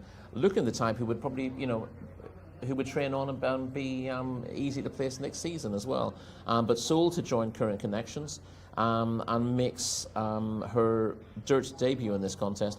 Her mark is fair enough. You'd like to think she could improve. Whether she's a dirt horse, though, is another matter altogether. She's a daughter of Free Eagle, and she's a hard one to weigh up. I've put her among my. I was going to say I put her. No, I haven't. I just kicked her out of my 4. Is she in the could be anything category? She is in the could be anything category. My gut feeling is. That this experience might just be needed. She should be fit enough, having been racing in October, but sometimes that small gap between when they were running in Ireland or the UK to running here, you think, well, fitness shouldn't really be an issue, but it's difficult to keep. Look at the goat. I mean, he showed yesterday was when he was on turf. He looked like he needed the run. As much as he's been over for a while after the October sales, had a chance to settle in and eat lots, as Abdullah Rahman was saying. You certainly can't keep them in the same routine that they were in with the previous stable. You can keep them going, you can stop them losing their condition, but it's not necessarily the same thing. So it's difficult. Again, it's easy to suggest that they're going to need the run, but every now and again you get one who just turns up and just loves the change of scenery and wins first time out. So I don't want to put her in that category and say this is definitely how she's going to run. Because Sail on Silverbird was similar to that, wasn't she? She just came and hit the ground. She did, and there was another one in the same colours as Sail on Silverbird. Paradise Row. Yeah, she absolutely bolted up on her debut, having looked an unlikely type to do that. So it's difficult to tell which ones are going to take off, and Valinor might be among those, but I think the percentage call is probably to be against her here. Well, we know Joseph O'Brien has had a good weekend so far. Let me tell you, if Valinor wins, that will be his weekend made. He'll be sitting there watching the stream right now thinking, come on the 5, show that I can still keep training, forget all he's done this weekend. Banbridge, whatever, Valinor is the one we want. So it'll be interesting to see how that one gets on. We didn't mention Lajal Sati, a horse who we know plenty about. Yeah, highly tried at times. Best effort this season came over 1,200 metres, so I think this is more realistic in terms of the company that she's in, but I don't think the trip is her bag at all. Selection time. Hannah likes Pack Eyes. I'm going to go with Hakwat. Who do you want? I'm with Al Salema. Yes, number 9. Yes. She's unexposed, and as I said, she caught my eye when she was third in Night of Desire last time out. I think that while it wasn't the deepest race I've ever seen, the winner was impressive. She caught the eye running on best of the others. The big step up in trip is a slight worry, but this might be exactly what she needs, and I'll give her a chance to prove that. She looked very well to me in the prelims. So I'm on the 7, Hakwat. Hannah is on the 8, Pack Eyes, and Rory is on the 9, Al Mosalema. It's all go here as we look forward to race number 9 with Anthony Ennis. Thank you very much indeed, Callum. Yeah, runners about to go. In fact, the first couple already in here for our next race on the card. And this race is over the 1,800 metres again, the 9 furlongs. And the yellow and red is Large Authority, 5-year-old mare for Tariq Al Mansour. And getting through the loading up here, Hakwat, red cap this time for that one. Stall 4. Last one in. Ready. Race 9. Fillies and mares on the dirt over 9 furlongs. Good to go. And they're off and racing. Slight step out to the right on the outside for Jcsa. Breaking well, though, in the green and white colours. Thakati is up there early on. Also, not far away is Israj in the green. He's going to sit in second position as they go through the first 200 metres or so. Thakati leading Israj. They're 1 and 2 at the moment. 2 on the outside. Getting into it now is Pack Ice in the white and green colours as well as they go through the first 400 metres. Also handy in behind those, we have Jcsa towards the outside as well. Back on the inside is Mawakit in the yellow and maroon colours. Behind those is the grey Large Authority as they make the run well down the back. Looking towards the tail of the field at the moment, we have Curlin's Jewel in the blue and red colours. And Estopol is 1 from last, being held up, but now starts to make a bit of headway up. On the inside of Valinor is racing in black and white colours. Red cap of Hakwat is that rear group as well. And also towards the tail at the moment is Al Mosalhima as they make the turn then around the crown of the bend, and up front towards the inside it is Thakati in the green and white colours who leads narrowly. Green sleeves and cap towards the outside. Pack Ice is throwing out the challenge, and behind them in third place Israj has got every chance with the noseband. Back on the inside that is Mawakit as they come around the home turn. Wider out Valinor in the black and white starts to get a bit of a move on. Under pressure is Jcsa as they make the turn. Coming deepest of all here is Al Mosalhima as well. And here comes Al Mosalhima down the outside. Abdullah Al Fayrouz has just gobbled them all up in the space of about half a furlong. And he's now striding clear here. Horse number 9, Al Mosalhima, is well clear entering the final 200 metres to Mawakit in second place. The grey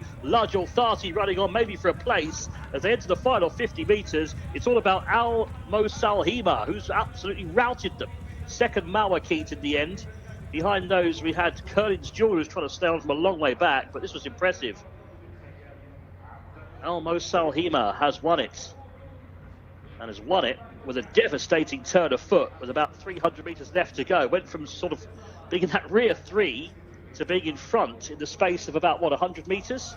That was impressive. Wins at a time of 1 minute 55.83.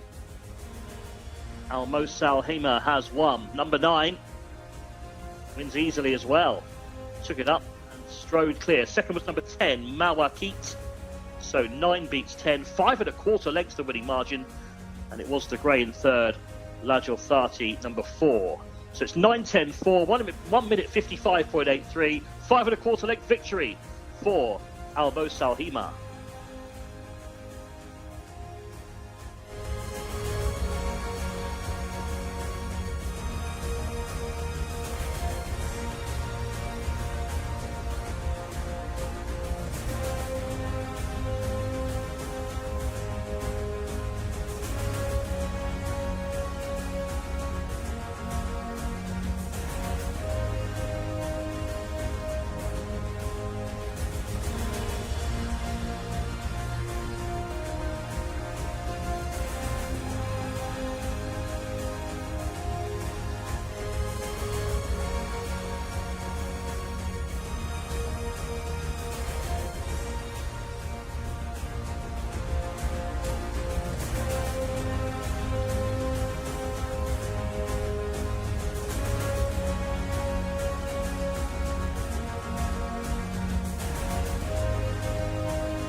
a performance there from Al Mosalema, who has absolutely bolted in under Abdullah Al Farouz, beating a pair of white stable runners. He might be going in with his head held a little bit low there, beating his bosses. But Rory, a race that really sort of turned into slow motion around the bend. Your horse is the only one that decided to pick up and go. Yeah, she was. I was wondering if she was a little bit too far back in the field, but actually it ends up being a blessing in disguise, because you had a group of horses towards the front, and then you had the horses who wanted to attack early. So you almost had a wall of 8 or 9 horses trying to press on, and not many of those could maintain the gallop. And if you look at the bare form of the race, it's nothing to get too excited about. With Mobakit in second and Lajal Thati in third, two of the harder ones to fancy. Well, Mobakit was a winner last time out, but that was only in a maiden race. And Lajal Thati, as I said, has been struggling for form a little bit. So you wouldn't necessarily go mad about it, but I do like this filly. I think she's, as I said, she's a big eye catcher over a trip that was too short for her last time out. She's very lightly raced. This is just the 5th run of her career, and now her 2nd win. And she showed today that, as with her pedigree, being a daughter of Macho Uno, that she does want this kind of trip. This is her first ever try at 1,800 metres, and she relished it, didn't she? She came into this race off a rating of about 68. Winning a 0 to 85, the winning distance, the fact that the race fell apart. Is the handicapper going to go mental, or is the handicapper just going to hold back just a little bit and take into account there are a lot of extenuating circumstances? I'd like to think, 75 at the highest on the back of this. You could easily put her higher given the way the distance she won by, but you could also come to the conclusion the race fell apart a little bit in front of her. But I was impressed with how quickly when she was asked for a referee, the race was over. She went from sitting in 7th place to winning the race in 3 or 4 strides. Yeah, and she wasn't going to stop when she got to the front. Yes, she was actually suited by being held up in the race the way it panned out, but she wouldn't have won this without staying the trip, and she's clearly improved for it.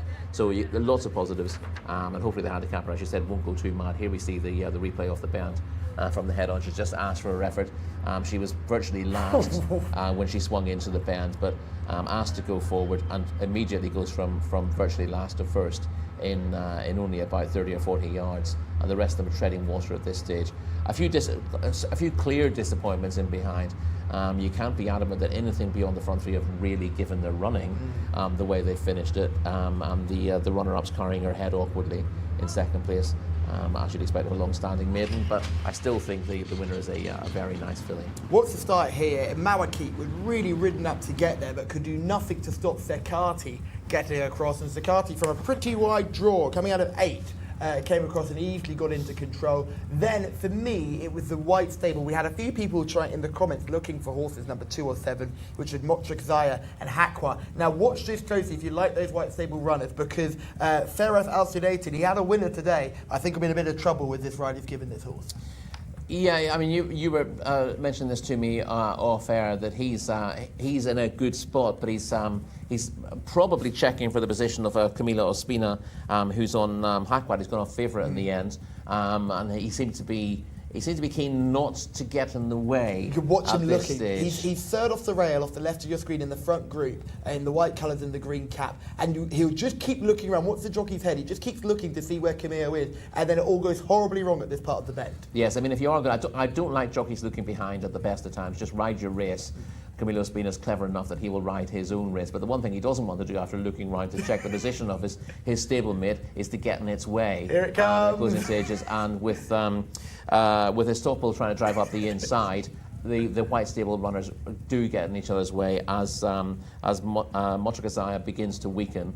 The horse that she ends up hampering is Hakwat, who I thought was a very poor favourite anyway. Yeah, definitely. You know, the race she won last time wasn't nearly as strong as this, and her overall form is fairly patchy. But yeah, it's really not worked out for the pair of them, because the worst place Camilo could possibly have been was where he was, and that's just bad luck some of the time. But the fact, as you said, that young Al-Sudatin was deliberately checking that he wasn't going to get in the way, and then he ends up being right in front of her for about a furlong and a half.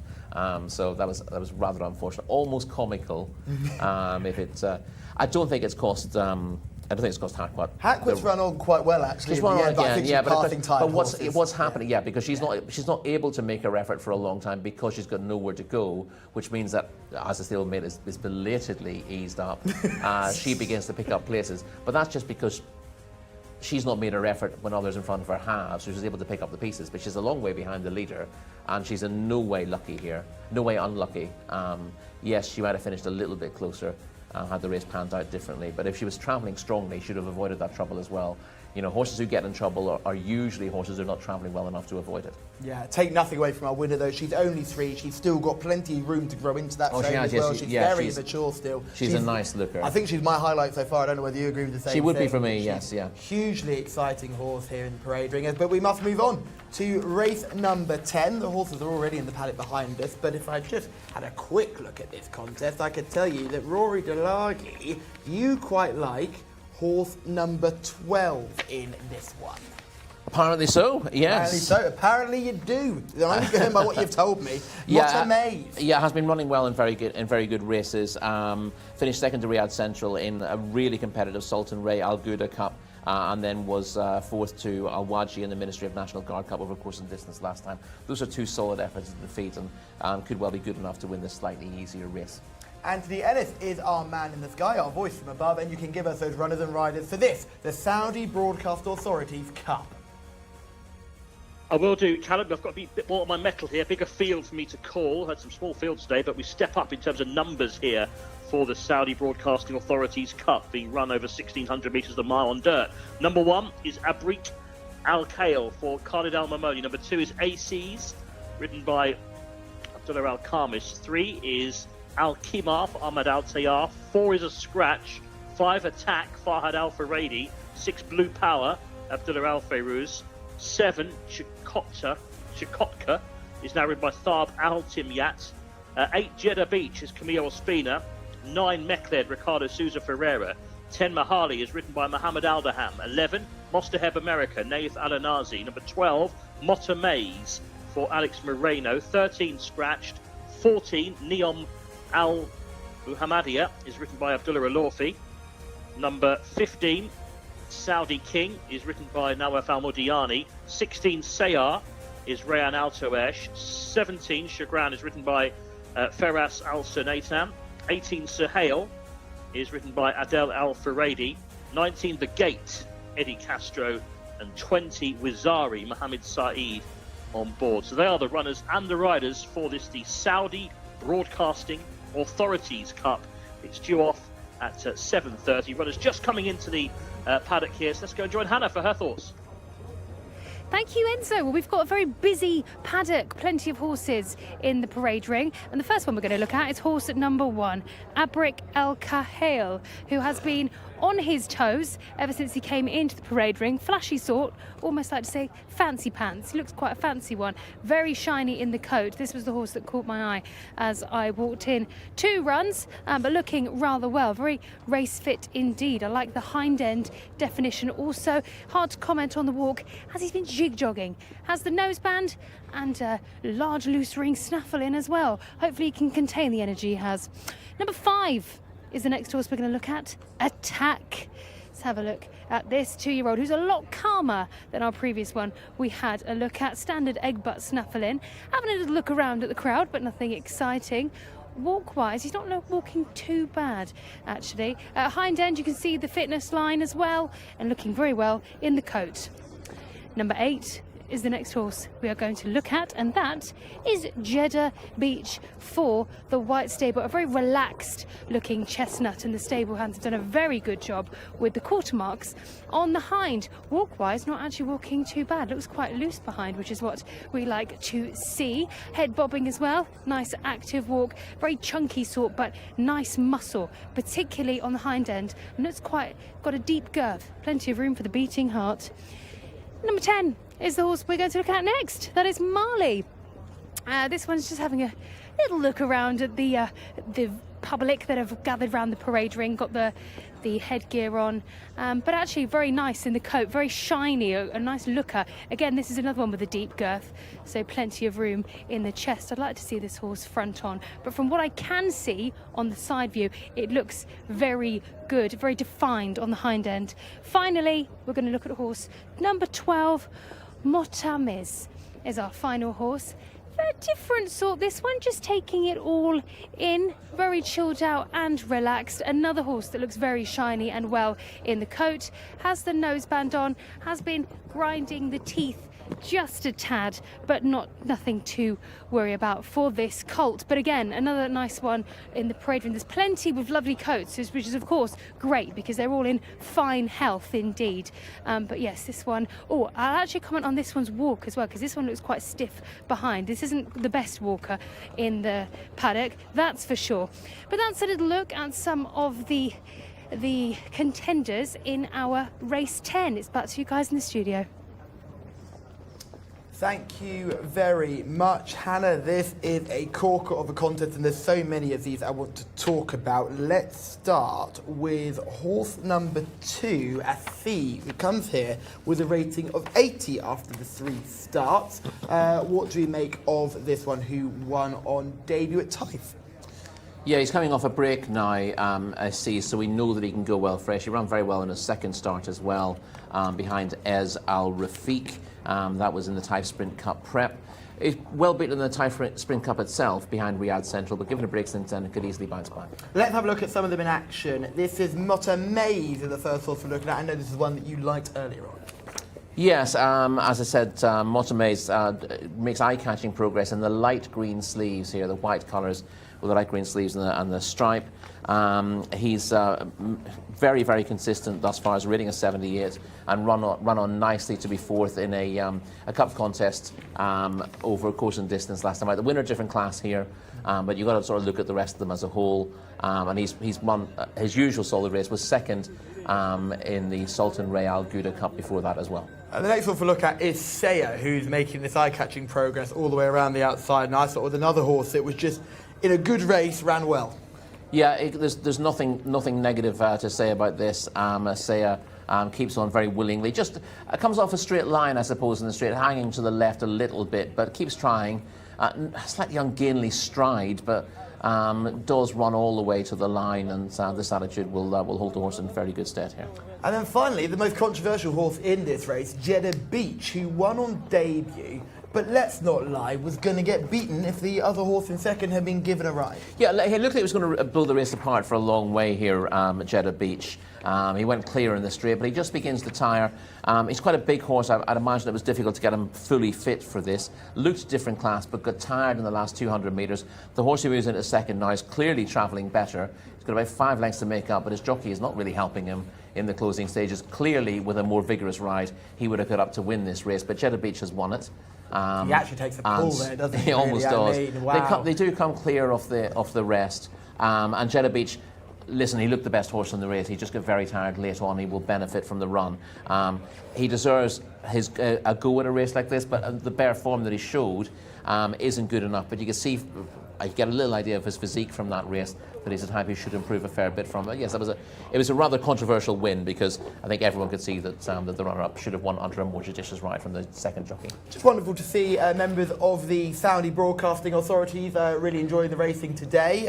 They will be here to present the prize to the winning connections of this contest. Remember, 75,000 Riyal to the winner, so plenty to get excited about financially if you can get the horse in front here. So many I want to talk about. Let's start with the 5, Attack, because for me, this is a horse that is just so interesting. Cost an awful lot of money as a yearling. Changed hands for not so much money, but still well over 100,000 after winning at Epsom and then running well in a couple of races after that. Yeah, wasn't beaten far in a couple of the nurseries, so is a proven performer. Gets a rating of 92. Based on that, but this is not. We sometimes make comments about how horses are handicapped here, but that's based on British form, and it's the British handicappers rating. So on that basis, he's the horse to beat in this race. But the question is whether he will be suited by racing on this dirt surface for the first time, and that has to be a little bit of worry. He's well bred. He's a son of Wood and Bassett. They're going for they're doing exceptionally well. And you consider the Wooden Basset himself was fundamentally a 2-year-old. Really wasn't he? He wasn't quite as good at 3. But he's producing a lot of horses who train on extremely well and are better than him. So listen, attack has to be of interest here, but it's again never easy to know how horses are going to run on their first start here. And my gut feeling is to shortlist him, but not make him my selection. The big, strong, imposing horse in here was Blue Power. That's horse number 6. Now, a horse that cost an awful lot of money for New Connections, but showed nothing on debut. I'm not sure I'd say nothing. Was beaten 10 lengths, finishing right in the middle of the field on debut. I do recall. I think I'm still smarting over the fact that he didn't win. I think I put him up. Looked very good. Yet another son of Wooden Basset. I remember him being the paddock pick that day as well. But then plenty of horses with his sort of background need at least a run to get their eye in. I would much prefer if Blue Power had started earlier, had shown the green this first time out, and then had won a maiden second time before coming here. Not ideal to look the part but be beaten in your maiden and then try to run in a cup contest next time out. But Blue Power is clearly better in terms of talent than he showed on debut. He's drawn stall 15. He's clearly still going to be a little bit raw, a little bit green in this race, and that makes his task quite hard. Attack isn't the only horse making Saudi debut today. Shakuta, or let me pronounce that, Chakotaka? Chakotaka. Let's just go with Chukotka, shall we? Hey, you know what? That sounds like a great idea. Chatotka, that one. This is a horse that has only run the one time. That was for James Tate. I want to say, just to make sure I could be wrong there, but that was at Lingfield. Didn't show much on that occasion. Needs to show more here, as we see one horse just getting please adjusted. Yeah, again, like a lot of horses are destined for the sales, even if they're not absolutely ready to do themselves justice. Trainers and / owners like to turn them out to run a race to show that they're sound enough, even if they're not. Yeah. So if a horse doesn't race at all and goes to the sales, there's always a question of, can that really stand training? If you show the horse is able to run and show ability, despite maybe looking rough around the edges or in need of more time, then people have a bit more faith in buying that. So that's probably why we got a run out of Chukotka in the first place. Didn't cost an awful lot, only 10 grand. 10 grand. Is that a red flag for you? It's a bit of a red flag for me. I'd almost prefer horses who cost virtually nothing to horses who should cost good money and go for sort of between 10 and 20 grand. Especially at the horses in training sale, where there would have been plenty of people that's interested the thing, in a horse of his the question profile. is, you get a lot of horses who cost virtually nothing because there's literally no buyers. There are no buyers there, and horses are put. Obviously, they don't tend to be particularly attractive on the in the catalogue in the first place to end up where they are. But if there are no buyers, they're not going to go for any money. Horses who are actually catalogued to sell and don't go for much money, always a worry for me. Big concern. We saw Meklet getting the hoof adjusted. What do you make of this horse? Horse number 9. Was a winner on debut over 1,200 metres and wasn't disgraced in the Gulf Cup, beating 11 lengths, and then finished a very creditable third in the winners of 2 over 1,400 metres last time out. Holds a Brique Al-Khail, number 1 on that form. Has place claims on that. You wonder whether a horse who was able to win first time out has as much scope as some of these. That would be the worry for me. What does the handicapper say in terms of the rating? 65, which is surprising considering I thought he was quite imperious on racecourse on Saudi debut when he won. Yeah, he hasn't quite gone on from that since. I'd have thought, again, if I had a horse with that sort of rating who'd shown the ability that he has, I'd be looking to take advantage of what is probably a lenient mark of 65. But when you consider there are various horses in here rated 80 and above, Meklet is going to need to improve. I wouldn't be at all surprised to see him run well. He will be well handled by Ricardo Sosa Ferreira, and he'll be well prepared for this by Thamar Al-Dahani, but he doesn't jump off the page as a likely winner. Let's move on to the stablemate Mahali, who is horse number 10. I like Mahali, but I'll be blunt here. He's not a 1,600 metre horse. He didn't shape like it when they ran him over that trip, did he? No, and he's still running at it. He's the son of Sergei Prokofiev. He's got plenty of speed. He's won several times this season and looked a decent horse on his day. I've got no doubt that his rating of 80 is in no way flattering to him, but he simply does not look to stay beyond 1,200 metres to me. So if this was 14, I'd give him a chance of maybe being able to sneak it, but I do not think he stays a 1,600 metre trip. But Connections are entitled to try again. There aren't that many cup contests to go for, and you've got to, even if you have your worries about your horses, unless you've got so many horses that you can enter them wherever you want, and even Thamar Al Dahani doesn't have that luxury. So he's got I think a couple of square pegs here, and he's had to stick them in a round hole. Great to see plenty of people viewing the Jcsa English-speaking broadcast ahead of this cup contest. Remember, let us know your selections early in the chat, and we might be able to give you a shout-out. I will try my best to make sure everyone gets their selections read and heard. Lovely to see all of you involved. I didn't think much of 11, so I can move down to 14, Neom Al Muhammadia. This is the horse who's had 3 runs and been in the frame on all 3 occasions. Yeah, Neom Al Muhammadia is definitely of some interest here, despite having a rating of only 59. I think that 59 is a little bit, I don't want to say offensive, but it's definitely on the low side for what Neom Al Muhammadia has promised. Returned from a break to finish second to Al Waji last time out. Al Waji then went on and took the Ministry of National Guard Cup over course and distance last time out. So that form looks better. Listen, the reason he has a rating of 59 is because he was beaten so far by that horse last time out. But that's the way the winner runs, and sometimes you've got to mark a horse up despite being beaten that far because they're beating the rest of them. And it's very difficult. If a horse is able to get 8 lengths clear of you in the first place, very difficult to chase them down, however genuine you are. So I'd be more positive about that, despite the big distance between first and second that day. Beat the rest of them well enough. And I'd say that this horse is better than a mark of 59. Whether that's good enough to get him in the frame here, I don't know. But I do think he's probably worth a rating of 70, which gives him an outside chance. Let's talk about Saudi King and Shagran. I'm pretty sure Saudi King won that race in the steward's room. He did indeed, yes. The 15 and 17 Shagran. Saudi King didn't do much on next start, and Shagran's only run the once. Yes, Shagran was 6 to Tom's 2. It was a course and distance open on debut, so he could take a step forward, but he does need to get involved here. Saudi King was, as you said, was awarded the race, having been fairly well beaten on debut. It's a cracking contest. Give us a selection, Rory.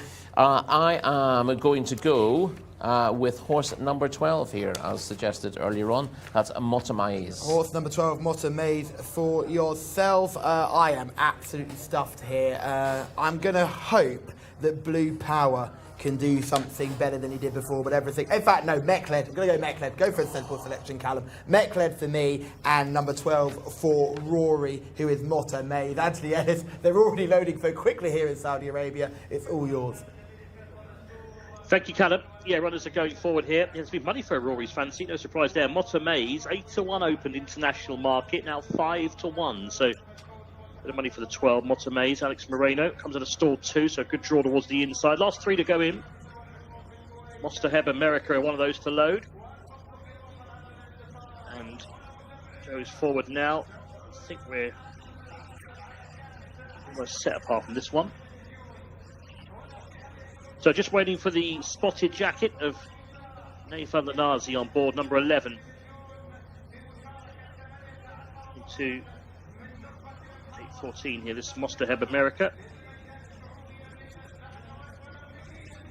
And one's a little bit restless there in the black and gold. The gate is installed. That is AC's, isn't it, nearest to a stall 1. Anyway, we're set now, ready to go. And they're off. Good start from AC's towards the inside. Mostaheb America is a little bit slow as they race over the trip here of 1,600 metres. They're going the mile. One of the first to show up then towards the inside. In the green sleeves, right up those Mahali, and now coming across to get a view of the front is Saudi King. Saudi King is going to come and pick it up then. So racing towards the outside, Jeddah Beach has got into a good slot as well, the green cap. So Jeddah Beach now picks it up. So Saudi King in the purple on the inside is going to race in second place. Suhail is wider out in the blue and black checked colours. Also forward is Blue Power in the white with the blue braces as they go for the first 400 metres or so. Mahali and Mechled are next in the field. They make the turn, looking for Abrit Al-Khail, light blues on the move towards the outside of the group. The pace is certainly honest here, and the leader is Jeddah Beach and Camille Ospina. Leads by 1 length to Suhail racing in second place.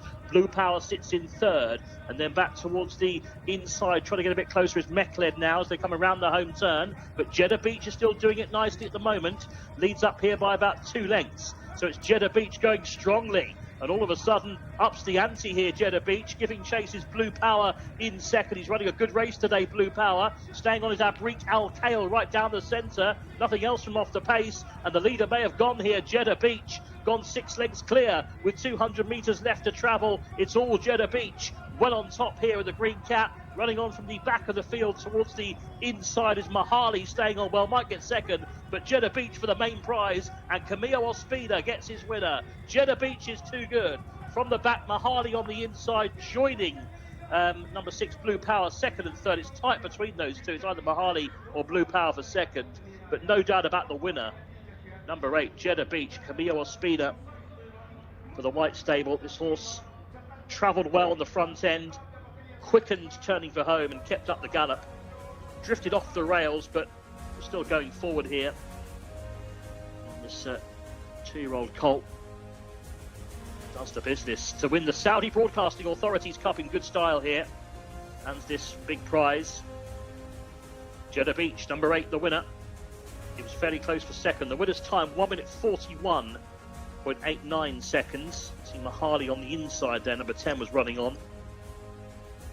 Trying to catch Blue Power, who ran a big race. Callum's horse that he was talking about earlier, Blue Power. I think he might be third, Blue Power, on that evidence. Yes, number 10, Mahali's got second. And that means number 6 will be third, Blue Power. So it's 8-10-6, Jeddah Beach, Mahali, Blue Power. 1 minute 41.89. It's 3 3/4 lengths. Camillo Ospina, Jeddah Beach, the winners.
Well, what a performance here from Jeddah Beach, who silences a few doubters, me being one of them, with an authoritative victory in the Saudi Broadcast Authorities Cup. Rory, that was pretty simple for Camillo on board.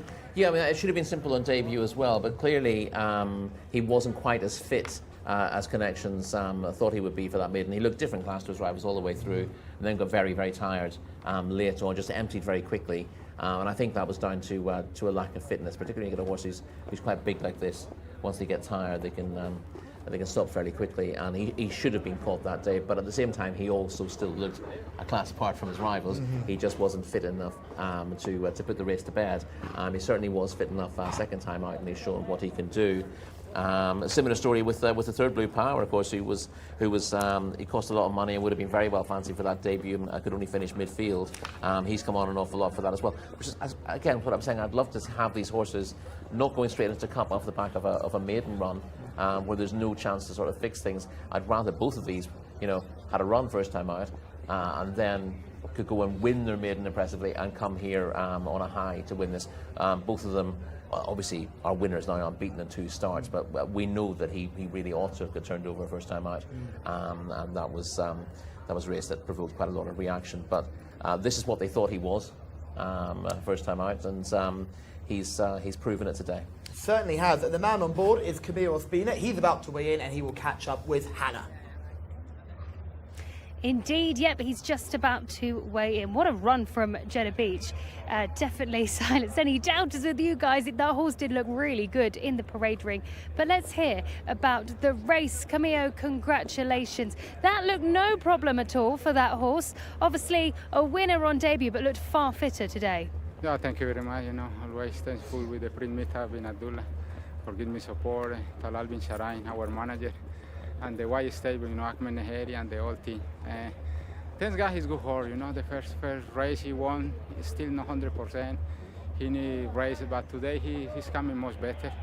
I know this is the tough race because there are some horses very good, but the race he was a little bit slow. My horse a little bit speed, but in the first meter I don't want to go in front, but nobody go. I leave my horse. He can comfortable, and thanks God he respond very good. And the last meter he keep going until wire. Well, during the bend, I saw you look around, so that must have been the moment that you thought, right, we got to go here. So was there any point you were worried? Yeah, no, it's nice horse, and today I know winner with my color is difficult some races, but thanks God he's coming very good horse, and we can win, and I'm very happy for this. Well, after that ride, where do you think this horse should likely go next? I think maybe he's going to qualify to the Derby, the Saudi Cup day. I don't know. I just waiting for the Prince Mita decision. He take a decision about the horse, but I think this is the way for this horse. Good stuff. Thank you very much, Camille. Well done. Thank you very much. Great to hear from Camille Ospina, who is going to hopefully be aboard Jeddah Beach. Maybe there could be a whole host of white stable runners that are eligible for the Saudi Derby, but Rory and I were just having a discussion there. That might be the reason why they were desperate for him to win on debut. He now maintains his unbeaten record. He's won a cup race. I don't think they'll have any issues getting into the Saudi Derby, because remember, Japan will be there and America will be there. Yeah, and that's a really, really tough race, and it will need him to step up a fair bit. For all this is a very valuable contest, the Saudi Broadcasting Authority's Cup. He was still, let's ignore the English import with a rating of 92, we're still looking at horses rated in the 70s and 80s in this contest. You've got to be running to a fair bit higher than that to be competitive in the Saudi Derby. We saw a swerve there from AC's, who was drawn in stall 1, and at the intersection of the courses he's dived towards the gap. We haven't seen that. We saw it a lot in Taif, didn't we? When we first got here in Taif. It doesn't happen so much. It doesn't happen so much here. What we noticed in Taif was the jockeys tended to ride towards the outside of the track for that intersection, because if you were close to it, it was very easy for horses to duck into it. But those with experience tend not to do it. It's unusual to see what Aziz did there, but it's also understandable why horses might do that. Well, this race is pretty much over at this point, because our winners hit the front travelling strong. Obviously, when I say it's over, if you're watching it live, you'd wonder about his finishing effort, given that he essentially emptied a little bit on his debut, having gone clear at this point of the race, and Blue Power was travelling well enough at this point, but Hales also travelled well for long. We did get a chance to talk about him. Just a little bit of trouble in behind there as one of them's come off the rail and caused trouble. I think that was Attack coming off the rail and causing interference to horses in behind him. But our winner has gone clear at this stage and kept up the gallop really well. Clearly, he's quite a big, gross horse. I imagine he's been blowing them away on the gallops, but you don't really find out how fit they are until you run them in a proper race. This will have helped his absolute fitness as well. But he's impressive. For second here? Yeah, we saw it was quite nasty between the second and third. Luckily for all involved, nothing nasty happened, but the horse he was interfered with got up to grab second place at the line, so there's no need for the stewards to get involed with that. They still might look at that from a careless riding point of view, but Blue Power did cross Mahali, and Mahali got up to get that. A funny old race from Mahali, because he's always looked like he's blessed with loads of speed. So he didn't seem to stay a mile last time out. Here, he didn't.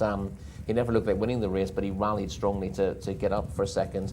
They rode him to get the trip. They rode him to get the trip, essentially. Yeah, and you just get. I'm not a massive fan of that. It's obviously paid off, and then he's picked up decent prize money for a second. But if you've got a natural speedster, I don't like trying to stretch them out, and because that might just stop them showing that speed in the future. Wonderful scenes here as those involved with the White Stable collect the trophy from members of the Saudi Broadcasting Authority. That's Talal bin Sharain, who is there to collect this trophy, and the winning trainer as well, Ahmed Mahmoud. Ahmed, who never wants to talk to us before racing. He's very superstitious. Lovely, lovely man, though. A very nice gentleman, and always is very quick to come up and say thank you for being here and all these other things when we are here, and it's grateful to be involved with everyone, and plenty of people are going to be up here enjoying this moment, Rory.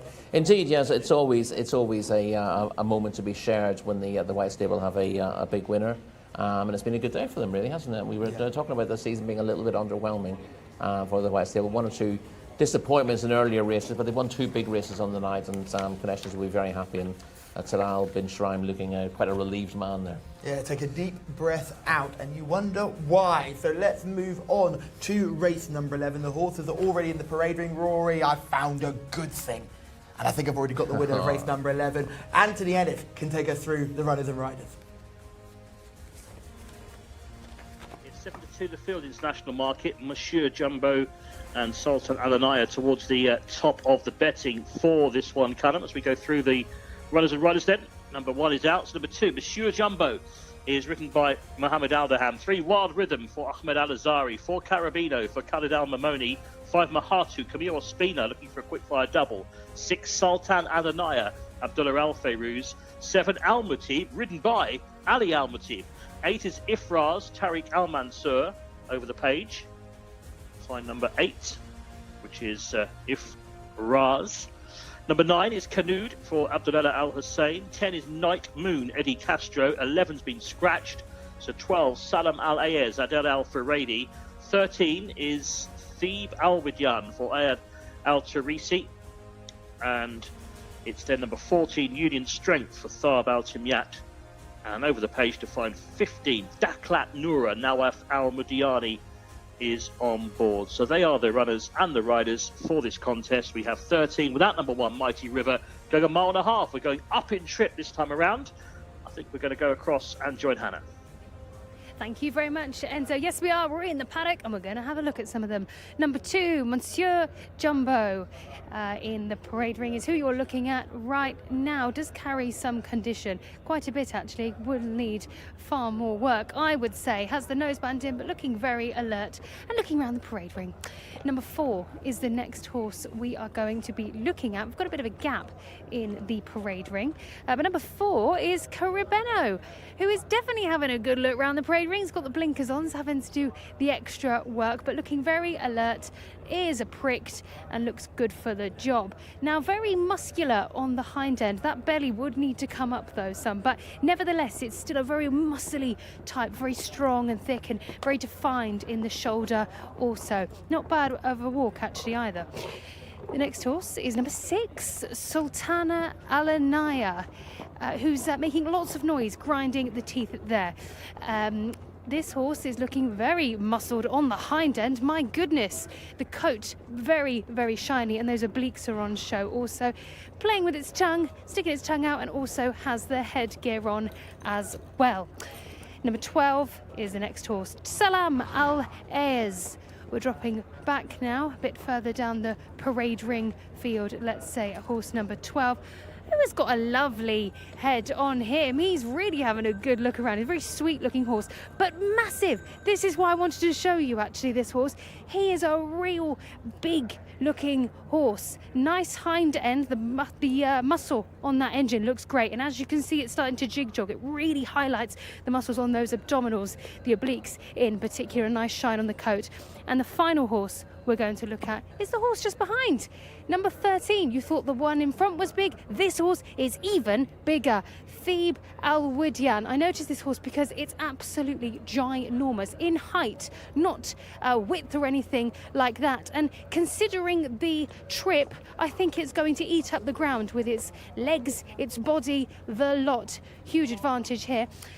But in regards to his fitness, he looks quite nice on the hind end. I can see those fitness signs, which is a great sign. He looks almost like a gentle giant, quite chilled out and relaxed. But we'll see if the spark lights up when they head to the track. So that's what I can see in the parade ring. All shapes and sizes in here today. It's back to you guys in the studio.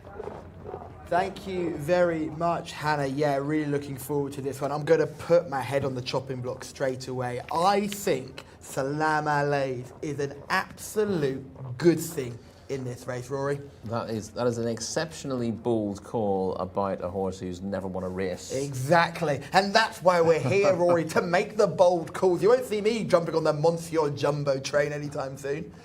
Well, I think Monsieur Jumbo is a pretty unlikely winner of this on recent evidence, sadly, because he had such a good time last year, particularly in Taif, when he relished to step up to this trip. But he hasn't looked the same horse this season, I'm afraid to say, and yeah, he needs to really bounce back, and he didn't look in the parade ring as if he was about to. He looks like he's like a bit of an old man there, didn't he? Yeah, looks like he's ready for a long holiday, to be perfectly honest. But he could surprise us. He has done before, but yeah, I find it difficult to support him based on what I saw there. I'll tell you what he walked like. He walked like me after that bucket of chicken and rice I had yesterday. Oh, yes. A slow, gentle sort of jig jog back to the room.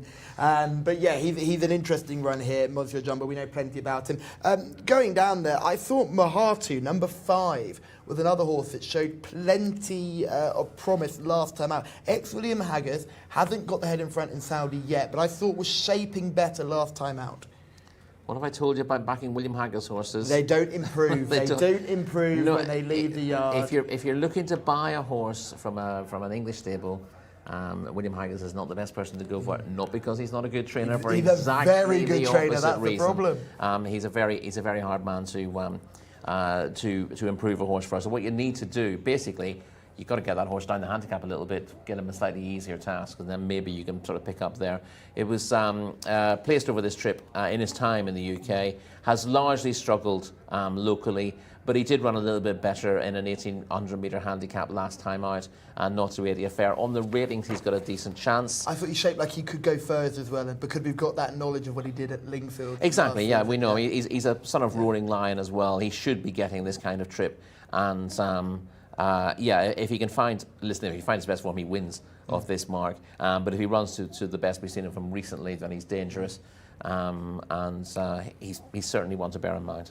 One that's coming out the paddock very, very late is Carabiner, who's still behind us. You'll see Union Strength in very similar colours already down at the start. But Carabiner, talk about good trainers, put up an absolute rattling of success for Sir Mark Prescott when he was in England. So much so, I remember the Racing posted an article about him. I think he won 5 on the spin or something at Southall and all the all-weather. The Racing Post ran articles, and every time Sir Mark Prescott ran up a 5-timer with a well-treated 3-year-old staying handicapper, they'd have a lot of articles about Mark Prescott horses. Yeah, Carabino hasn't. It's been obviously you look at his win record. He's 8 from 57, but the vast majority of those wins were in a reasonably short space of time. He's not been the easiest to place here. He's a little bit in and out, like so many in these. So it's not the easiest to predict. He did show a little bit more on his most recent start, finishing 5th in a not to 80 handicap last time out. And a repeat of that makes him competitive for places, but he's not quite the force of old. Rated 70 these days, and he does need to turn the clock back a little bit to be winning a race like this. Almaty runs in these colours, what you talked about earlier on, right at the beginning of the card, where their horses do come on for distance and time. This is a 5-year-old. Being gelded, we've had the time, we've had the distance, and we've still not had the result. Is there any chance for a horse like number 7, Almatib? He has won a race, but he hasn't progressed, and he's been well out of the frame, beaten 10 lengths or more you go back a year, he's been beaten a fair way on all his starts. He's not easy to fancy. Even in the right sort of grade, but he's got at least a stone to find with the best of these, and I put a line through him pretty quickly. Canoed and Night Moon both feel in that sort of second tier of horses in this race, a 9 and 10 on your race card. I thought Canoed was a horse that showed a little bit at the back end of last season, but then it's all sort of, it's been off the track for a little bit of a while, so it'd be a little bit of concern today. Come back 10 months to the Oxford. Yeah, it looks hard to train these days. Has had fairly significant gaps between races, and again comes off a layoff here, which would be a negative. 2 from 26 in the career, but recent form has been, and the last year has been disappointing. Canoed's not easy to fancy. Night Moon you were touching on as well, the son of Malibu Moon. 5th in his last couple of starts. They remain in company though, weren't they? Yeah, I mean he's capable of getting involved if stepping up in that, because he hasn't had an awful lot of racing. He did look a while ago as if he might have a fair bit more to offer, but his form seems to have flattened out a little bit. He's not been beaten that far, and obviously the thing about these maiden races is they're always huge fields. So if you're finishing 5th or 6th, it doesn't sound particularly impressive, but you're still beating the rest of them fairly well. He was 2nd on his final start last season in a big field, and he's kind of run to the same level without building on it. So he needs a bit more now if he's going to be winning a race of this nature. They're already loading up. Selections from you, Rory. I want to be with Sultan Al Anaya, number 6, who we haven't really touched on, to be perfectly honest. So number 6 for Rory and number 12 for me. Anthony Ennis, it's all yours. Callum and Rory, yeah, runners going behind. Loading up is underway. There is Union Strength, the white cap there. Carabiner, the black cap, the first colours. Union Strength, the kind of pinkish coloured saddlecloth. Runners are going forward there. There's number 8, Ifraz going in. Tariq Al Mansour's in blue and white. Goes forward now for this 1.5 mile race. 2,400 metres over a lap of the track. The dirt track here, and the floodlights well and truly on now for this 7:55 as we approach 8 o'clock in the evening local time. This is Wild Rhythm, who is not yet in. The other one is Monsieur Jumbo, who wasn't in yet. Looking at the international market, Sultan Al Anaya is now 3-1 favourite. 7-2 Monsieur Jumbo, 4-1 Wild Rhythm. They're the top 3 in the market. Gray going in, he needs the blindfold on. Monsieur Jumbo. And Wild Rhythm is going to join him. And just about ready.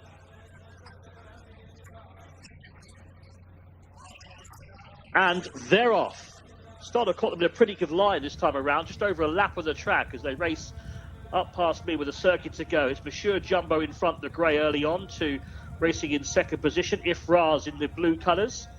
One that's quite keen in behind is Night Moon, who's taking a fierce hold back at about 7th place in blue silks. The grey horse towards the outside, very handy, is Mahatu. And Mahatu and Camille Ospina have now joined issue here with Monsieur Jumbo. They're 1 and 2. In between them is Ifraz. That's the front trio. The white cap next to Union Strength racing in 4th place.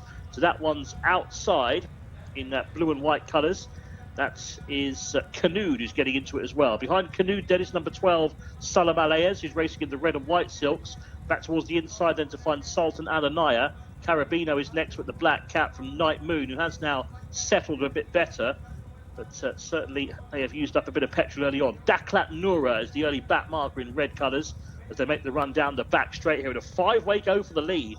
Reading inside out, Mahatu just ahead of Monsieur Jumbo, a pair of greys, and they're followed by Ifraz with Canood up there as well towards the outside. Thaib Al-Widian as well as they make the run down the far side. Just off the pace then, looking for Wild Rhythm. I can spot those sort of luminous sleeves in about 7th or 8th position as they continue their journey down the back straight.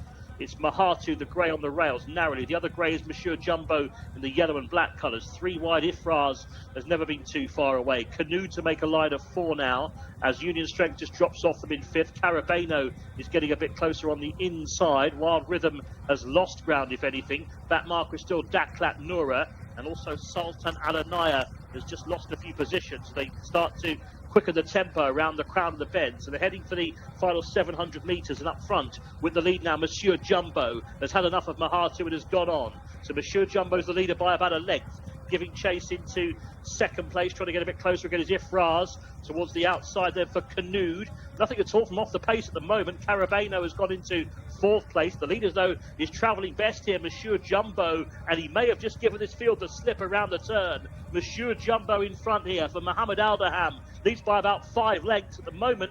Nothing really getting closer. From the back, Salam Alayez is starting to stay on now towards the centre of the field, the red and white colours, with a lot to do to catch this leader who's gone beyond recall. Monsieur Jumbo is well clear, and the only question is going to be how far he wins by. Monsieur Jumbo. Another one for Mohammed Aldaham. Wins ease down. That was impressive. 2nd place, Salam Alayez stayed on quite well, ahead of Ifraz in 3rd, and behind those came Sultan Al Anaya, who ran on again. Another impressive winner. There's been some wide margin winners today, isn't there? Here's another one for you. Monsieur Jumbo, the good-looking grey, has won this nicely, this 5-year-old. Mohammed Aldaham able to ease him off in the final 200 metres, and he's trounced them here. Always up in the vanguard. He was one of those involved in that early speed battle. There were 4 or 5 of them going for it early on. He was one of them. It's all credit to him. Winning time, 2 minutes 40.03 seconds. Number 2, the winner, Monsieur Jumbo. 2nd, number 12, Salam Al Ayez, 10 3/4 lengths the winning margin. Third number 8, Ifraz, 2:12 and 8 the numbers. Monsieur Jumbo easily from Salam Al Ayez. Ifraz third, and Sultan Al Anaya back in fourth.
On you.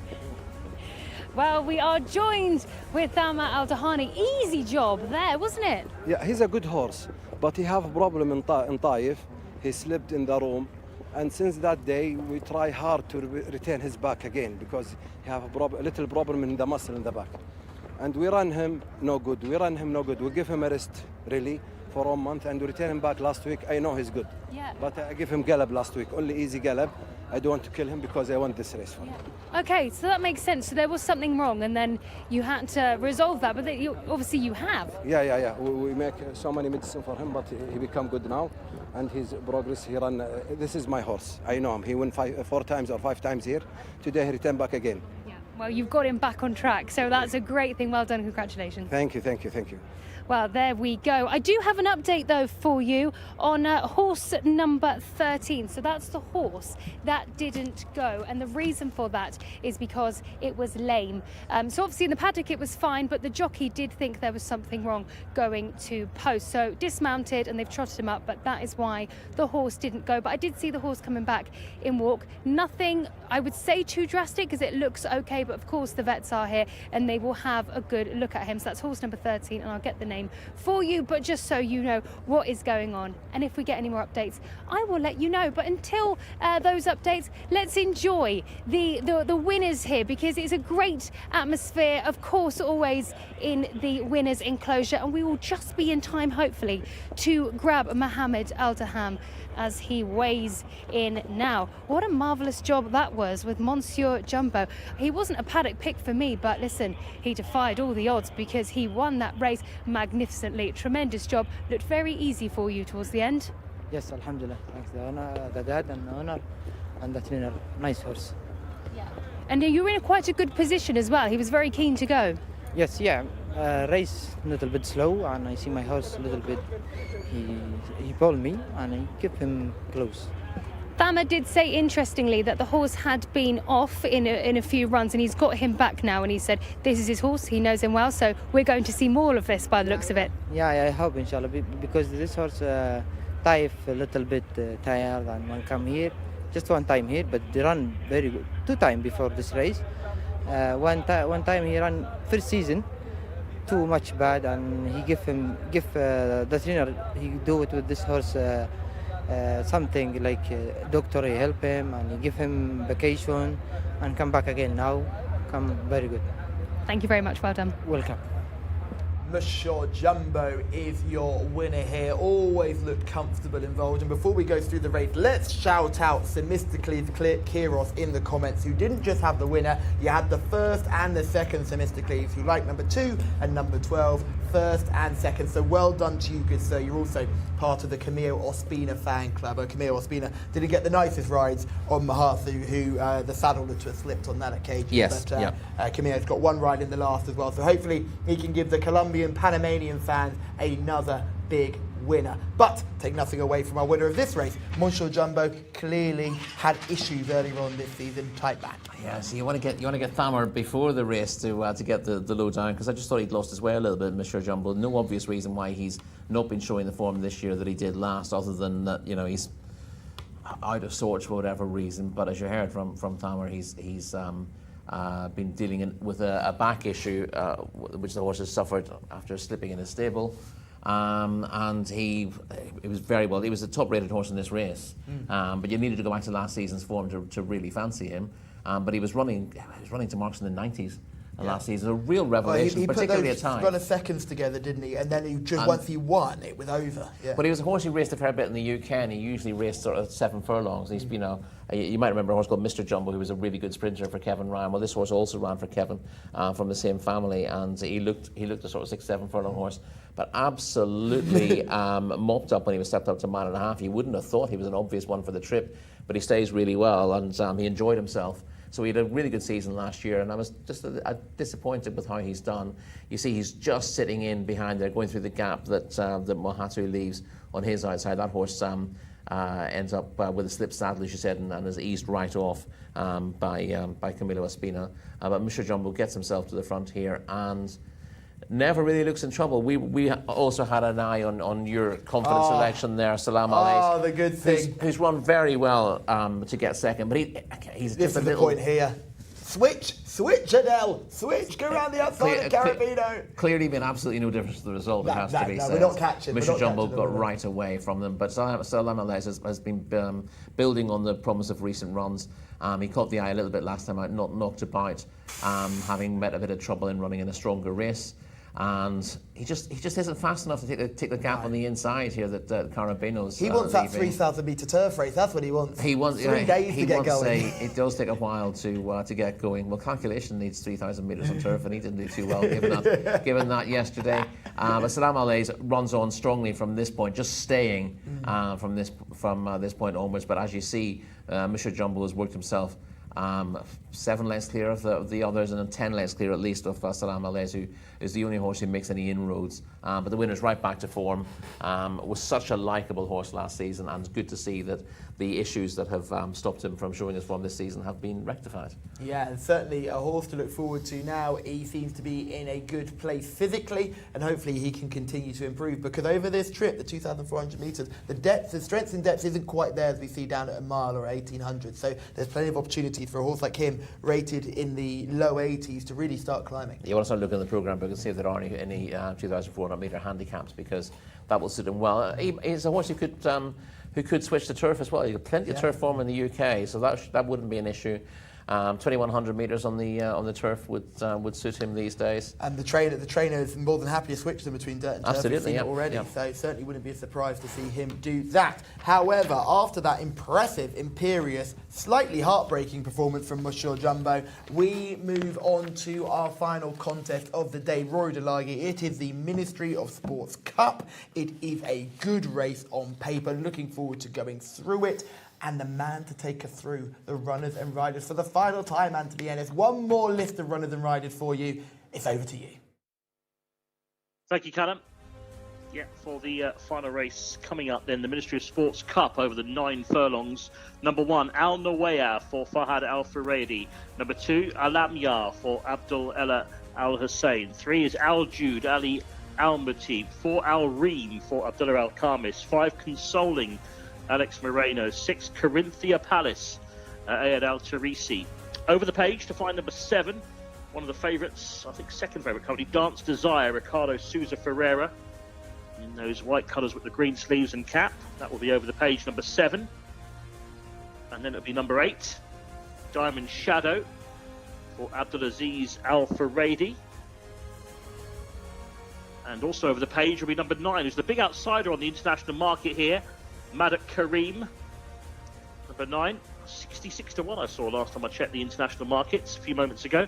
Yeah, so 7 Dance Desire, Ricardo Ferreira, 8 Diamond Shadow, Abdulaziz Al Furedi, 9 Madak Karim, Salman Al Rashid on the outsider, 10 Manaya Al Kea, Abdullah Al Saidi now rides, 11 Princess Yara for the Wigman, Wigberto Ramos looking for a double, 12 Ritournelle for Tariq Al Mansour, and the favourite is number 13, Tamida for Camilla Ospina, looking for a double for the White Stable, around 7-4 currently on the international market. So they are the runners and riders. Here's a look at number 5, Consoling. Let's go and join Hannah in the paddock. Thank you very much, Enzo. Yeah, let's have a look at number 5, Consoling, who is sweating up. An absolute treat, not what we like to see. Big paddock negative, but by the hood that's on his head tells me that he is regularly like this. That hood is there to calm him down, and then will come off once they get to the post. He has settled down a bit. He was jig-jogging quite a lot, so this is better. Walk-wise, he's not walking great at all. Now, I'm going to put that down to him having a bit of a moment. As you can see the worry in his eyes. He's got a lot on his mind, but we need him to have the race on his mind. That's your number 5, Consoling. Number 7 is the next horse we're going to look at. Dance Desire, more chilled out filly we've got here. Nice and stocky. I like the hind end. I like a good solid engine, and that is what we have here. Those obliques are on show underneath as well. A nice sort, this one to keep an eye on for sure. Next, we're going to have a look at horse number 13. That is Princess Yara. This is one that I liked the look of last time. So let's have a look and see what she looks like today. Wiggy Ramos takes the ride aboard her. She's got the noseband, a larger loose ring snaffle as well. Coat-wise, she looks really shiny, looking very gorgeous. And her walk's not too bad either. So that's number 11, Princess Yara. Dropping back one horse behind, now we're going to look at horse number 12. This is Ratonelli, who is sweating up a lot, in which you can see got the headgear on as well, which won't come off. But yes, she's not a happy bunny at all. Sweat underneath and all over the place. And now that the loudspeakers have gone off, this is working her up even more so. But body-wise, you can see she's got great definition on the hind end. I can't comment on the walk, I'm afraid, because the walk is a little bit non-existent with the oh no, she's walking better now. Yeah, it's okay, but she's not happy, so that's one to keep an eye on. And the last we're going to look at the back of the parade ring field is number 13 for the White Stable, Tamida. Very chilled out considering the emotions of the horse in front. Just having a little look around, looking quite relaxed and actually not walking too bad either. Tracking up as well, I can see. Longer in the body too, so should be able to cover a significant amount of ground. Temperament-wise, just having a little look around, you can see the whites of the eyes, but nothing to worry about as the noseband is flaring the nostrils. But apart from that, staying very calm, which is what we like to see, and looking well in the coat. So that is a few from the parade ring. I did like the earlier ones we looked at. Of course, we've got 2 that have been sweating up, and bear in mind, it's very cool here now. It's not warm anymore. So these are paddock negatives that we need to be noting down for sure. But I'm going to go with horse number 13 as my parade ring selection, Tamida. Like the temperament, chilled out sort, nice in the coat and looks nice in the body. Back to you guys in the studio. Thank you very much, Hannah. Yes, Tamida is the pick of the paddock. Rory, tell me why she's also the pick of the international market. Yeah, she's just, well, she's not quite the pick of the international market. We get 7-4 joint favourites. The old foes, Dance Desire and Tamida.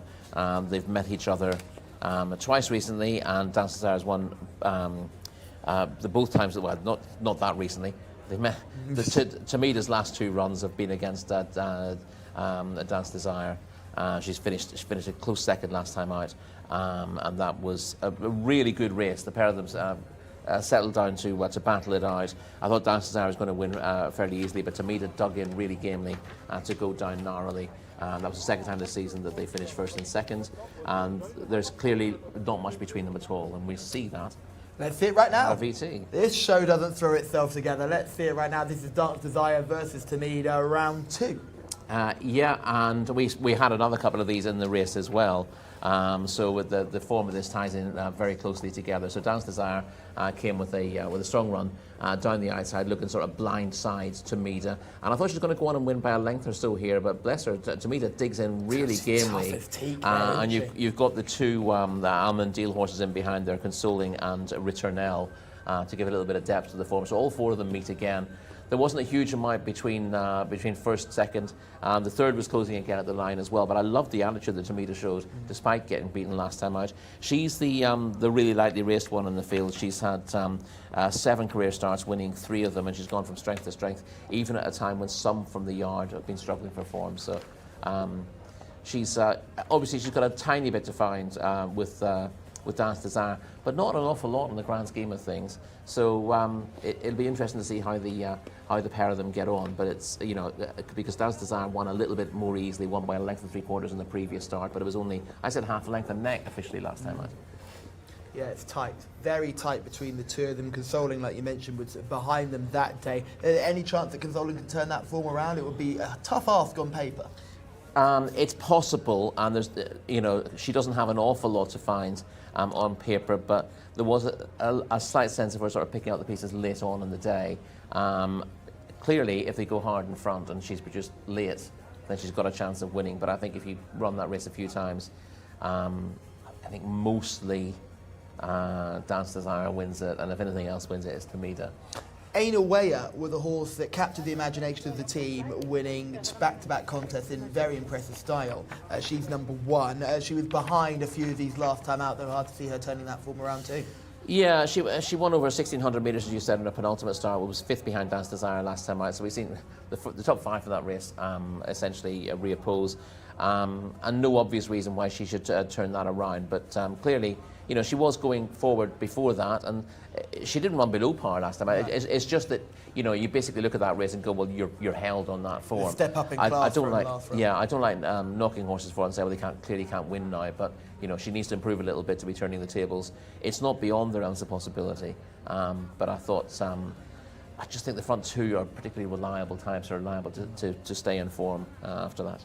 For Tamida to show that form, despite the yard going through a virus, also it has to be boosted, doesn't it? I think so. I think so, and she looks very well today. I particularly like the way she, I know Hannah was gives the critique of all of these, but I particularly like the way she walked around. She looked very relaxed. We've seen a few horses getting uptight today. She was relaxed. She walked really well, really loose. Looked in really, really good terms with herself. So I think she's got a chance of turning the tables from what looks a very good draw as well.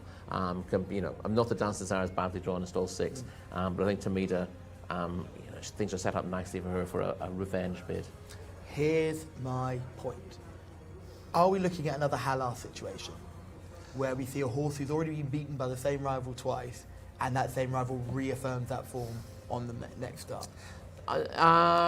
No. Why? But I'm not saying Tamida definitely wins No, this no, race. no. I'm just saying there's a difference there. Yeah. Hala was very close to favouritism in that race because she had shown even better form in February and March. Whereas Tamida is coming forward all the time with Dance Desire. She didn't get thumped first time out, she's been a length and 3/4, but she's upped her game again last time out to run the race of her life to be second. So she's constantly bringing her form forward. Whereas with Hala, there was a question about whether she was really bringing her A game to the table. And she ran, she's been second twice now to Snafia. But on both those occasions, you can look at the form, look at the clock, and say she's still not running exactly as well as she was when she was so impressive in the spring, and that's why people will still keep the faith and say next time she might be able to turn that around. But I think Snafia herself took a step forward there, whereas these two, yes, the victory's gone to Dance Desire the last twice, and there's no hint of fluke about it. But from the margin being a length and 3/4 and fairly cosy first time around to being a really hard-fought neck, despite the fact that Dance Desire got a perfect ride in that race as well, just makes you think Tamida might, you know, she's definitely very, very genuine. She's stating herself in a battle. She's never been out of the frame in her life as well, which is a big positive. Yeah, it certainly looks like a cracking contest, and it does look between those two. Any others that you'd like to give a shout out to that come here with a rating that would be threatening? Princess Yara. Princess Yara's the other one. The other one is worth a mention. Yeah, I mean she was only midfield last time out, 8th of 16.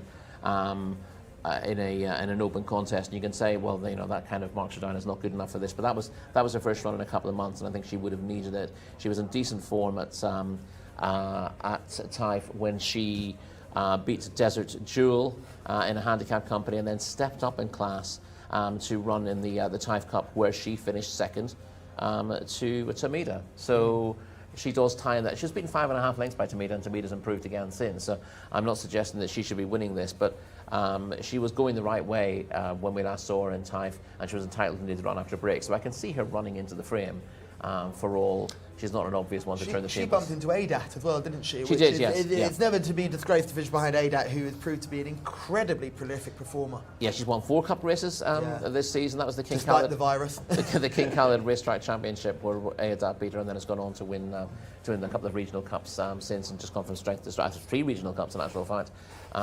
She's maybe looking to do the rounds of all those regional. Shall I win what's the Governor Regional Governor Cup? Yes. Yes, she's a very good yardstick. So Princess Yara was, despite being beaten on her last couple of starts, she was running into very good horses. So you can certainly see her getting involved. Maybe splitting up the bunch who filled the first 5 spots. Abdu'Allah. This lot met last time. Sorry, I jumped in there. That's all right. Abdu'Allah Al Hussein, he rides a Lamia number 2. Haven't given that one that much of a mention. 3rd on penultimate start, 4th last time. Clearly in good form with herself. You can argue that her form last time out looks better now than it did at the time, because she was 4th behind Night of Desire in a 1200 metre winners of 1, and the 3rd from that race absolutely bolted up earlier in the card. Yes, let's get some selections here. Finally, Rory, who do you like? There's very little to choose between the two of them, but I did really like Tamida in the parade ring, so I'm going to go with her to turn the tables at the 3rd time of asking. Yeah, no, I've got to go with Dance Desire, because the eyes don't lie. And Enzo, you can call them home for the lucky last. You've been a star. Thank you very much. One more for you. Thank you very much indeed, Callum. Yeah, looking forward to this final race. They are going behind and should load these last few pretty quickly. And then we'll be set for the Ministry of Sports Cup. Bring down the curtain on our coverage for the year. Here we go, and they're off. They're racing for our 12th and final. The Ministry of Sports Cup is run over 1,800 metres. Getting off to a good start towards the inside was Consoling, and that one's going to go up there and lead. Consoling on the inside is leading here. Out a bit wider, Maddock Kareem, the big outsider, is in 3rd place, with racing in 2nd Al-Lamya in the slightly lighter green cap. Consoling leads Al-Lamya, and Maddock Kareem racing in 3rd. That's the front trio, with racing in 4th. Tamida's got a nice slot there on the inside under Camille Ospina, the red on the sleeves. Racing in 5th is the market rival Dance Desire, who's got a handy spot too. And then behind those, racing next in the field towards the outside, is Manea Al-Khair. And then a little gap back to find Al Reem in blue and red colours. Corinthia Palace is towards that one's outside. Further back to find Princess Yara, who's towards the rear group. Almost 2 separate races going on here. We've got a front group of 7 who are well clear of the others. They're still being led by Consoling by about 2 lengths. There's an improver, though, going off in chase. Tamida in the green cap now into 2nd place. Also there is Maddock Kareem, with around the outside. Ada Wire is getting into it as well. Ada Wire, number 1 on the card, is making smooth headway, but is going 4 wide. 3 wide for Dance Desire every chance. So the big guns are looming large here. It's Dance Desire and Tamida. And on the outside, Ada Wire. It's the big 3 in the market who suddenly go clear of the rest and start to show their class. In the centre, Dance Desire. On the rails, Ospina and Tamida. Down the outside, it's the noseband of Ada Wire who's running on strongly. But Dance Desire looks to be going best of the 3 at the moment. Down for the final 200 metres. And Ricardo Souza Ferreira hits all the buttons now on Dance Desire and is stretching out well this filly. She's going clear. And Dance Desire is a class apart. Dance Desire goes on to win the Ministry of Sports Cup in great style. Dance Desire first, Ada Wire was 2nd, back in 3rd was Tamida, and they were clear of the others. Headed by Corinthia Palace, and the field stretching right back to Al Reem and Al-Lamya. Quite a nice turn of foot shown by the winner. She was one of the market leaders on the international market, Dance Desire, for Ricardo Souza Ferreira.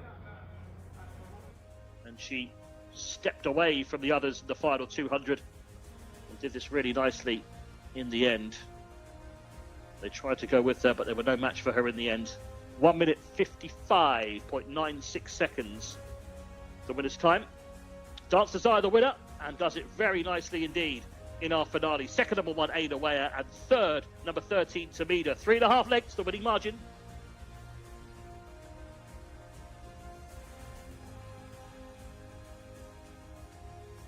Ricardo Sosa Ferreira has guided Aina Weir, not Aina Weir, Dance Desertovich. I just talked about Aina Weir off camera, saying how good that horse has run. Still plenty of inexperience in that one. But Dance Desire reaffirms that form again. We saw it with Snaffia, and now we've seen it with Dance Desire, Rory. Indeed, yeah, Dance Desire has won this in good style in the end. It looked like a really interesting rematch with Tamida, given how close it was between the pair of them last time out, and the fact that Tamida was closing the gap there, looked in really good terms with herself. She's run a half-decent race again, but when push came to shove, she couldn't really match Dance Desire. He travelled really well, just sat on her shoulder, put pressure on her. It's lovely to sit and watch. She's only able to plug away into third there on Aina Weir, who was behind them last time out. She's very inexperienced. She's got a lot of scope for the future anyway, and she's maybe run the race of her life here to finish second, having travelled as well as either of the front two, and just got caught for a toe briefly on the straight before staying on again into second place. But that was a really